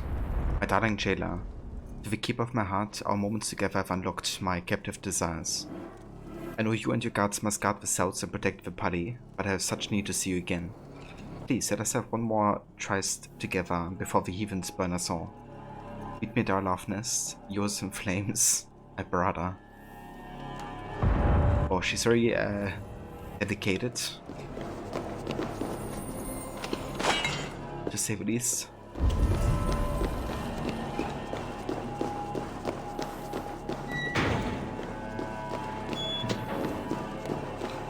The jailer must have taken the key with him after reading that note. Good sir. Otto commands you to get upstairs and board up the windows. I've already locked the underground tunnels to the other wing. Guard the key closely, and may God save us all. Henriette.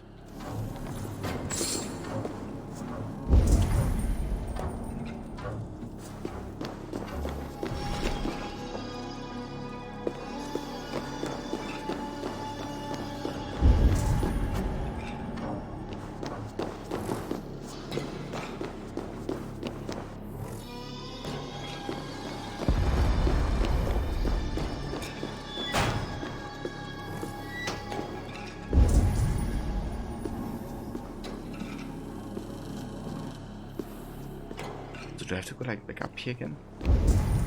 Get the key.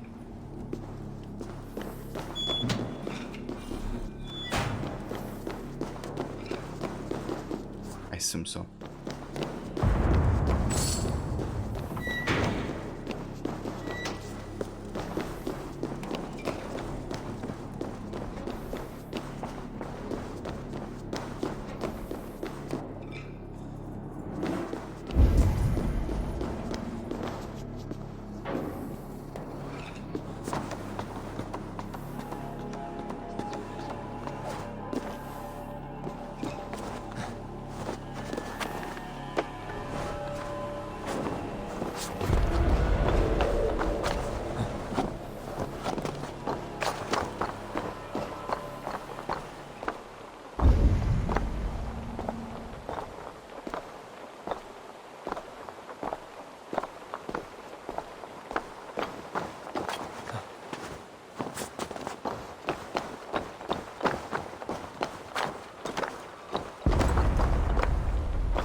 reçu parole.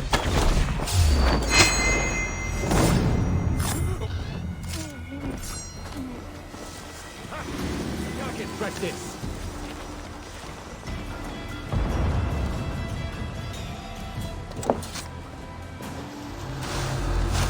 Your guard.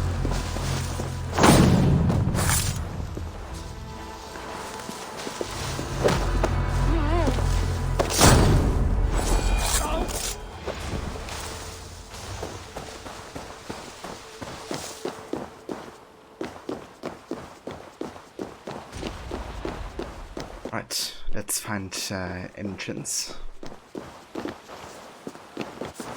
First any.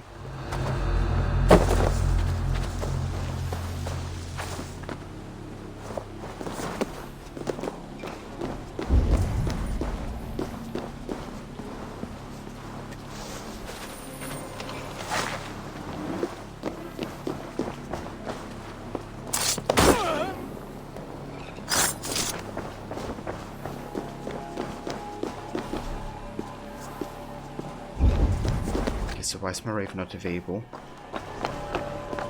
Exactly.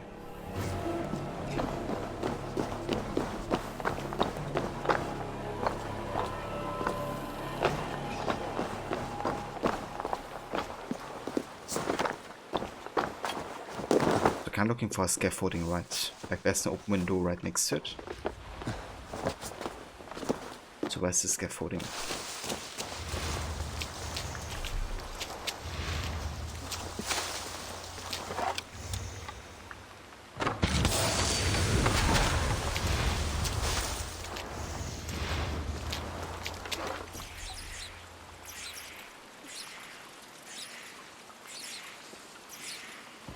Eyes open.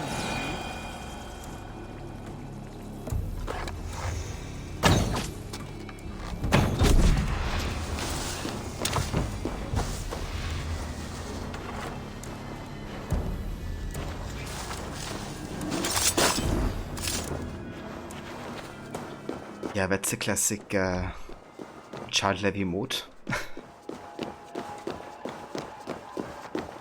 Looking cool stuff, huh?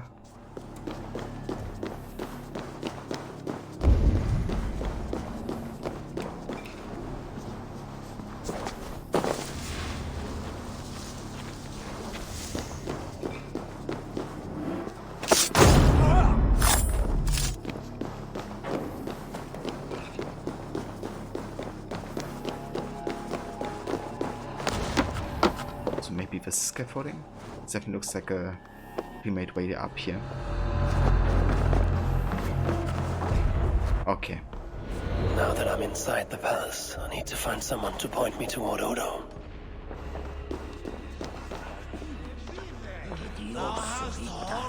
Pardon me, good sirs. Where may I find Count Odo? Count Odo?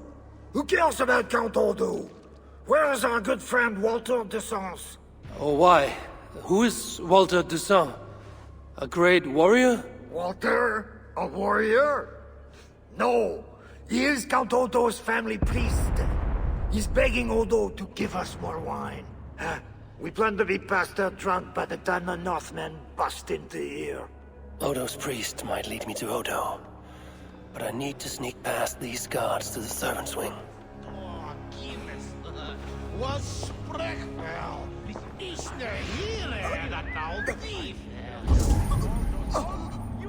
Okay, so it didn't alert them.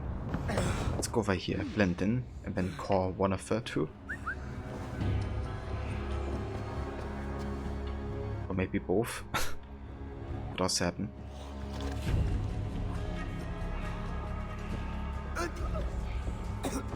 Huh?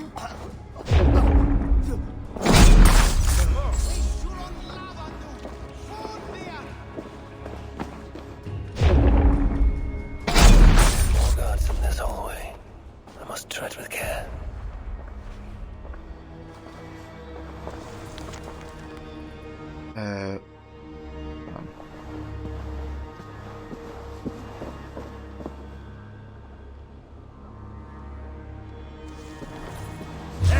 Oh, come on. Like this.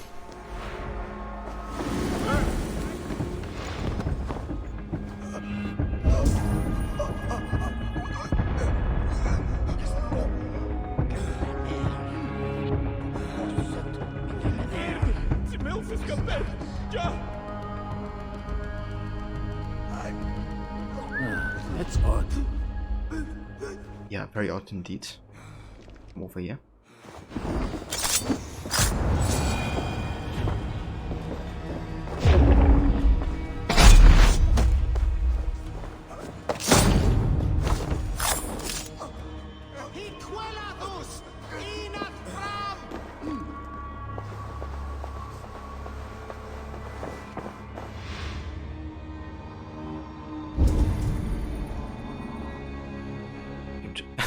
That parkour of the big guys. Impressive.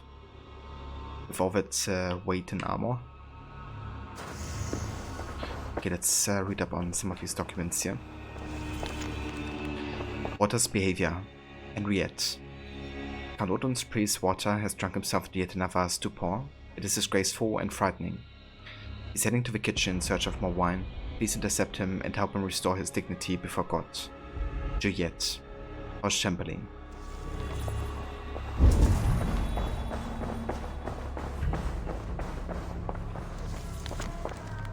Expression of gratitude. Bedroom.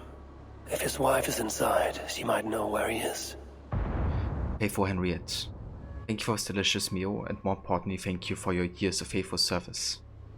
No doubt you have earned a heavenly reward. Alas, battle courts even as my dear wife lies unattended for the nonce. Please ensure Water to comfort her in these dark hours, and if need be, deliver the last rites. Count Odo.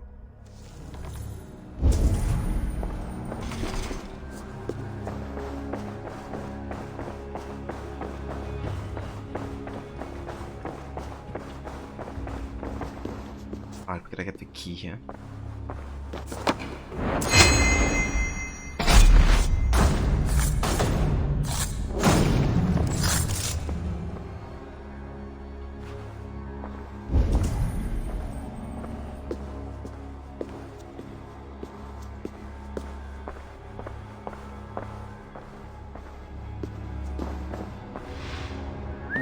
Let's go.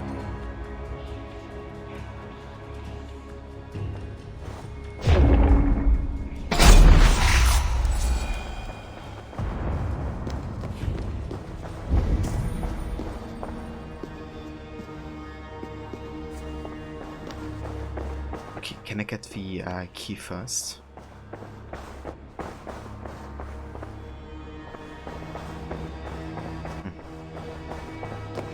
Maybe not. Let's talk to this person over here then. Oh my goodness. Why the council would defend to you, I will never know. The mother. To think it's so stubborn, that Odo, and that pathetic Walter du Sang. Too drunk to give last rites. A travesty, that one is. Yeah, definitely. I really enjoy these infiltration and unique assassination missions that they added for the Siege of Paris DLC.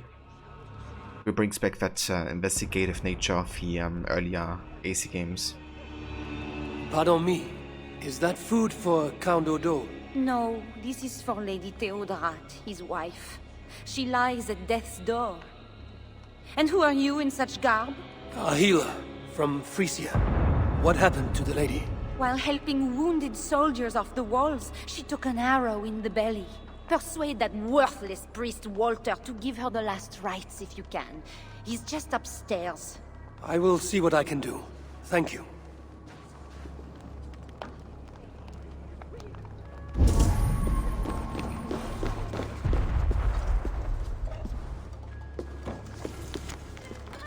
Fine meal. Stuff. Dark days are upon us, but with heaven's help we will shine through. Let us all do our part in the coming battle, and if that means baking the finest meal Lord Odo and Lady Theodred have ever eaten, then that is what we shall do. Let our godly labor and craft show our appreciation for the just reign and godly ways. Henriette.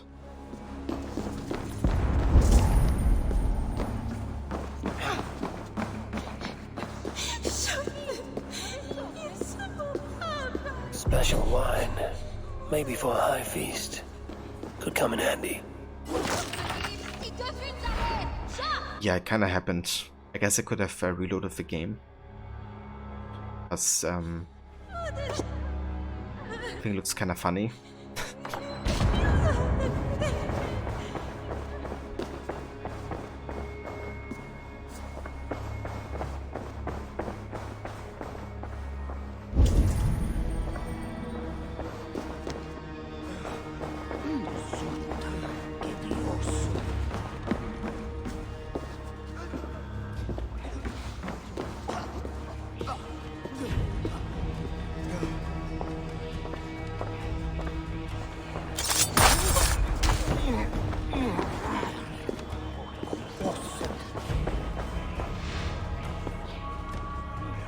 Mon Dieu, what's happening?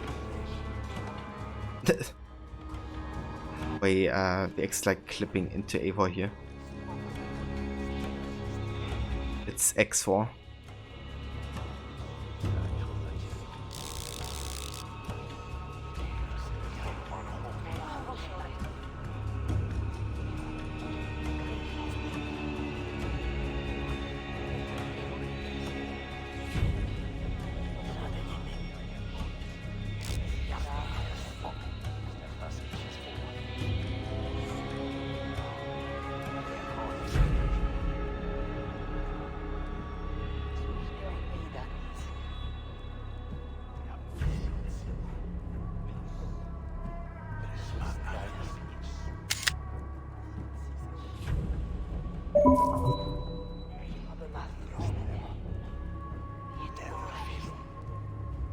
You notice they added indicators of on blending interactions. Yeah, they did actually. It's very useful actually. Like ever since I patched it in, I definitely find myself using them more, just because of like how visible they are from like further away. Definitely nice addition, I feel. Close the chapter of your application to the THQ Nordic. Hope you hear something back positive or nice. Wish you all the best, dude.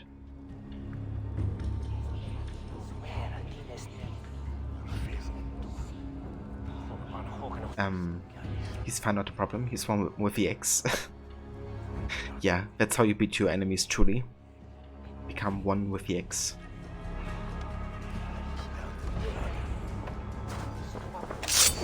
Key looks like it should open something important.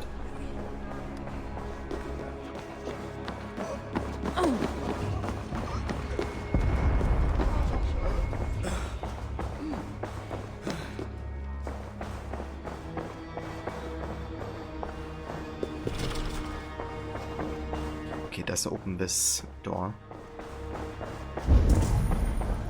Maybe that one. Okay.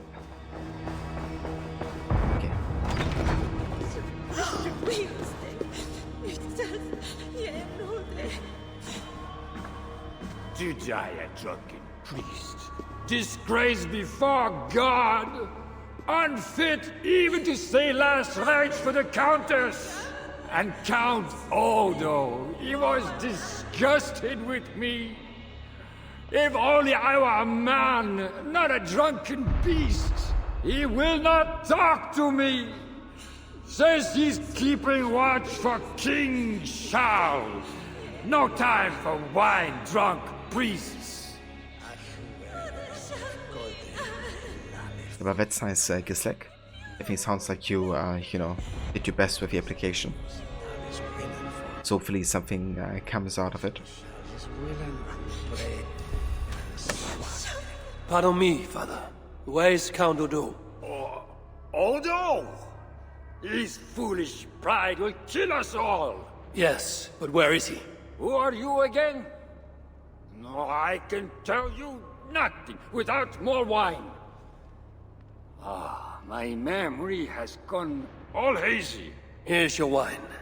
Now do you remember where is Count Odo? Wine? Sweet, precious wine.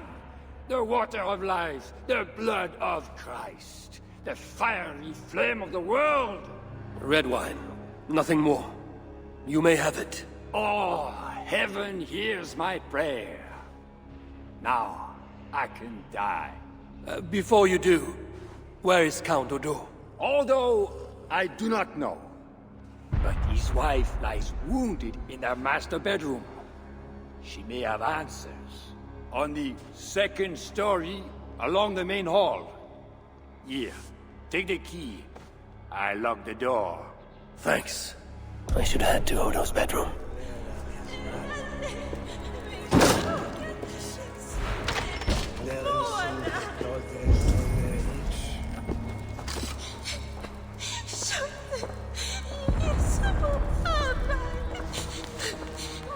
An unfinished diary. I'm so amazed and at loss to describe the things I've witnessed. I must write plainly as I can, so that those who come after this awful day will know that there is a god in heaven still. We watch from the city walls as the invaders set fire to the bridge. Very earthy, earth groaned as a dark paw covered the sky and hid the clouds. Great Alberts took up his axe in the name of God and stood alone against the horde. He fell, struck down by the cruel Northerner, and Paris fell with him. The guards of the tower swept to see it. Young men and old groaned and cried out. Others tore and snatched at their hair, pulling out their own locks. Some of the women, mad with grief, bared their breasts and struck at them with their fists. Others scratched at their cheeks, adding blood to their tears. Suddenly, above them all, a single voice cried out, "Have mercy, O Germain, on us, you luckless children." For a moment there was perfect stillness, as if heaven itself paused to listen. Then all joined in a single lamentation. The ramparts resounded with the name of Germain. On each tower the warriors and the highborn who led them shouted. The whole city swelled with the echoes, as the people cried out in one accord. "O Germain, hear our cries, help us, your steadfast servants." Yeah, I'm sure it exactly happened like this, right? Like, no fiction to this. Whatsoever. This place is heavily guarded.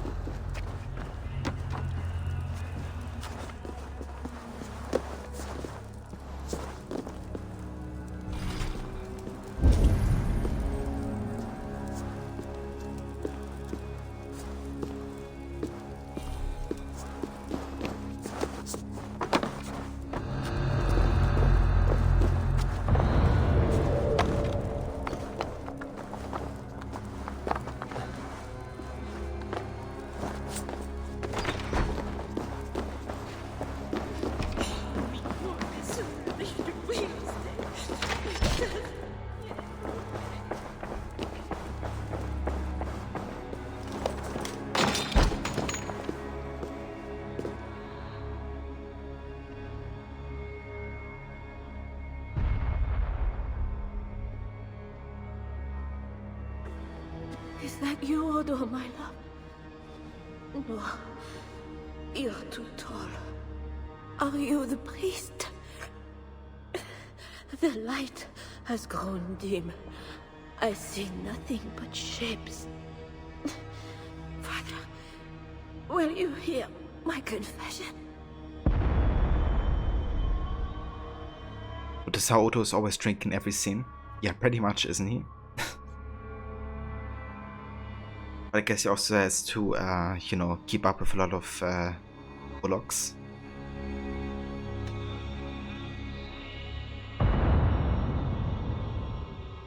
Ah, yes. I am the priest, your ladiness. Forgive me, Father, for I have sinned. In my own pride, I went to battle without armor, thinking God would be my shield. And now I'm dying, and I will never see my sweet children again. Where are they, Father? Are they safe? They are safe with that good man, Walter de Saint. Do not fear. Thank you. But Father, please, will you carry a message from a dying woman to her beloved husband? I will, my dear. What should I tell Count Odo? That he is a good man. That he must live for children's sake. For Paris. For Francia. He must not die for a mad king. I promise I will do this, good lady. Where may I find your husband?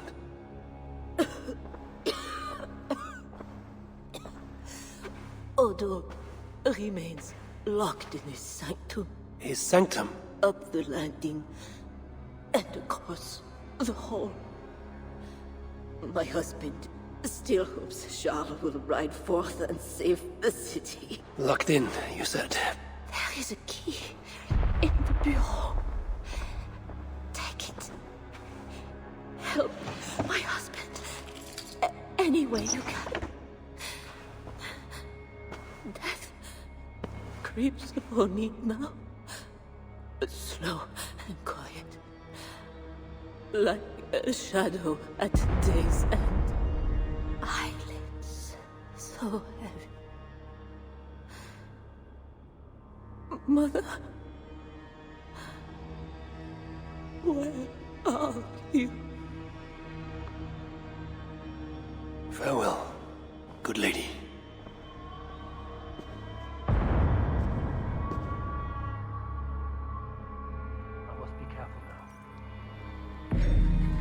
Must be careful now.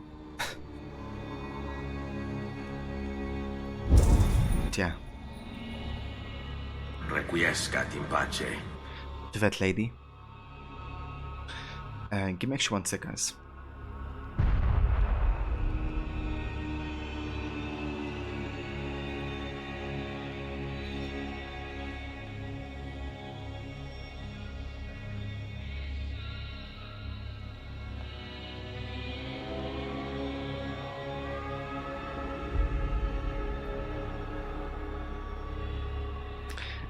That's way too generous, Levy.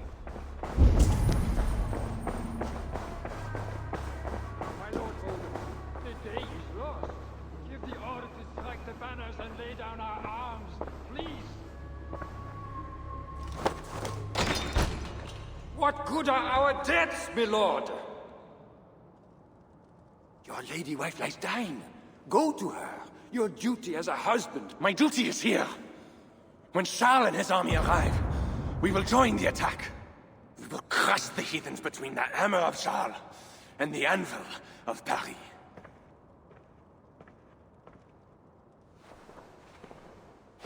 Leave, Walter. Go comfort my wife as best you can. God, it seems, has chosen a different fate for me.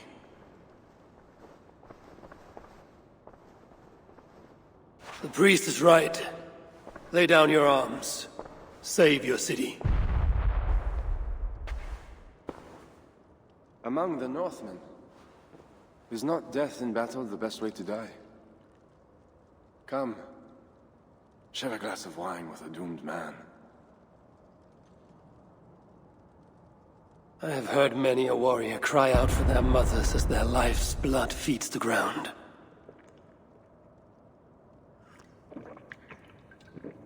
I no longer can say if this is the best way to die.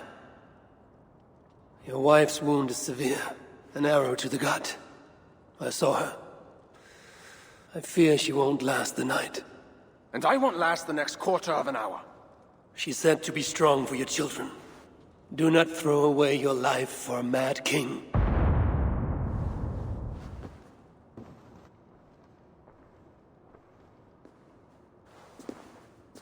Look at these works of stained glass. Delicate, priceless.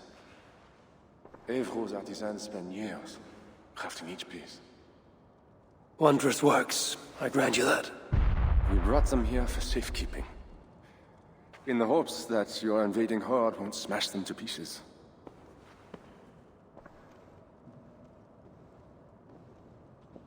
You tell me to surrender my city? Abandon my honor? You tell me to live out my days as Siegfried's prisoner? What would you do? I would fight. And someday, I will die with steel in my hand. As I know, it is my doom. But today is not that day. And if I put you on your back, bleeding out and crying for your mother? My mother is already dead. Come, Norther! Bleed for Paris!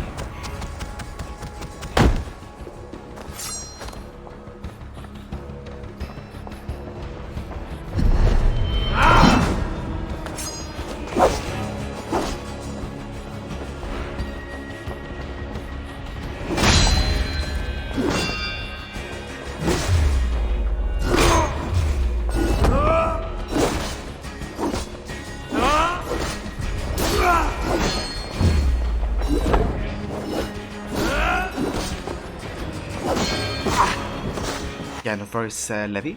Hope you enjoyed the video. And I will talk to you later.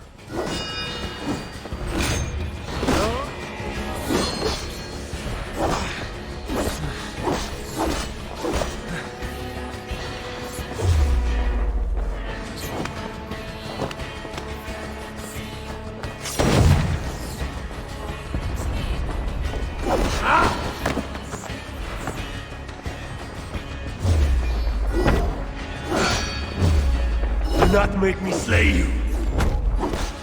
Honor demands one of us die.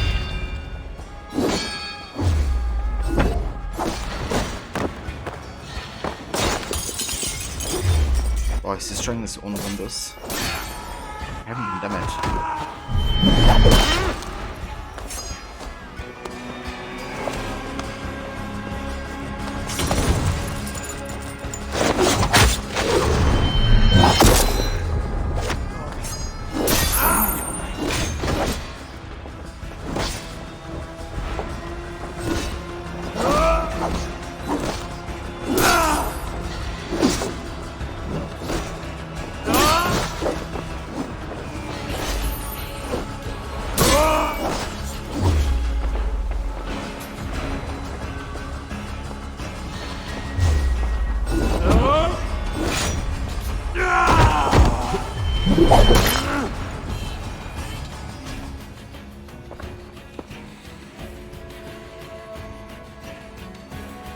A fine blade for a fine warrior. You fought well, Count Odo. But not well enough. Give me a quick death. Do not make a spectacle of my defeat. Those are not Siegfried's horns. Charles and his army. He arrives in time to save the city.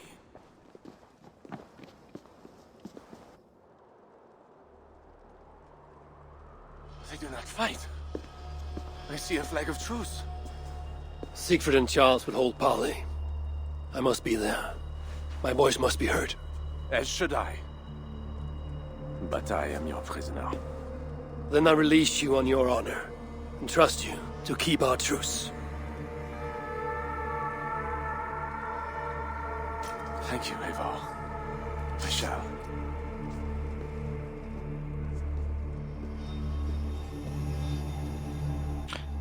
Yeah, Eivor with that honor flavor.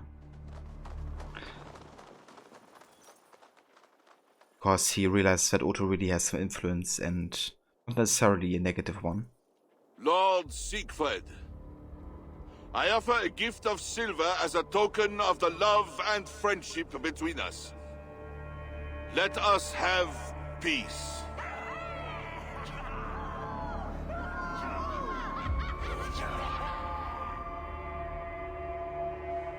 Silver for a truce. Not a truce, but a lasting bond. I name you my Lord of Rouen, and you bend the knee to your king. I do not kneel to wooden gods, let alone living men. But no matter. Let me take counsel.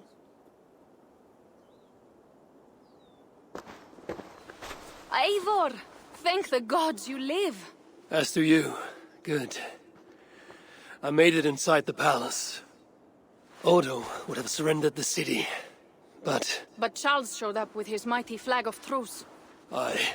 And you? After we split up, I took my thanes and secured the bastard prince. He's nearby, safe. Eivor! The gods do favor the brave. The lucky and the brave. So it is said. And Charles, he offers us a hoard of silver. Ah, indeed. And all we have to do is sail away. He brings enough treasure to make every Warthane here wealthy beyond dreams. For those who lived. Gambling our lives for silver, that is our way. Now, do we take his offer? By Loki's bloody balls, yes. And call him king if it makes the old troll happy.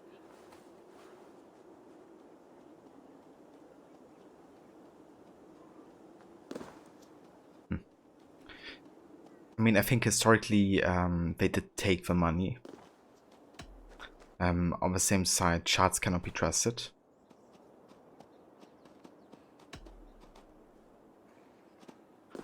yeah, for the purpose of truce war, I guess, you know, taking the king's money might be the best thing for now. It would lead to, like, less death, maybe. Treasure is what we want. Treasure and a truce. Take his offer.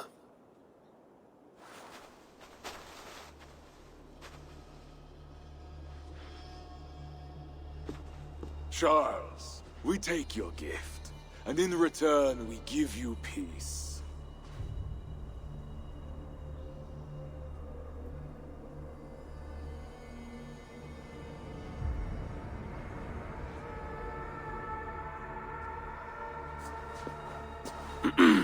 Siegfried. This man, Siegfried, swears to be my loyal friend and protect our lands in Amiens and Rouen.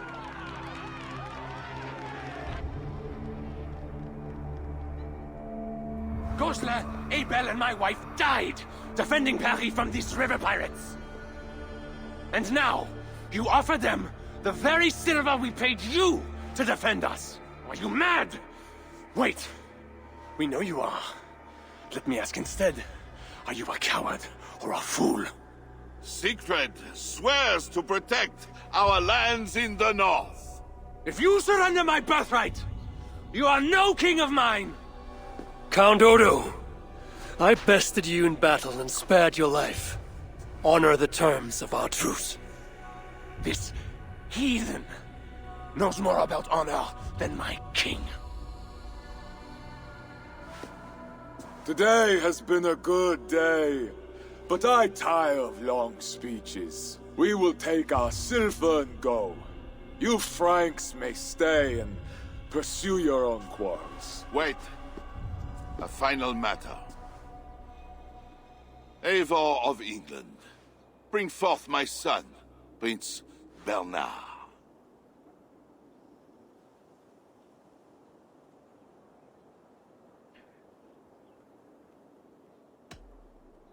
Yeah, I mean, you can't really blame Count Odo here for his reaction, because, like, he's speaking, you know, straight facts, basically.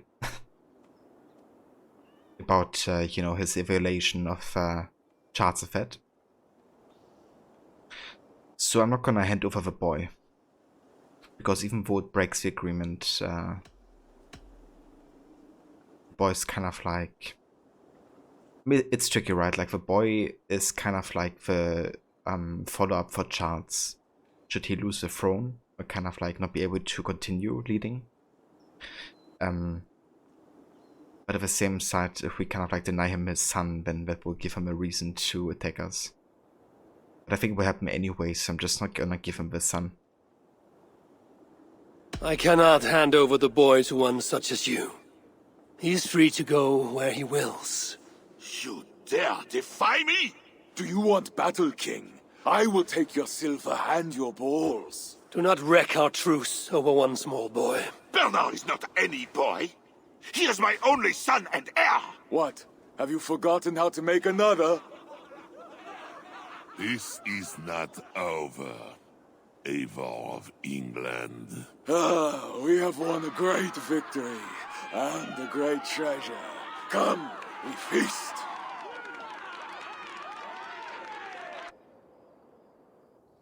There was the Dark Passenger again for Charles, when he kind of like doing his deep voice. He's talking with his dark side, basically.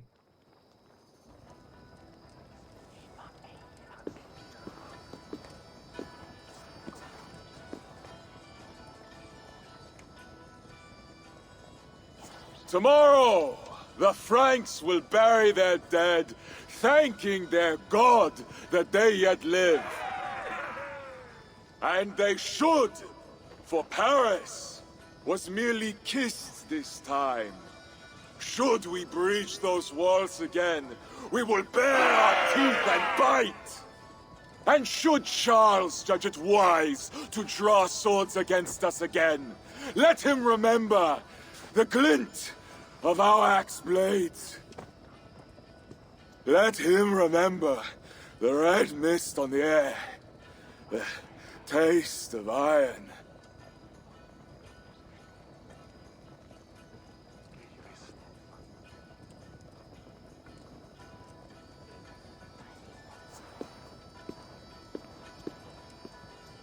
Enjoy the feast all! A purse full of silver to any who can drink more ale than I! Skål!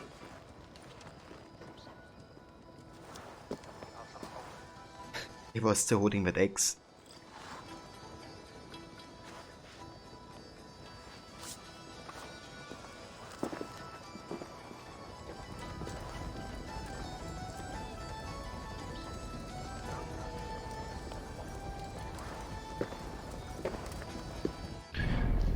Alright, let's actually go ahead and have a save here real quick. So I'm gonna reload and we can, you know, get rid of that eggs.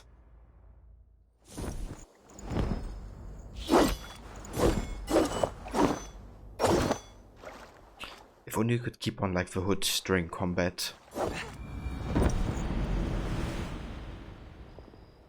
Like you can in the loading screen.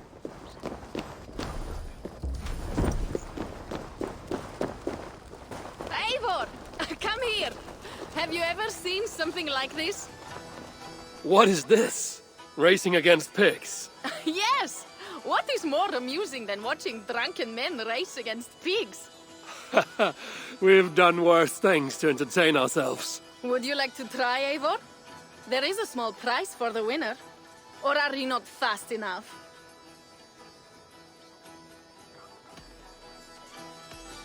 Where do I start?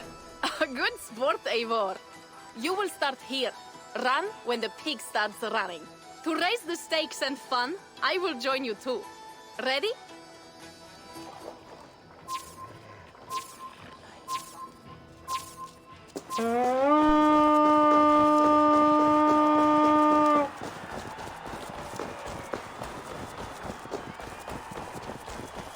And the pig is actually quite fast.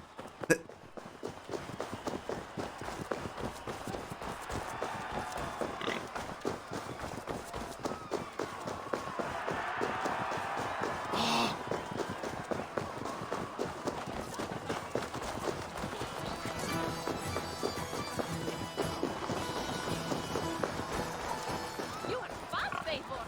But I will catch up. Yeah, my dust.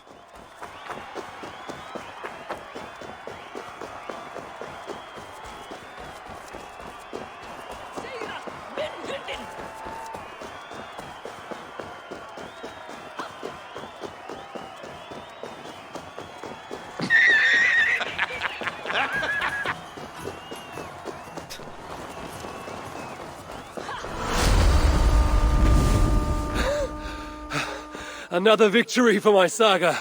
Seems your legs were blessed. No matter the winner, the joy was in the doing. Indeed. And we sure slice open Francia's belly this time, eh? Now to feast on her entrails. The winnings are worthy of a serpent's lair. And the roads glistened from the dew of slaughter. Yes, though one wonders if such butchery was needed. No lessons today, Eivor. I doubt I will remember them.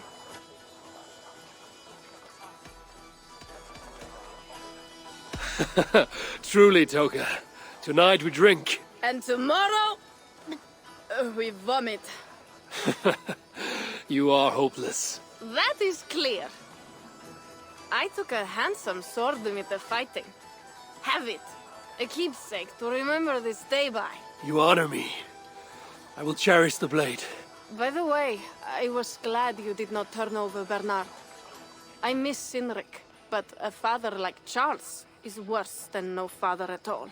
I could not doom the boy. It is not a price I think my clan would have me pay for their safety. Indeed. So we got the ring sword. Let's have a look at that. Increased critical chance when dodging. That's quite nice.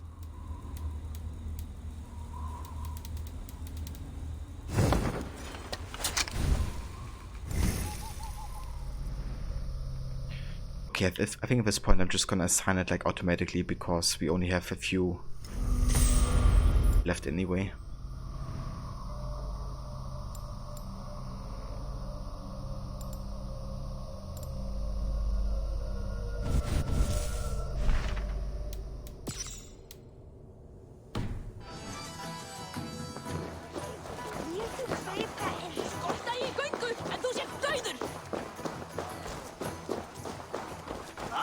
Eivor, here is something even you have never done.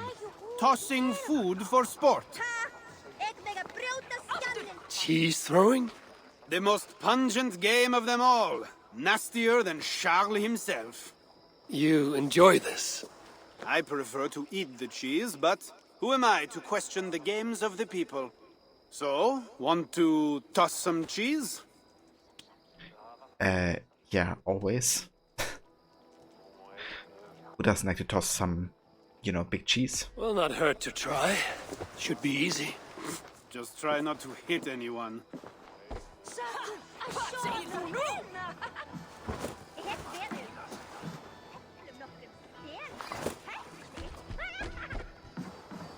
Oh, need to throw harder than that.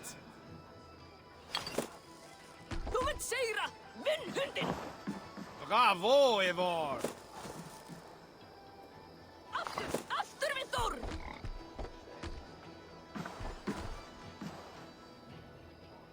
Good throw, Eivor. Never underestimate the cheese. Did I underestimate the... You definitely earned a prize, so here, some stray silver from the spoils of Paris. You expected a different outcome. I thought you best for rallying a siege and swinging a sharp stick. Was not sure how you would toss some cheese. There's much about me you don't know, Pierre. Oh, pray tell, what else should I know? So this is the romance option with Pierre, apparently. Worry not about what I might teach. Right. Plenty to celebrate about this night. Don't let me spoil your fun. Go on. Something was amiss with Siegfried earlier. A little ale may have lifted his spirits by now. Prefer keeping a cheese in your stomach. Yeah, same. Just got tossed it in your mouth, I guess. That's how you toss cheese. Yeah, poor Pierre. Has to look for someone drunker than Eivor.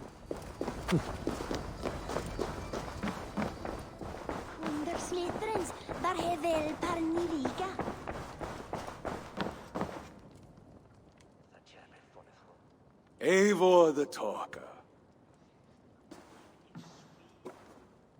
Quite a trove of riches, Siegfried. What were you doing with Count Odo as Charles's army marched on me and my men? I was trying to gain his surrender. What of it? Is it not strange that you met with Odo, Richardus, even Charles himself, and yet all three still walk around with their heads? Everything I've done has been for my clan. It is curious that we must drench our blades in battle sweat to enjoy a night like this.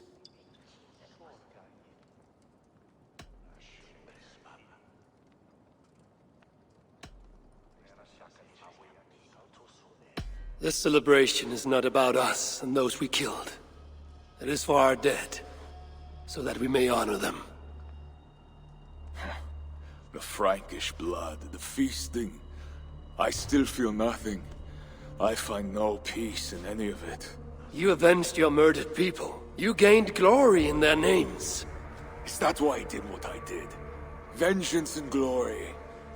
I wonder anymore why any of us do the things we do. Is it Valhalla? Is it clan?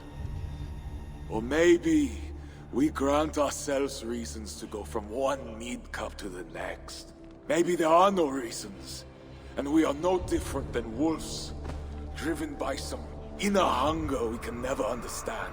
That may be, but for the sake of our peoples, we must continue to act otherwise. No. I do not believe there is a hole waiting for us.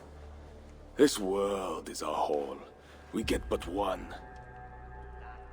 I shall not pretend. Francia's cup overflows with lush farmland, fat farmers and fatter purses. All the more for us to drink.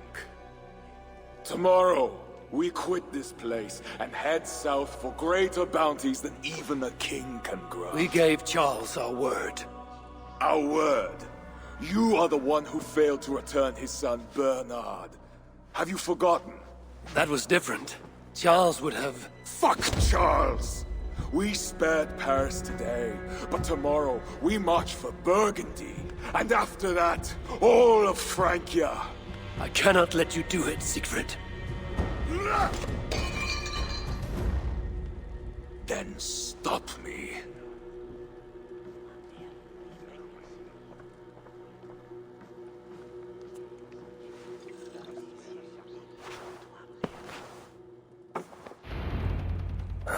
I need to go after him. It was actually really well written, I felt. To exchange. Also like how they consider the choices that we have made. You know, when Eva said I'd do it for my clan, he didn't say anything because we had made our intentions clear from the beginning. When we talked about, you know, giving our words, kind of like made the point that, you know, we didn't hold our words regarding Bernard, and giving Bernard to Charles.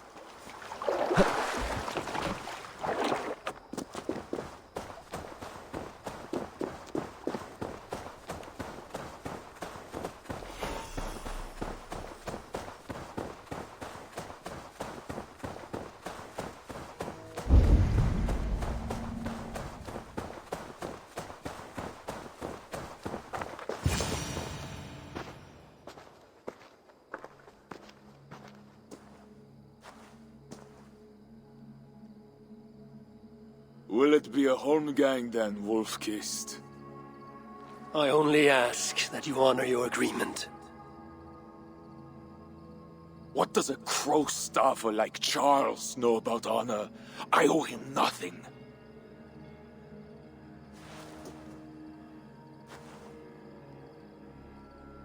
And he owes me everything. No amount of Frankish blood will bring Cynric or the others back. Some wrongs can never be made right. All this talk of right and wrong, honor, as if we can judge. It has no meaning. Can we explain all the blood on our hands, Eivor? Or are we two jesters on this Frankish stage, awaiting our final performance? Draw your weapon.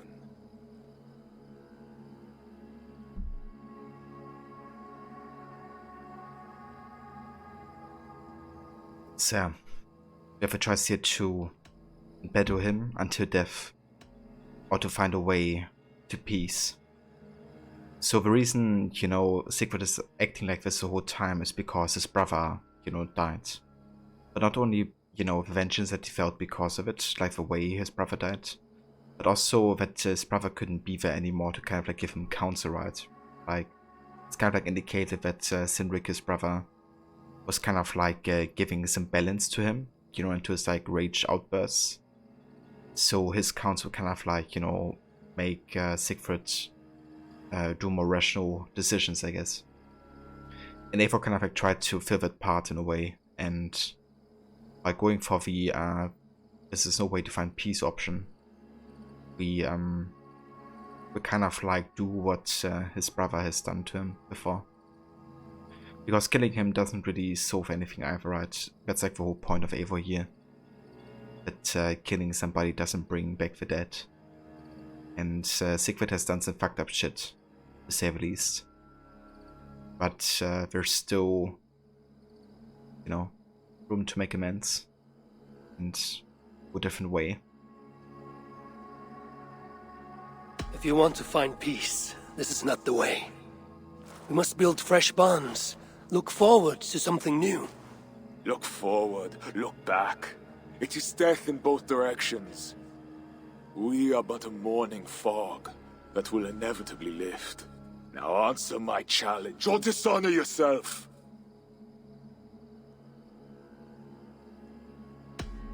Your sorrow will linger if you do not face it directly. My blood, the blood of more Franks, will be no salve for your grief.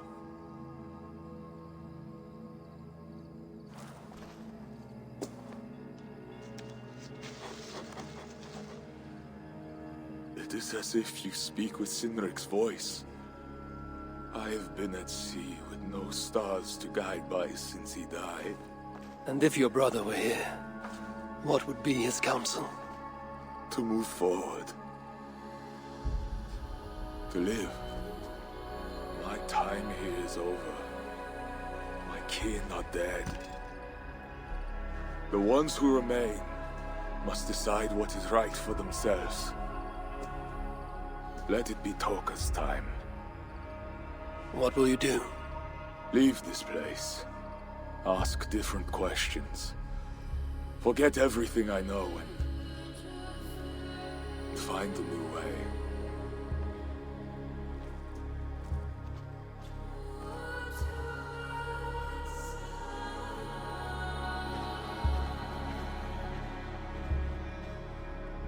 Siegfried!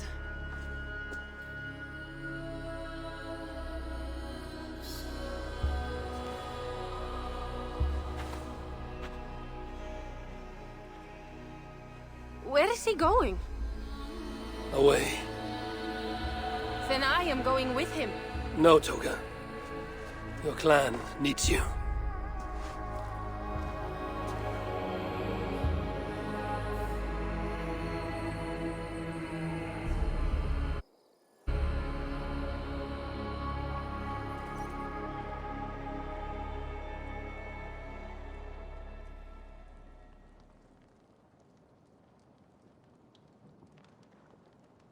He was not himself since my father died.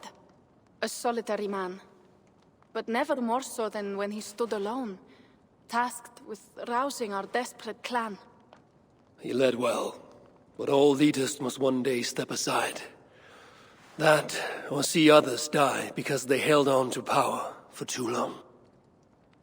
When his strong voice echoed in this place, we knew what to do. We had courage, daring.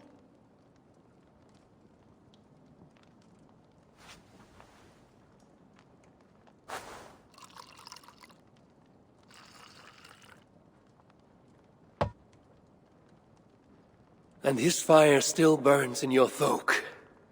Skull. Skull.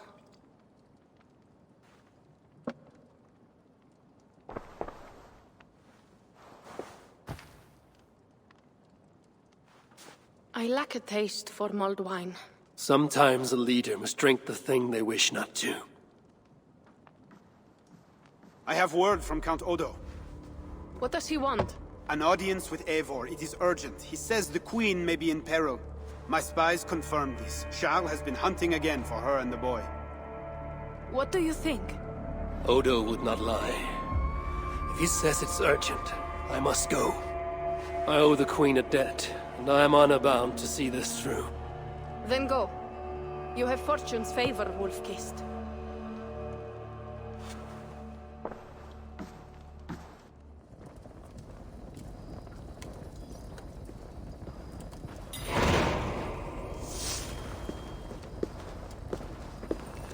Also, Sigrid is whiny. Yeah, definitely a little bit. It's, I mean, losing your brother, you know, wouldn't be easy for him, I imagine.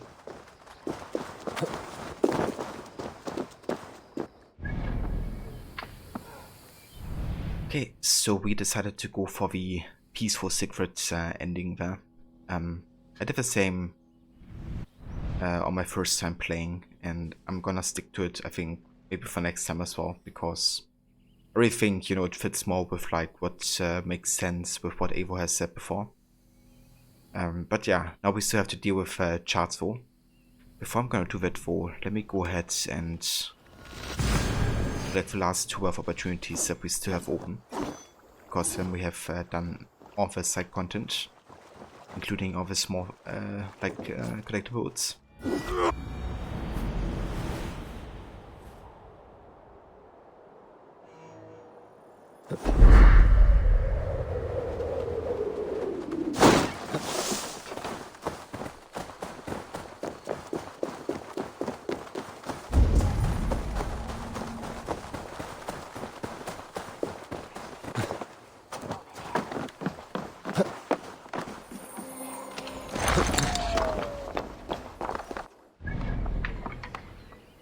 believe it's one, and that's the other. That should be it.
If Revan.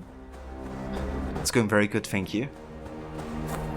Yeah, we're currently in the ending chapters of the Siege of Paris DLC. So yeah, almost ready to finish this one and confrontate Charles Fett finally.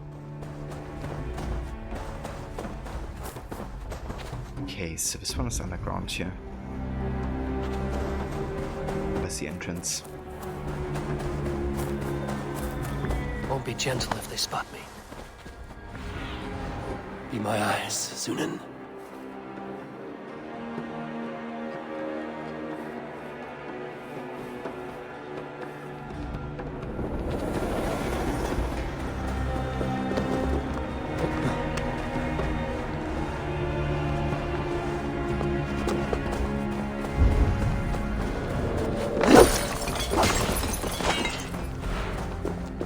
Yeah, how's it going for you, Revan?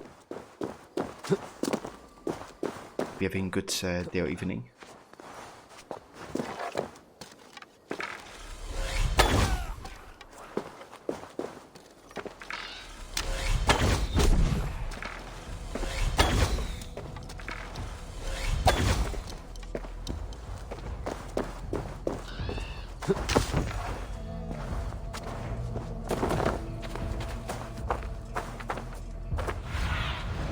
Cast about this land, my friend.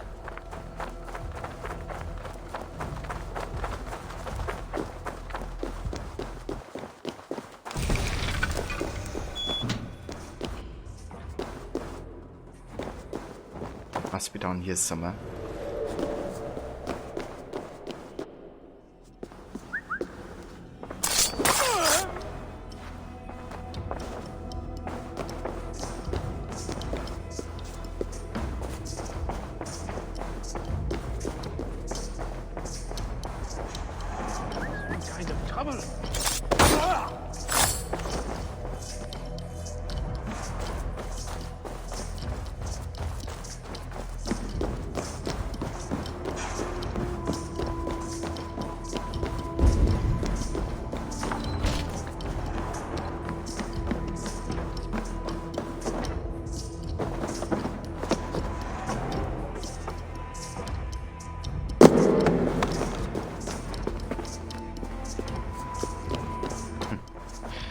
Kind of funny. She's still lying here dead. It's Little Mother, one of the targets we had. Like she stabbed a knife exactly in her eyeball. It's like a unique kill.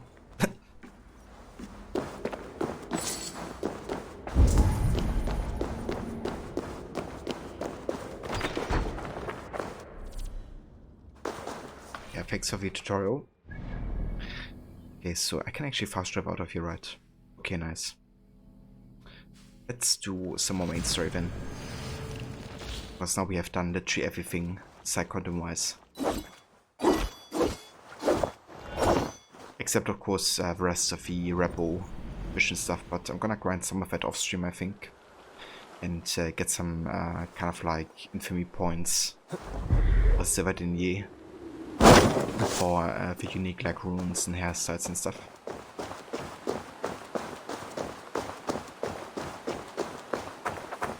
Nice dude. Yeah, chilling is always good good time.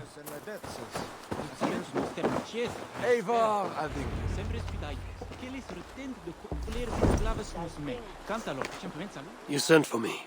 Said the Queen was in peril. I did. Come with me.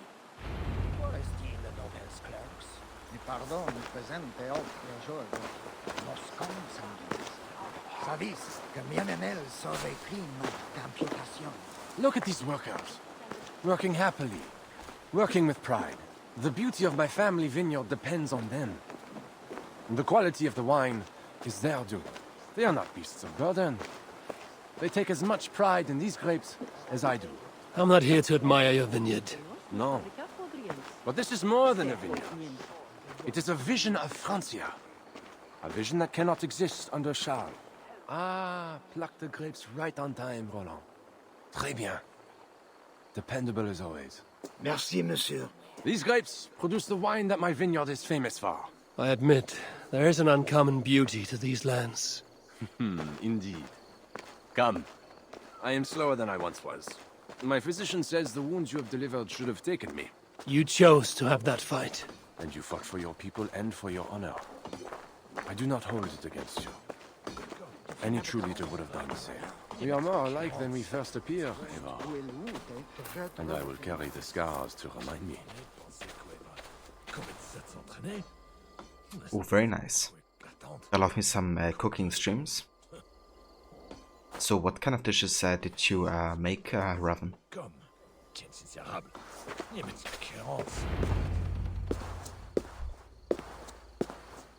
I feared my message would not get past Siegfried's many axes. Siegfried has left these lands. Those axes belong to Toka Sinriksdottir now. That should be cause for celebration. But I fear Toka is yet another devil in a mail shirt. Toka has learned much from Siegfried. Some of what she has learned is how not to be. I hope you are right. Your message said Richardus was in peril. Is that really why you sent for me? These men represent the growing rebellion against Charles the Fat. I now accept the bitter truth that I find more honor and courage in you, Ivar, a northern invader, than in my own king. Honor is not bound by country or creed. Indeed. And it seems Richardis also knows this. She and that bastard Bernard are more than mere pawns in Francia's future. Bernard. A part of me wanted to hand him over to Charles. What grace you possess prevented you from condemning the boy to a hell in this world. He is better off with Richardis. Where is the Queen? She's hiding in a tavern in Amiens, guarded by my men. But those men have not reported back in too long. I will find Richardis. I'm duty-bound to return the aid she once gave me. And she is my friend. There is one more thing. This rebellion will succeed. And when it does, my path to the throne will be well charted. Your true ambitions. I was a loyal servant to Francia, to Charles, and to God. But Charles has been exposed. You want a Frankish king who will never march on England? I am that king. If I kill Charles for you. If you killed Charles for Francia, we would not forget.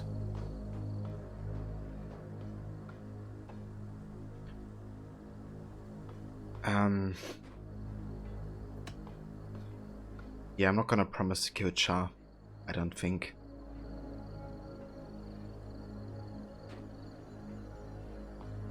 No. Murdering Charles on the hope it will bring security to my clan is not the kind of deal I mean to make. I misjudged you, Evar. You stand before your people's best hope. Enough. You offer a promise you cannot keep, Odo. I will go to the tavern in Amiens and find Richardus. Fine. Bonne chance, Eivor. I will pray for you to succeed where my men have not.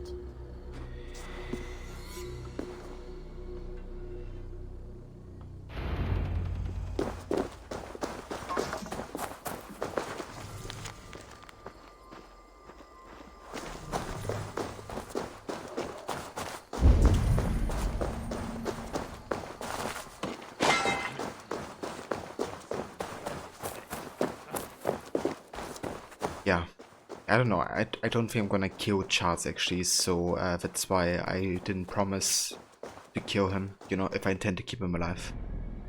Because the thing is, the only reason Charles really doing what he's doing is mostly because, you know, he's kind of like having a mental illness. And Richardus will take care of him if he survives. And he won't be continuing to be king.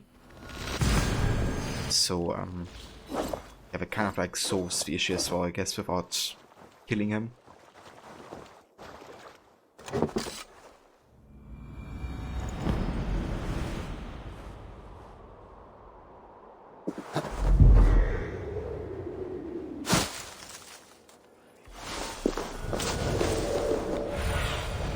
Let's see you, old friend.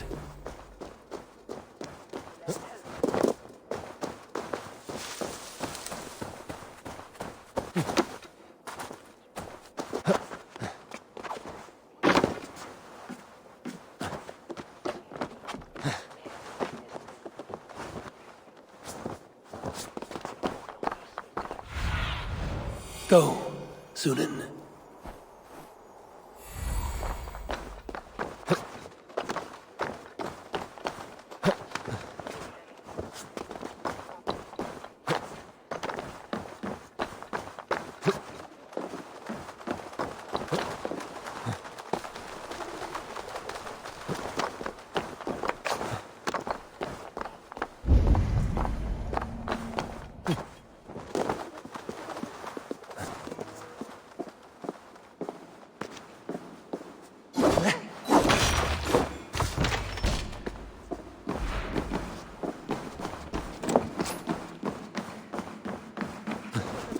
These men must have been the Queen's Guard. Tavern keep, what happened here? Hide! I am not sure it has gone. The monster, so much blood. Just hide! Better to look around myself.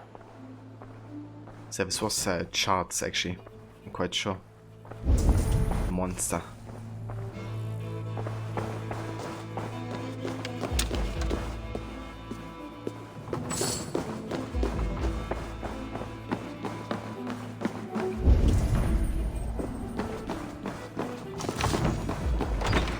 More of Odo's men.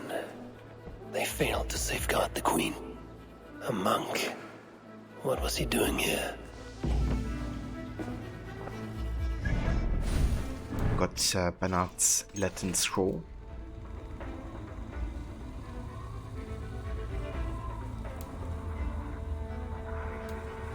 Okay, but we can't actually read it. A red poppy. Yes, these are Odo's men.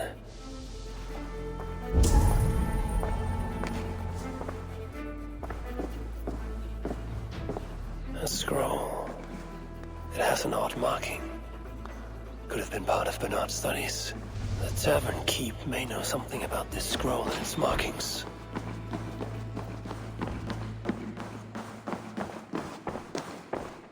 There's a dead monk upstairs, and a scroll in a tongue I do not understand. It's probably scripture, written in Latin. The boy prince reads Latin. Bernard? Oh yes, they were here. That monk was his teacher. He's from the church here in Amiens. I heard the Queen tell Bernard to go to the priests and nuns there when he is in trouble. Then I will look in on this church, and hope to find the Queen there.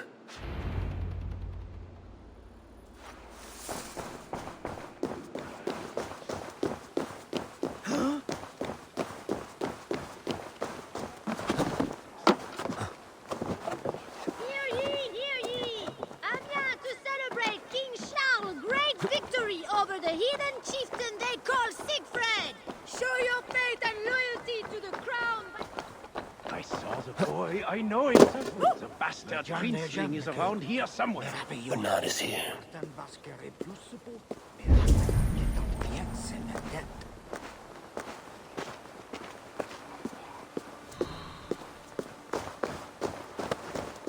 This area is off limits. Nobody should be burned alive.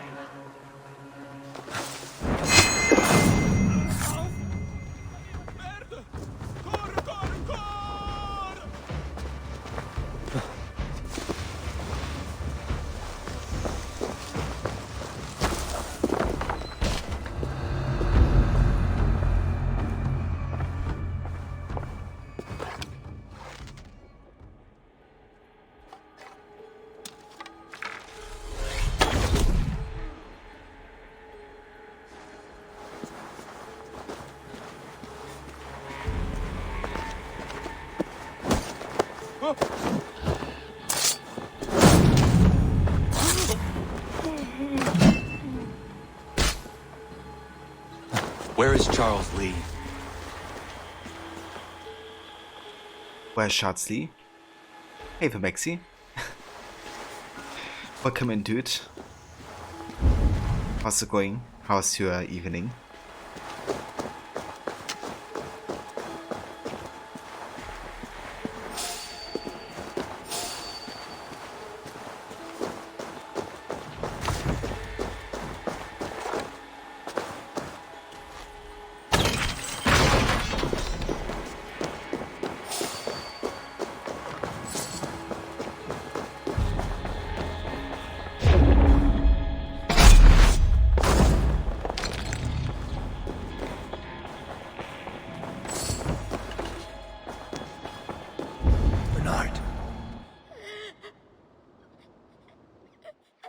Eivor! Thank goodness it's you! What happened? The monster took us to Father's villa. But Richard distracted him, and I snuck through the construction, along the wall. There is a tower there. And if you climb and climb, you can go right over! Where is Richardis?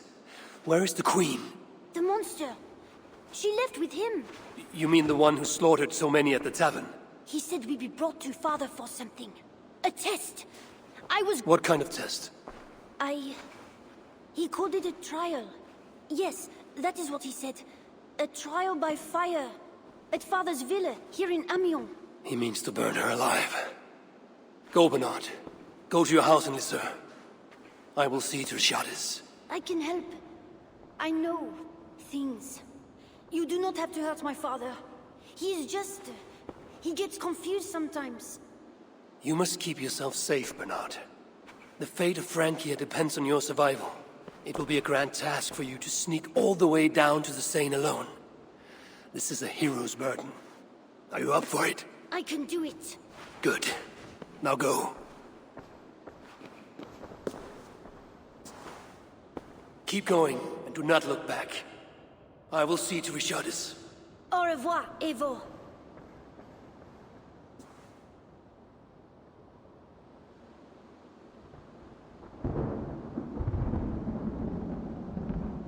That's good to hear, Maxi. I'm glad you're doing well. And yeah, Valhalla's going really good, actually. We are currently at the ending chapters of the Siege of Paris DLC. Finished with all the side content, and yeah, just doing final missions here.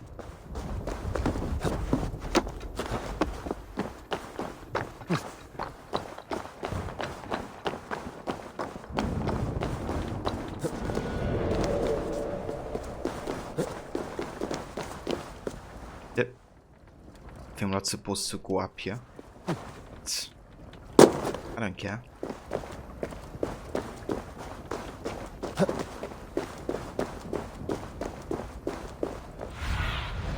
Go, my eyes.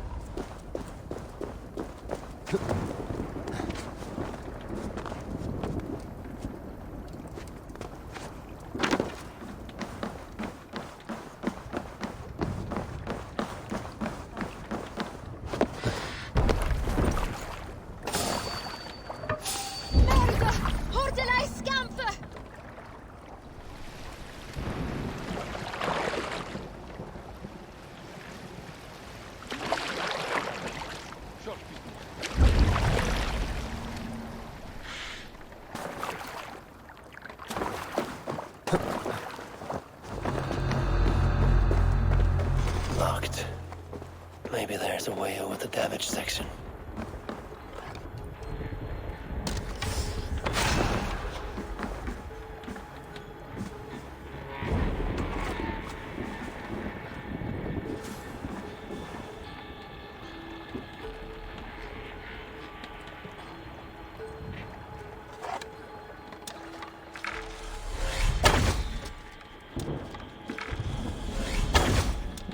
Shit.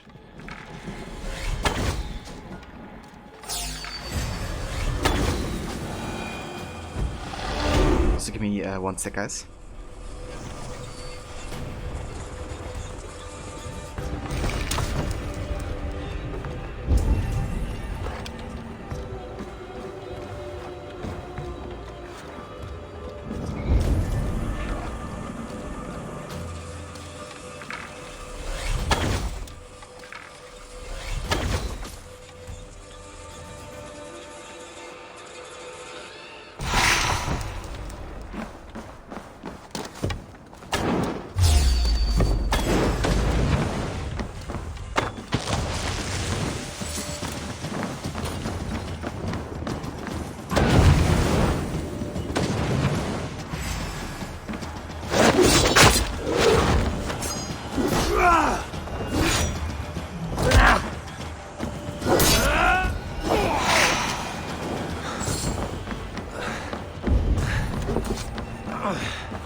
Okay, sorry about that, guys.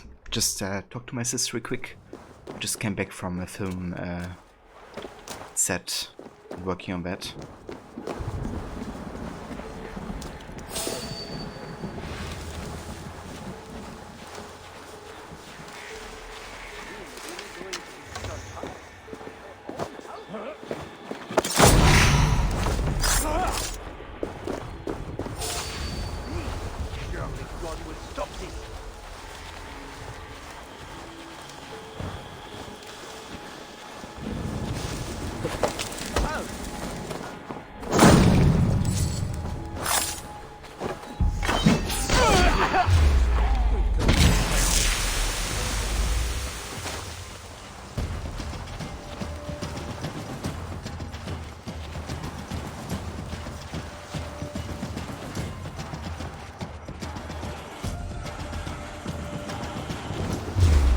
What?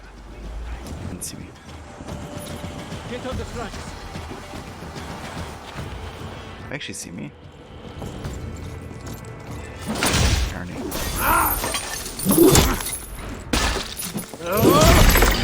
You'll get through. Focus. Yeah!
So who's still chasing me?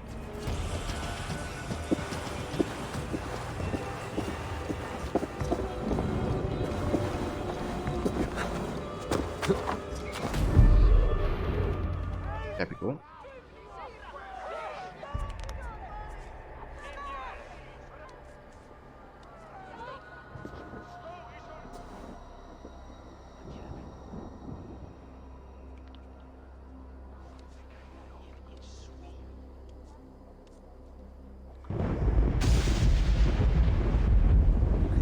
It appears that God himself is here to bear witness to this trial. May he show infinite mercy on the innocent.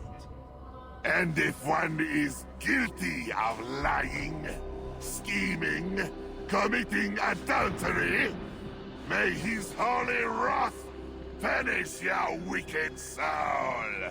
I have nothing to fear from him! It is you, Charles, who must seek his forgiveness!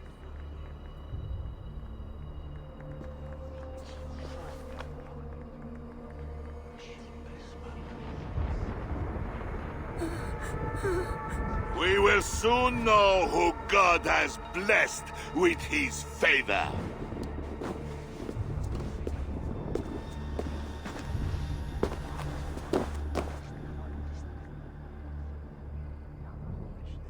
My guardian angel approaches. That is no angel. Before my king, and before God, it's time I send this diable back to hell where it belongs. Alive. Stand aside, Bishop. Your God does not bring men back more than once. For Engelwin! For Little Mother! For my brother Ebels! I will purge you from this place! Out of my way, Bishop. Or I'll kill you again. The Lord spared me. I am his wrath! Thou hast delivered my soul from death, my heart from tears, and my feet from falling.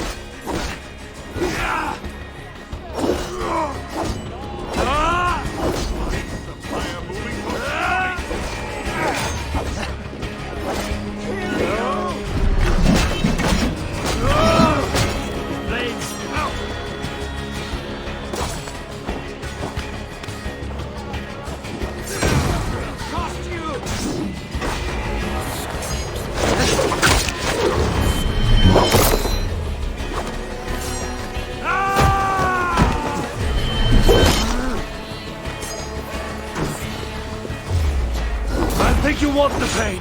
You like it. I want to higher.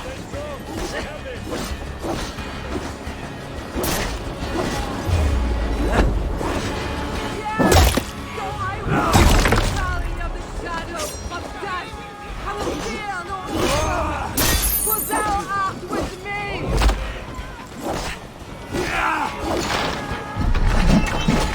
You're wicked. He's inhuman.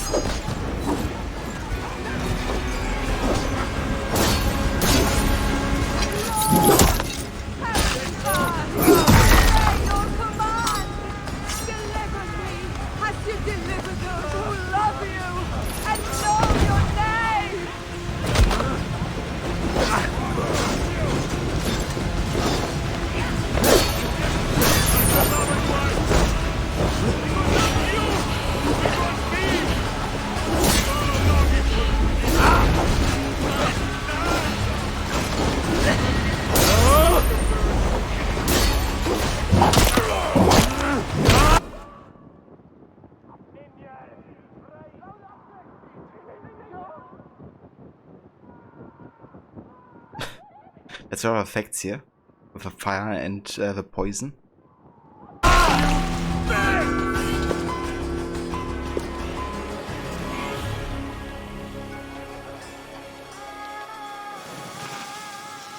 Save the impermanence of life. Welcome in.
I must find Bernard.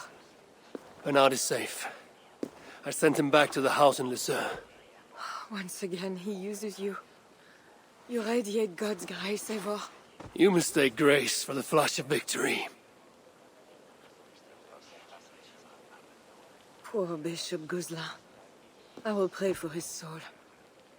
He served the Lord the best way he knew how.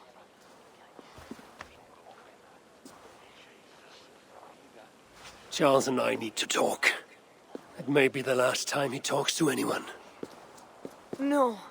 He is a wounded man who was tortured as a child, burnt and burnt again. His whole life is fear. Fear of fire, fear of God, fear of disloyalty. He deserves mercy. Not a moment ago, he was to have you burned alive. What would you have me do? Spare him. Subdue him somehow. I can take him to a remote cottage in the east, where he will receive priestly guidance. There, we can live out quietly while I continue to prepare Bernard to succeed Charles.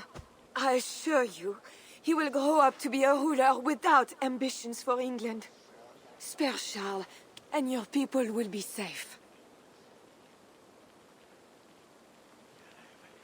Okay, I'm gonna promise her that we will spare Charles. Because that's what I intend to do. Fine. If I can, I will spare him. But I need to be sure he can abide these terms. I know you will do what's right. The Lord works through you, and he is merciful.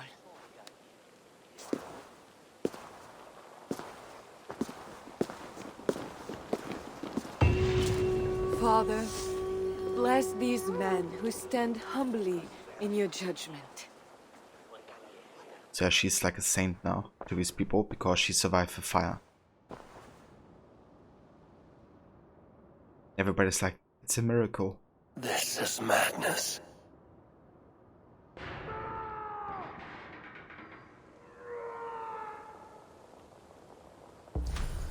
What have you done, Charles? The madness of King Charles.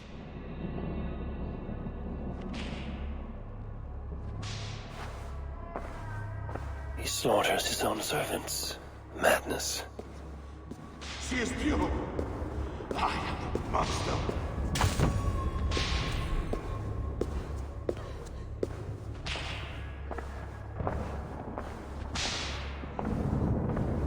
When they schemed and lied, when they cheated and attacked, who was there for you? It was me. I know it. I see clearly now. I should never have doubted you.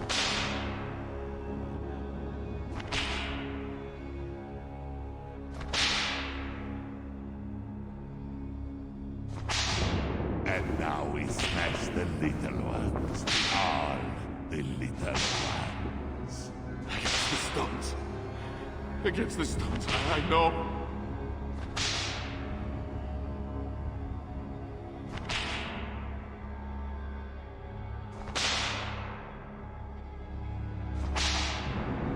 Just want to see if there's like more dialogue, but it doesn't seem like.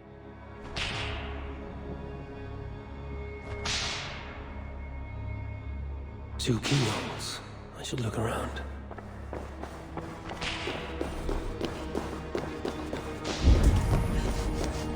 Save me, oh mother of mine! Spare my life! A key. Could work on the door in the main hall. Beware of fire. Dear stuff. Our beloved king grows ever more afraid of fire. As a result, please take the following precautions. No open flames such as candles or torches must be brought too close to the royal person.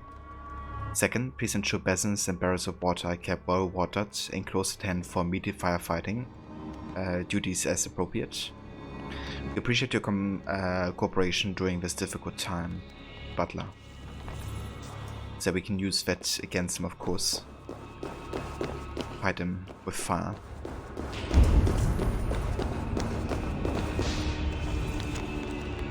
Burial notice. Executioner.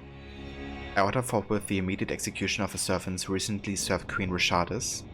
The role in this gross treason and kidnapping of my beloved son and heir should be obvious to all. In His Majesty's hand, King Charles.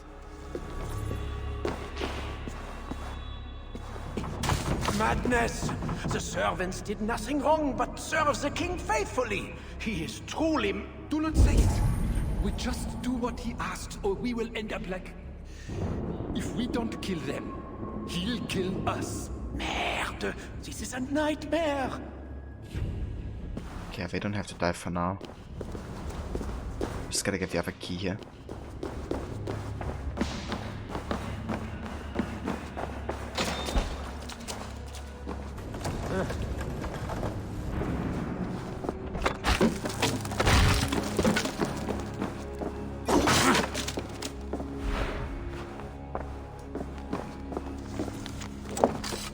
Benar's diary. I don't like it here, but it is better than staying with father. He has changed. He is quiet sometimes and seems normal, but then he is angry again and speaks with that strange voice. Everything is different. I don't want to be like father anymore. I don't want to be a king at all. I know I'm not supposed to, but all I want to do is fight like Eivor does.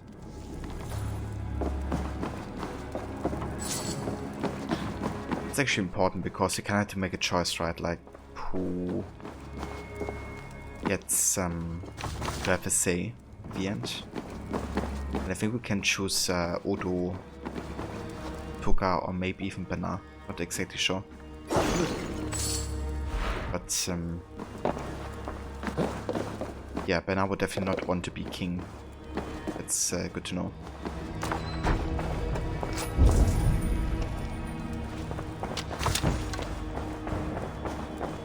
I hear you coming, my king! Please, stay back! I will burn you! I know your fear! I have fire!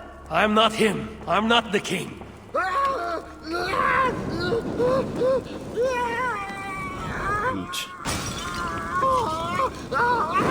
Gods. Seriously? Yeah. Very sick burn.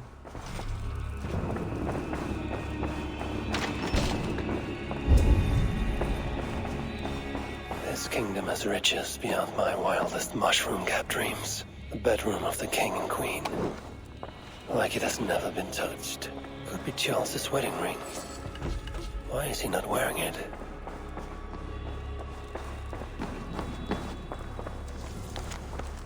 Charles' diary. Who can I trust? None of the bishops that is certain. Ingeborg was happily removed by that meddling Northerner, but I already knew he was traitorous. Is Gazan any better now that I've lost Odo's support? Damn Odo's self-righteous honor. I am the king. Bellatores cannot be underestimated. It was they who killed the Holiness Pope Adrian on the way to Worms. I'm sure of it. He was in perfect health. Had he made it to the Diet, we would have removed the supplicant bishops and named Benar Herr. Now we are again fighting claims from every second cousin and grey-bearded uncle. If the Bellatores can murder a pope, Benar does not save from them. He must be protected until the situation has calmed, and I can no longer trust Richardus to do so. Perhaps I could send him to Nordingen?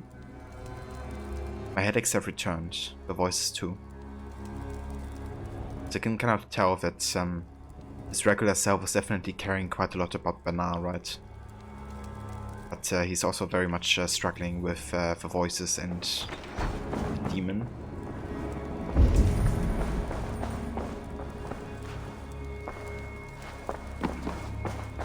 Okay, so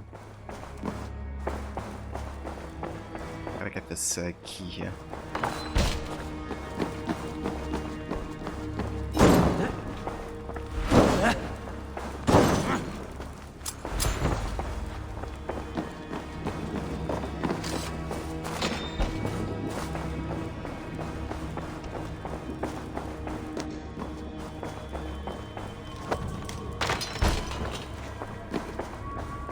Christian holy book. No key inside. Strange. Charles' diary. All this is not entirely Charles' fault. The devil has tormented him since he was a child. Who could bear such a thing and remain normal? Yet he has always responded to me and to God. When we pray together, the darkness recedes, and he becomes gentle and kind again. Just as it is written, resist the devil, and he will flee. If I can only get him alone, without his guards and his advisors, I know I can get through to him. I must try, with God's help. It is my duty as his wife after all. So she doesn't give up. Another key. I should try these on the main hall door. And she really says still like a way for him to get better. I'm not so sure, but I think it's worth a try at least. I should try these keys on the main hall door.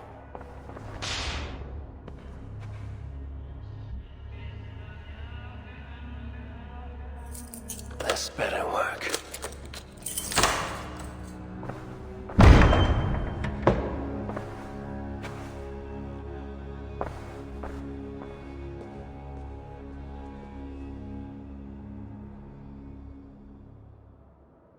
She's the angel. The saint. The one who shimmers with the Lord's light. And so they were right about me. All of them were right. I know. We are what they say. It has always been us. Even as they seared me, I feigned to be purged of all demons. But I knew.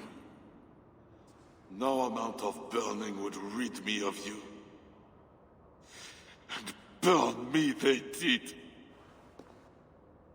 Below the scarred flesh, you were still there. You are still here. You have always been here.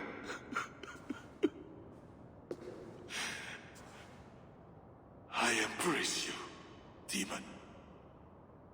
Louder. We are the demon. We are... I am not the only demon who lurks in these chambers.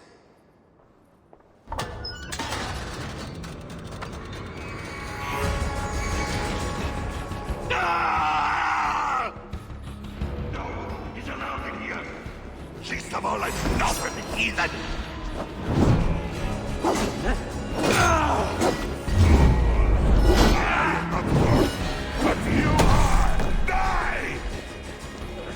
He seems to resist my attacks.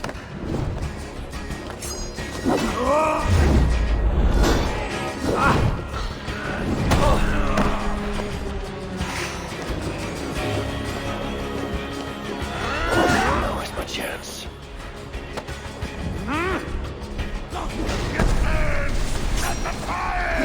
You killed the Bishop Gosselin, you diable! I killed him before. Maybe he will rise from the dead again.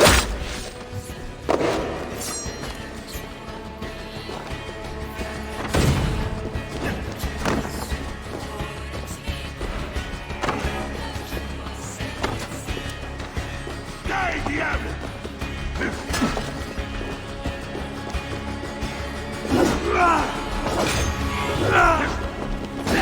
He has the fire for a reason. I need him closer to the fire.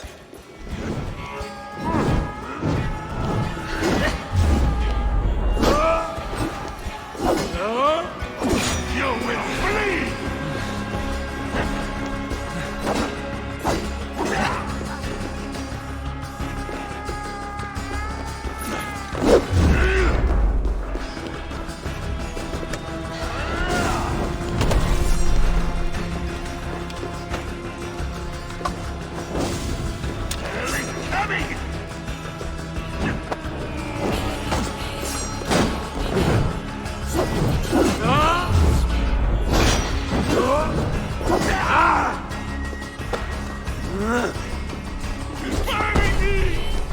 Stunned him, but too far from the gracious. Shout again! Quit your wailing and fight me! There we go. I could lock him in this room. He fears the fire for a reason. Oh, let's shove it. It's basically a way to kind of like spare him.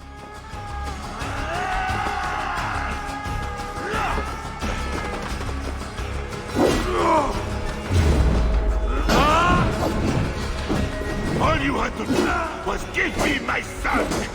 You doomed your people! I will never forget it!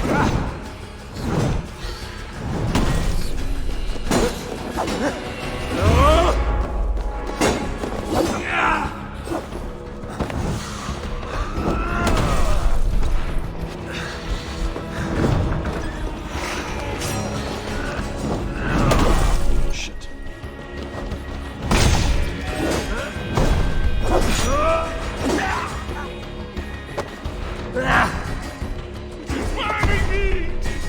I need him closer to the fire. He fears the fire for a reason. Oh yeah. Or what, Charles?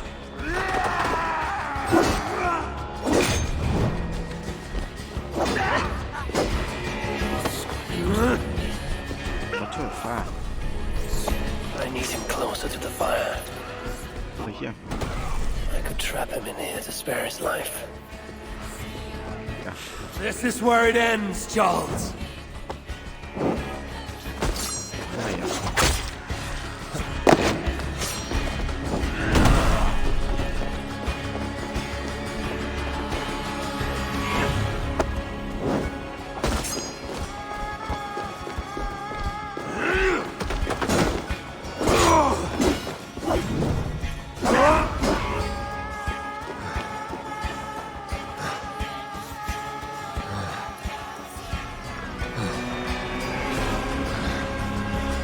Gotcha.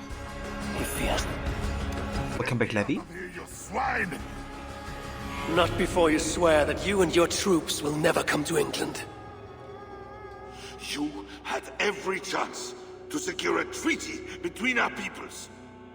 All you had to do was deliver me my son. This is larger than the fate of one boy. Maybe for you.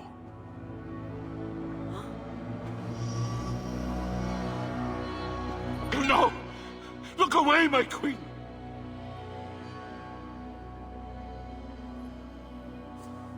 Worry not, husband.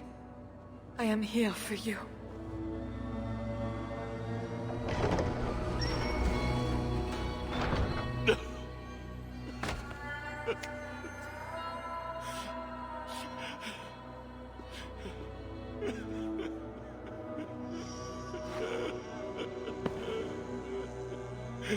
Leave us.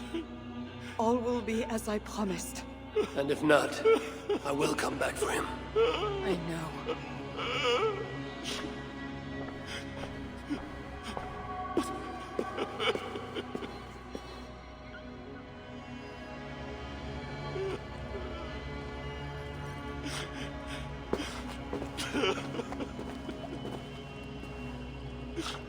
We can still hear him cry.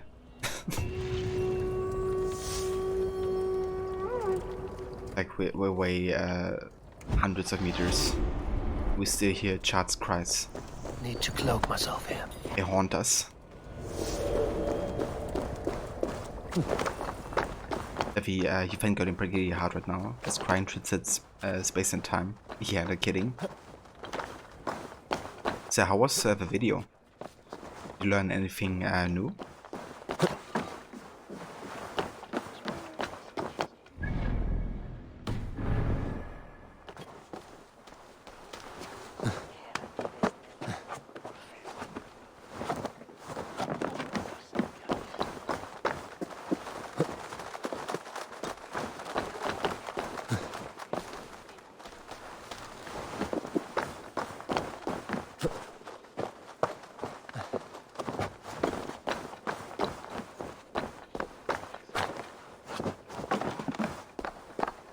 You didn't really learn anything new, but you agreed mostly with what he said. I gotcha.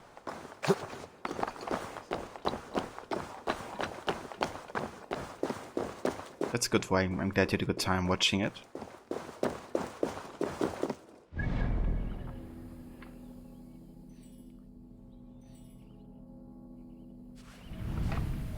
Yeah, I mean, I guess you can't agree with everything.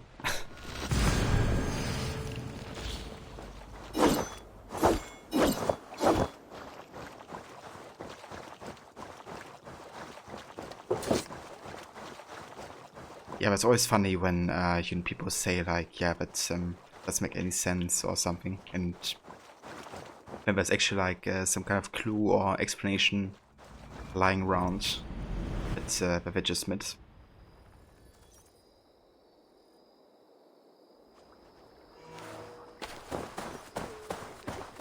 A crowd. Something is happening. Yeah, I mean, I definitely get it. That's how I feel with AC sometimes, you know?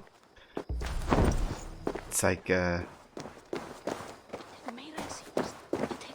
of like, you know, almost always if a claim is right or not.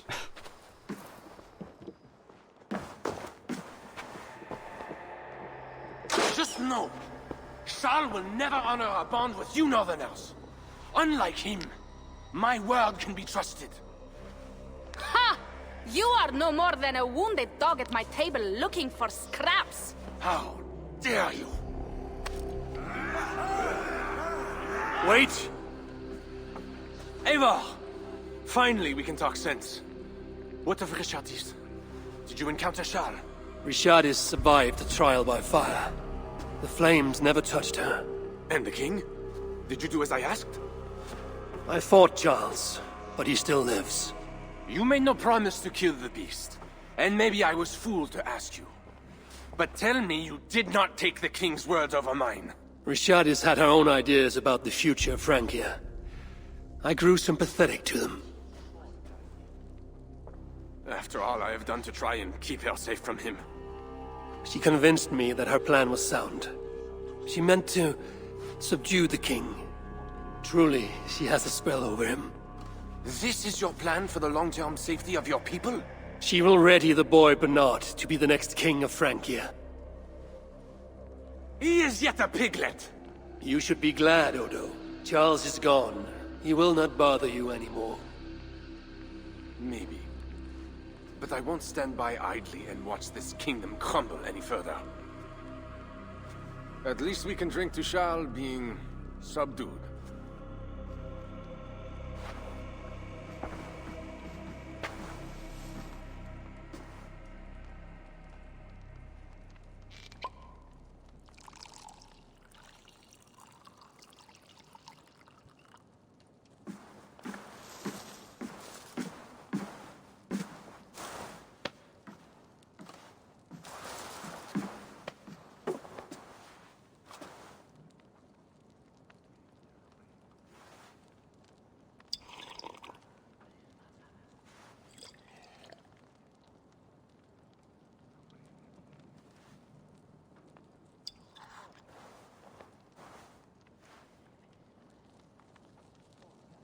Let us go!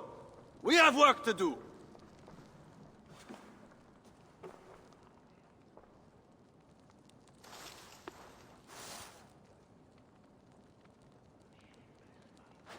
What do you think he will do?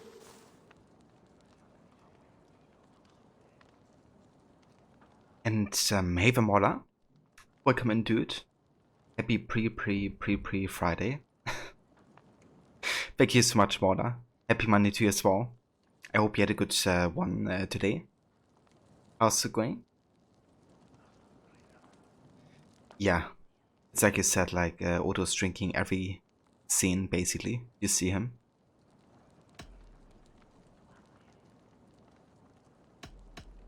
Odo will focus on rebuilding Paris. I just hope he does not grow bitter in the doing. I will have Pierre's eyes on him for some seasons to come. A wise step.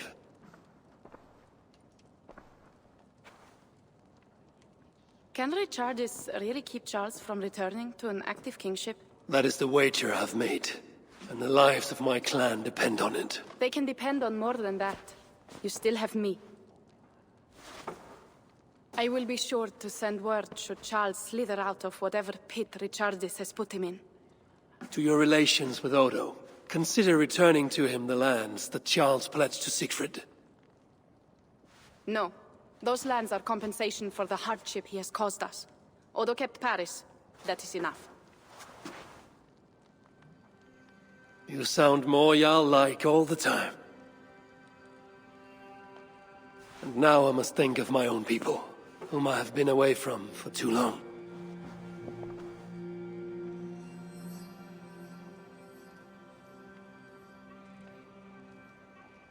Before you go, have this. It was my father, Sinrix, the second best leader and teacher I have known. It has been my honor.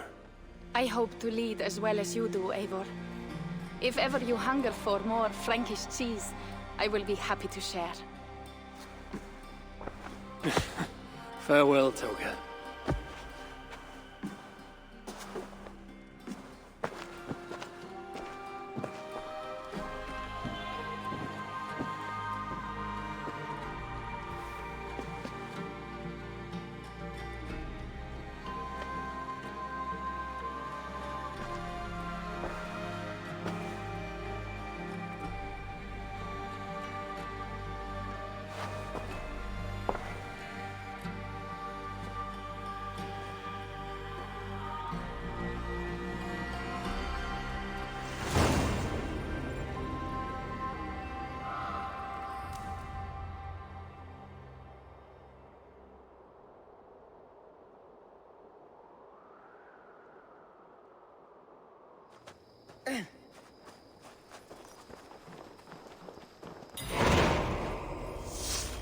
And there we go. That is the Siege of Paris. Yeah, quite enjoyed replaying this story actually. And I think it really makes sense to play it like mid-campaign rather than after finishing the main game. Mostly because like all the scenes where we talk about Valhalla and like Odin and everything really make more sense for like Eivor's character evolution. So those parts kind of like annoyed me a little bit when I played them for first time. Only here for a bit, doing bingo with my mother tonight.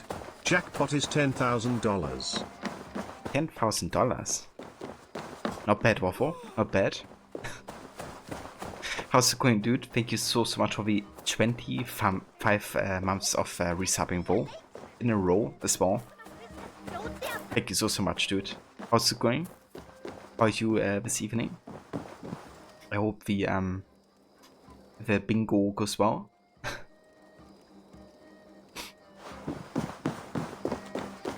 Or the last day before back to reality. Ah, I gotcha, so you're having some holiday days. That's good, though. I hope you really enjoyed the day off and Thanksgiving and all that.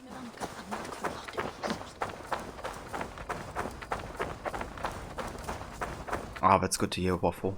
I'm glad you're doing better and that you have recovered. That's awesome, dude.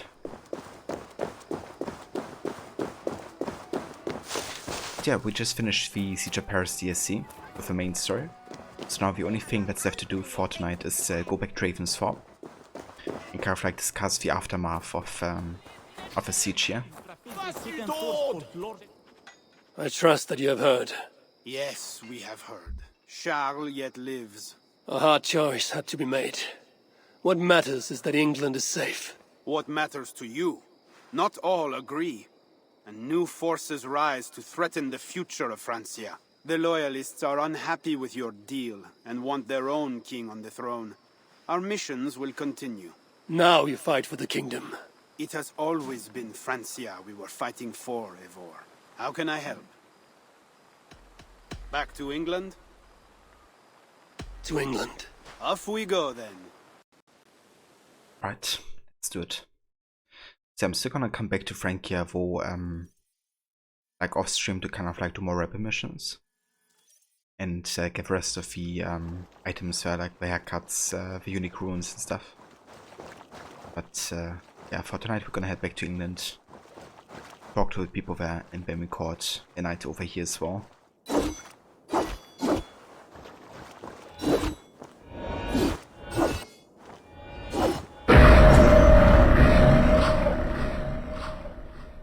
What was that sound? It startled me a little bit.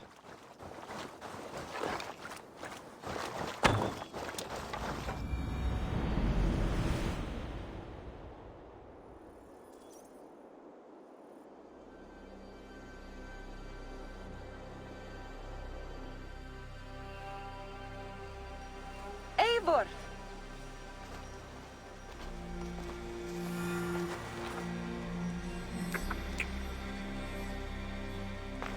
Are we safe? It will be many winters before Frankish troops land on the English shore. My spies say Paris fell. It did. But the situation is thornier than that. In what way? The Queen, Richardis, believes she can subdue the Mad King in isolation. They have withdrawn to a faraway place. But Charles has such a stormy reputation. Can this queen tame such a man? Richardis has a deep well of courage to draw from. And she holds sway over Charles like no other. That is comforting. We also have a hardy ally in Toka Sindriksdottir. She is young. And a quick study. She will do right by us. Perhaps they need not know the danger we faced. We came home with bounty, glory, and some Frankish foods. I can ask the raiders to keep their tails to that. They will say everything, and then some. Afraid so.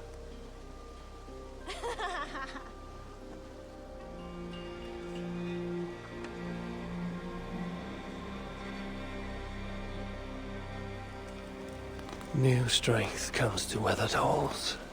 Now I can rest.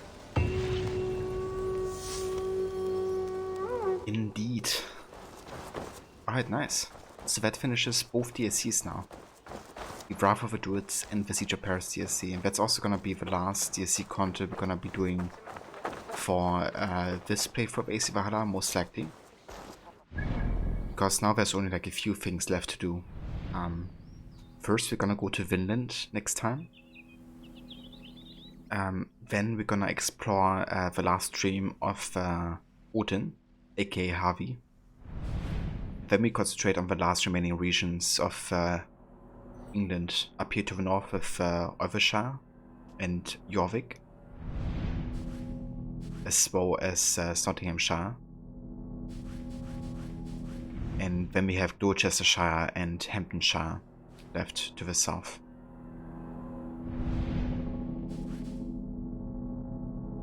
Haven't done the Tombs of Fallen yet. I've done the first one, but since the other two seem to be in the north and I haven't been there yet, I'm gonna wait until I get to Northumbria. And then I'm gonna do the last two as well. But yeah, definitely plan on doing these. We also still have other content to do, like the Mastery Challenges. I still haven't done this one in the north. I did do that one, or Goat, and we've also done Goat for the Wolf in London, but I still have to do the other Goat ones as well. And then I also still have the River Raids as well, so there's a decent bit still left. And I also still have a Discovery Tour. Like, I'm about halfway through, I think, but I still gotta get back to it and finish that one as well. So yeah, there's still a bit more content to go in Valhalla. But we got through the DLC, so that's quite nice. Although, ironically, you're suffering minor cold, but you hold up. But the other health stuff doing better tenfold. That's awesome though, dude. At least it's only like a code, right? So hopefully gonna recover soon from that. But more important is that, you know, doing good otherwise as well.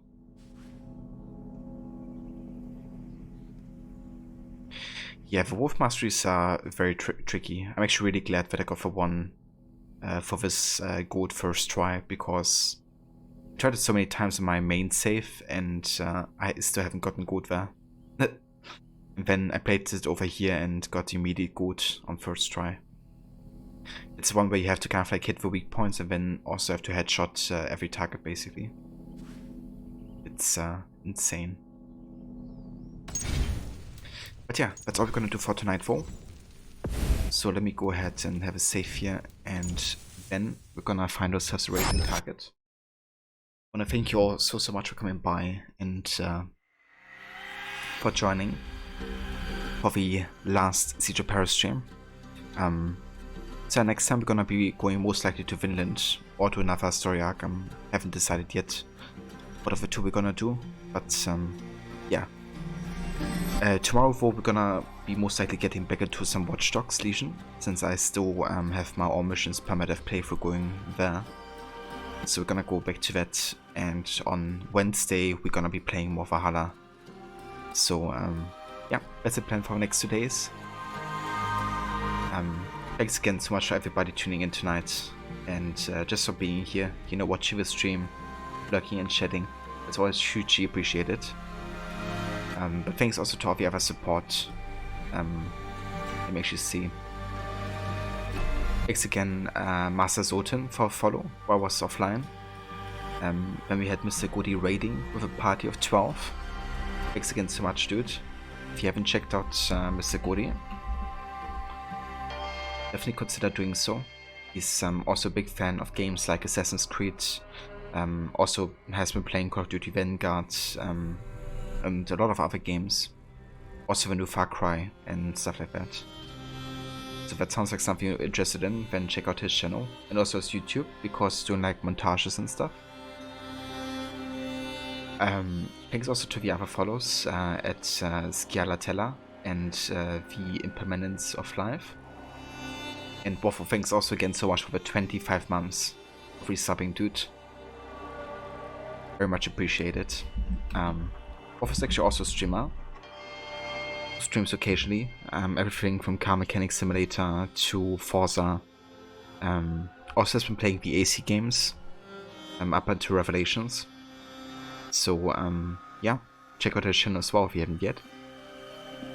Minecraft as well, that's also what he plays every now and then. And yeah, no worries whatsoever, Levi. You have a good night. Thank you so much for being here. I hope you have a good rest later. So I think for now we're actually gonna say hi to Playing Catch Up. He's a good friend of the community, and he's currently playing one of my favorite stories in any game, which is Red Dead Redemption 2. I played that earlier this year and I absolutely loved it, like so much. So yeah, if you're also into that game, and into like, you know, high quality narratively driven ones, then feel free to come with raid here and use these raid emotes. And yeah, I will catch you all next time. Yeah, see you next time, Beyond. Have a good night, and thanks again for being here as well.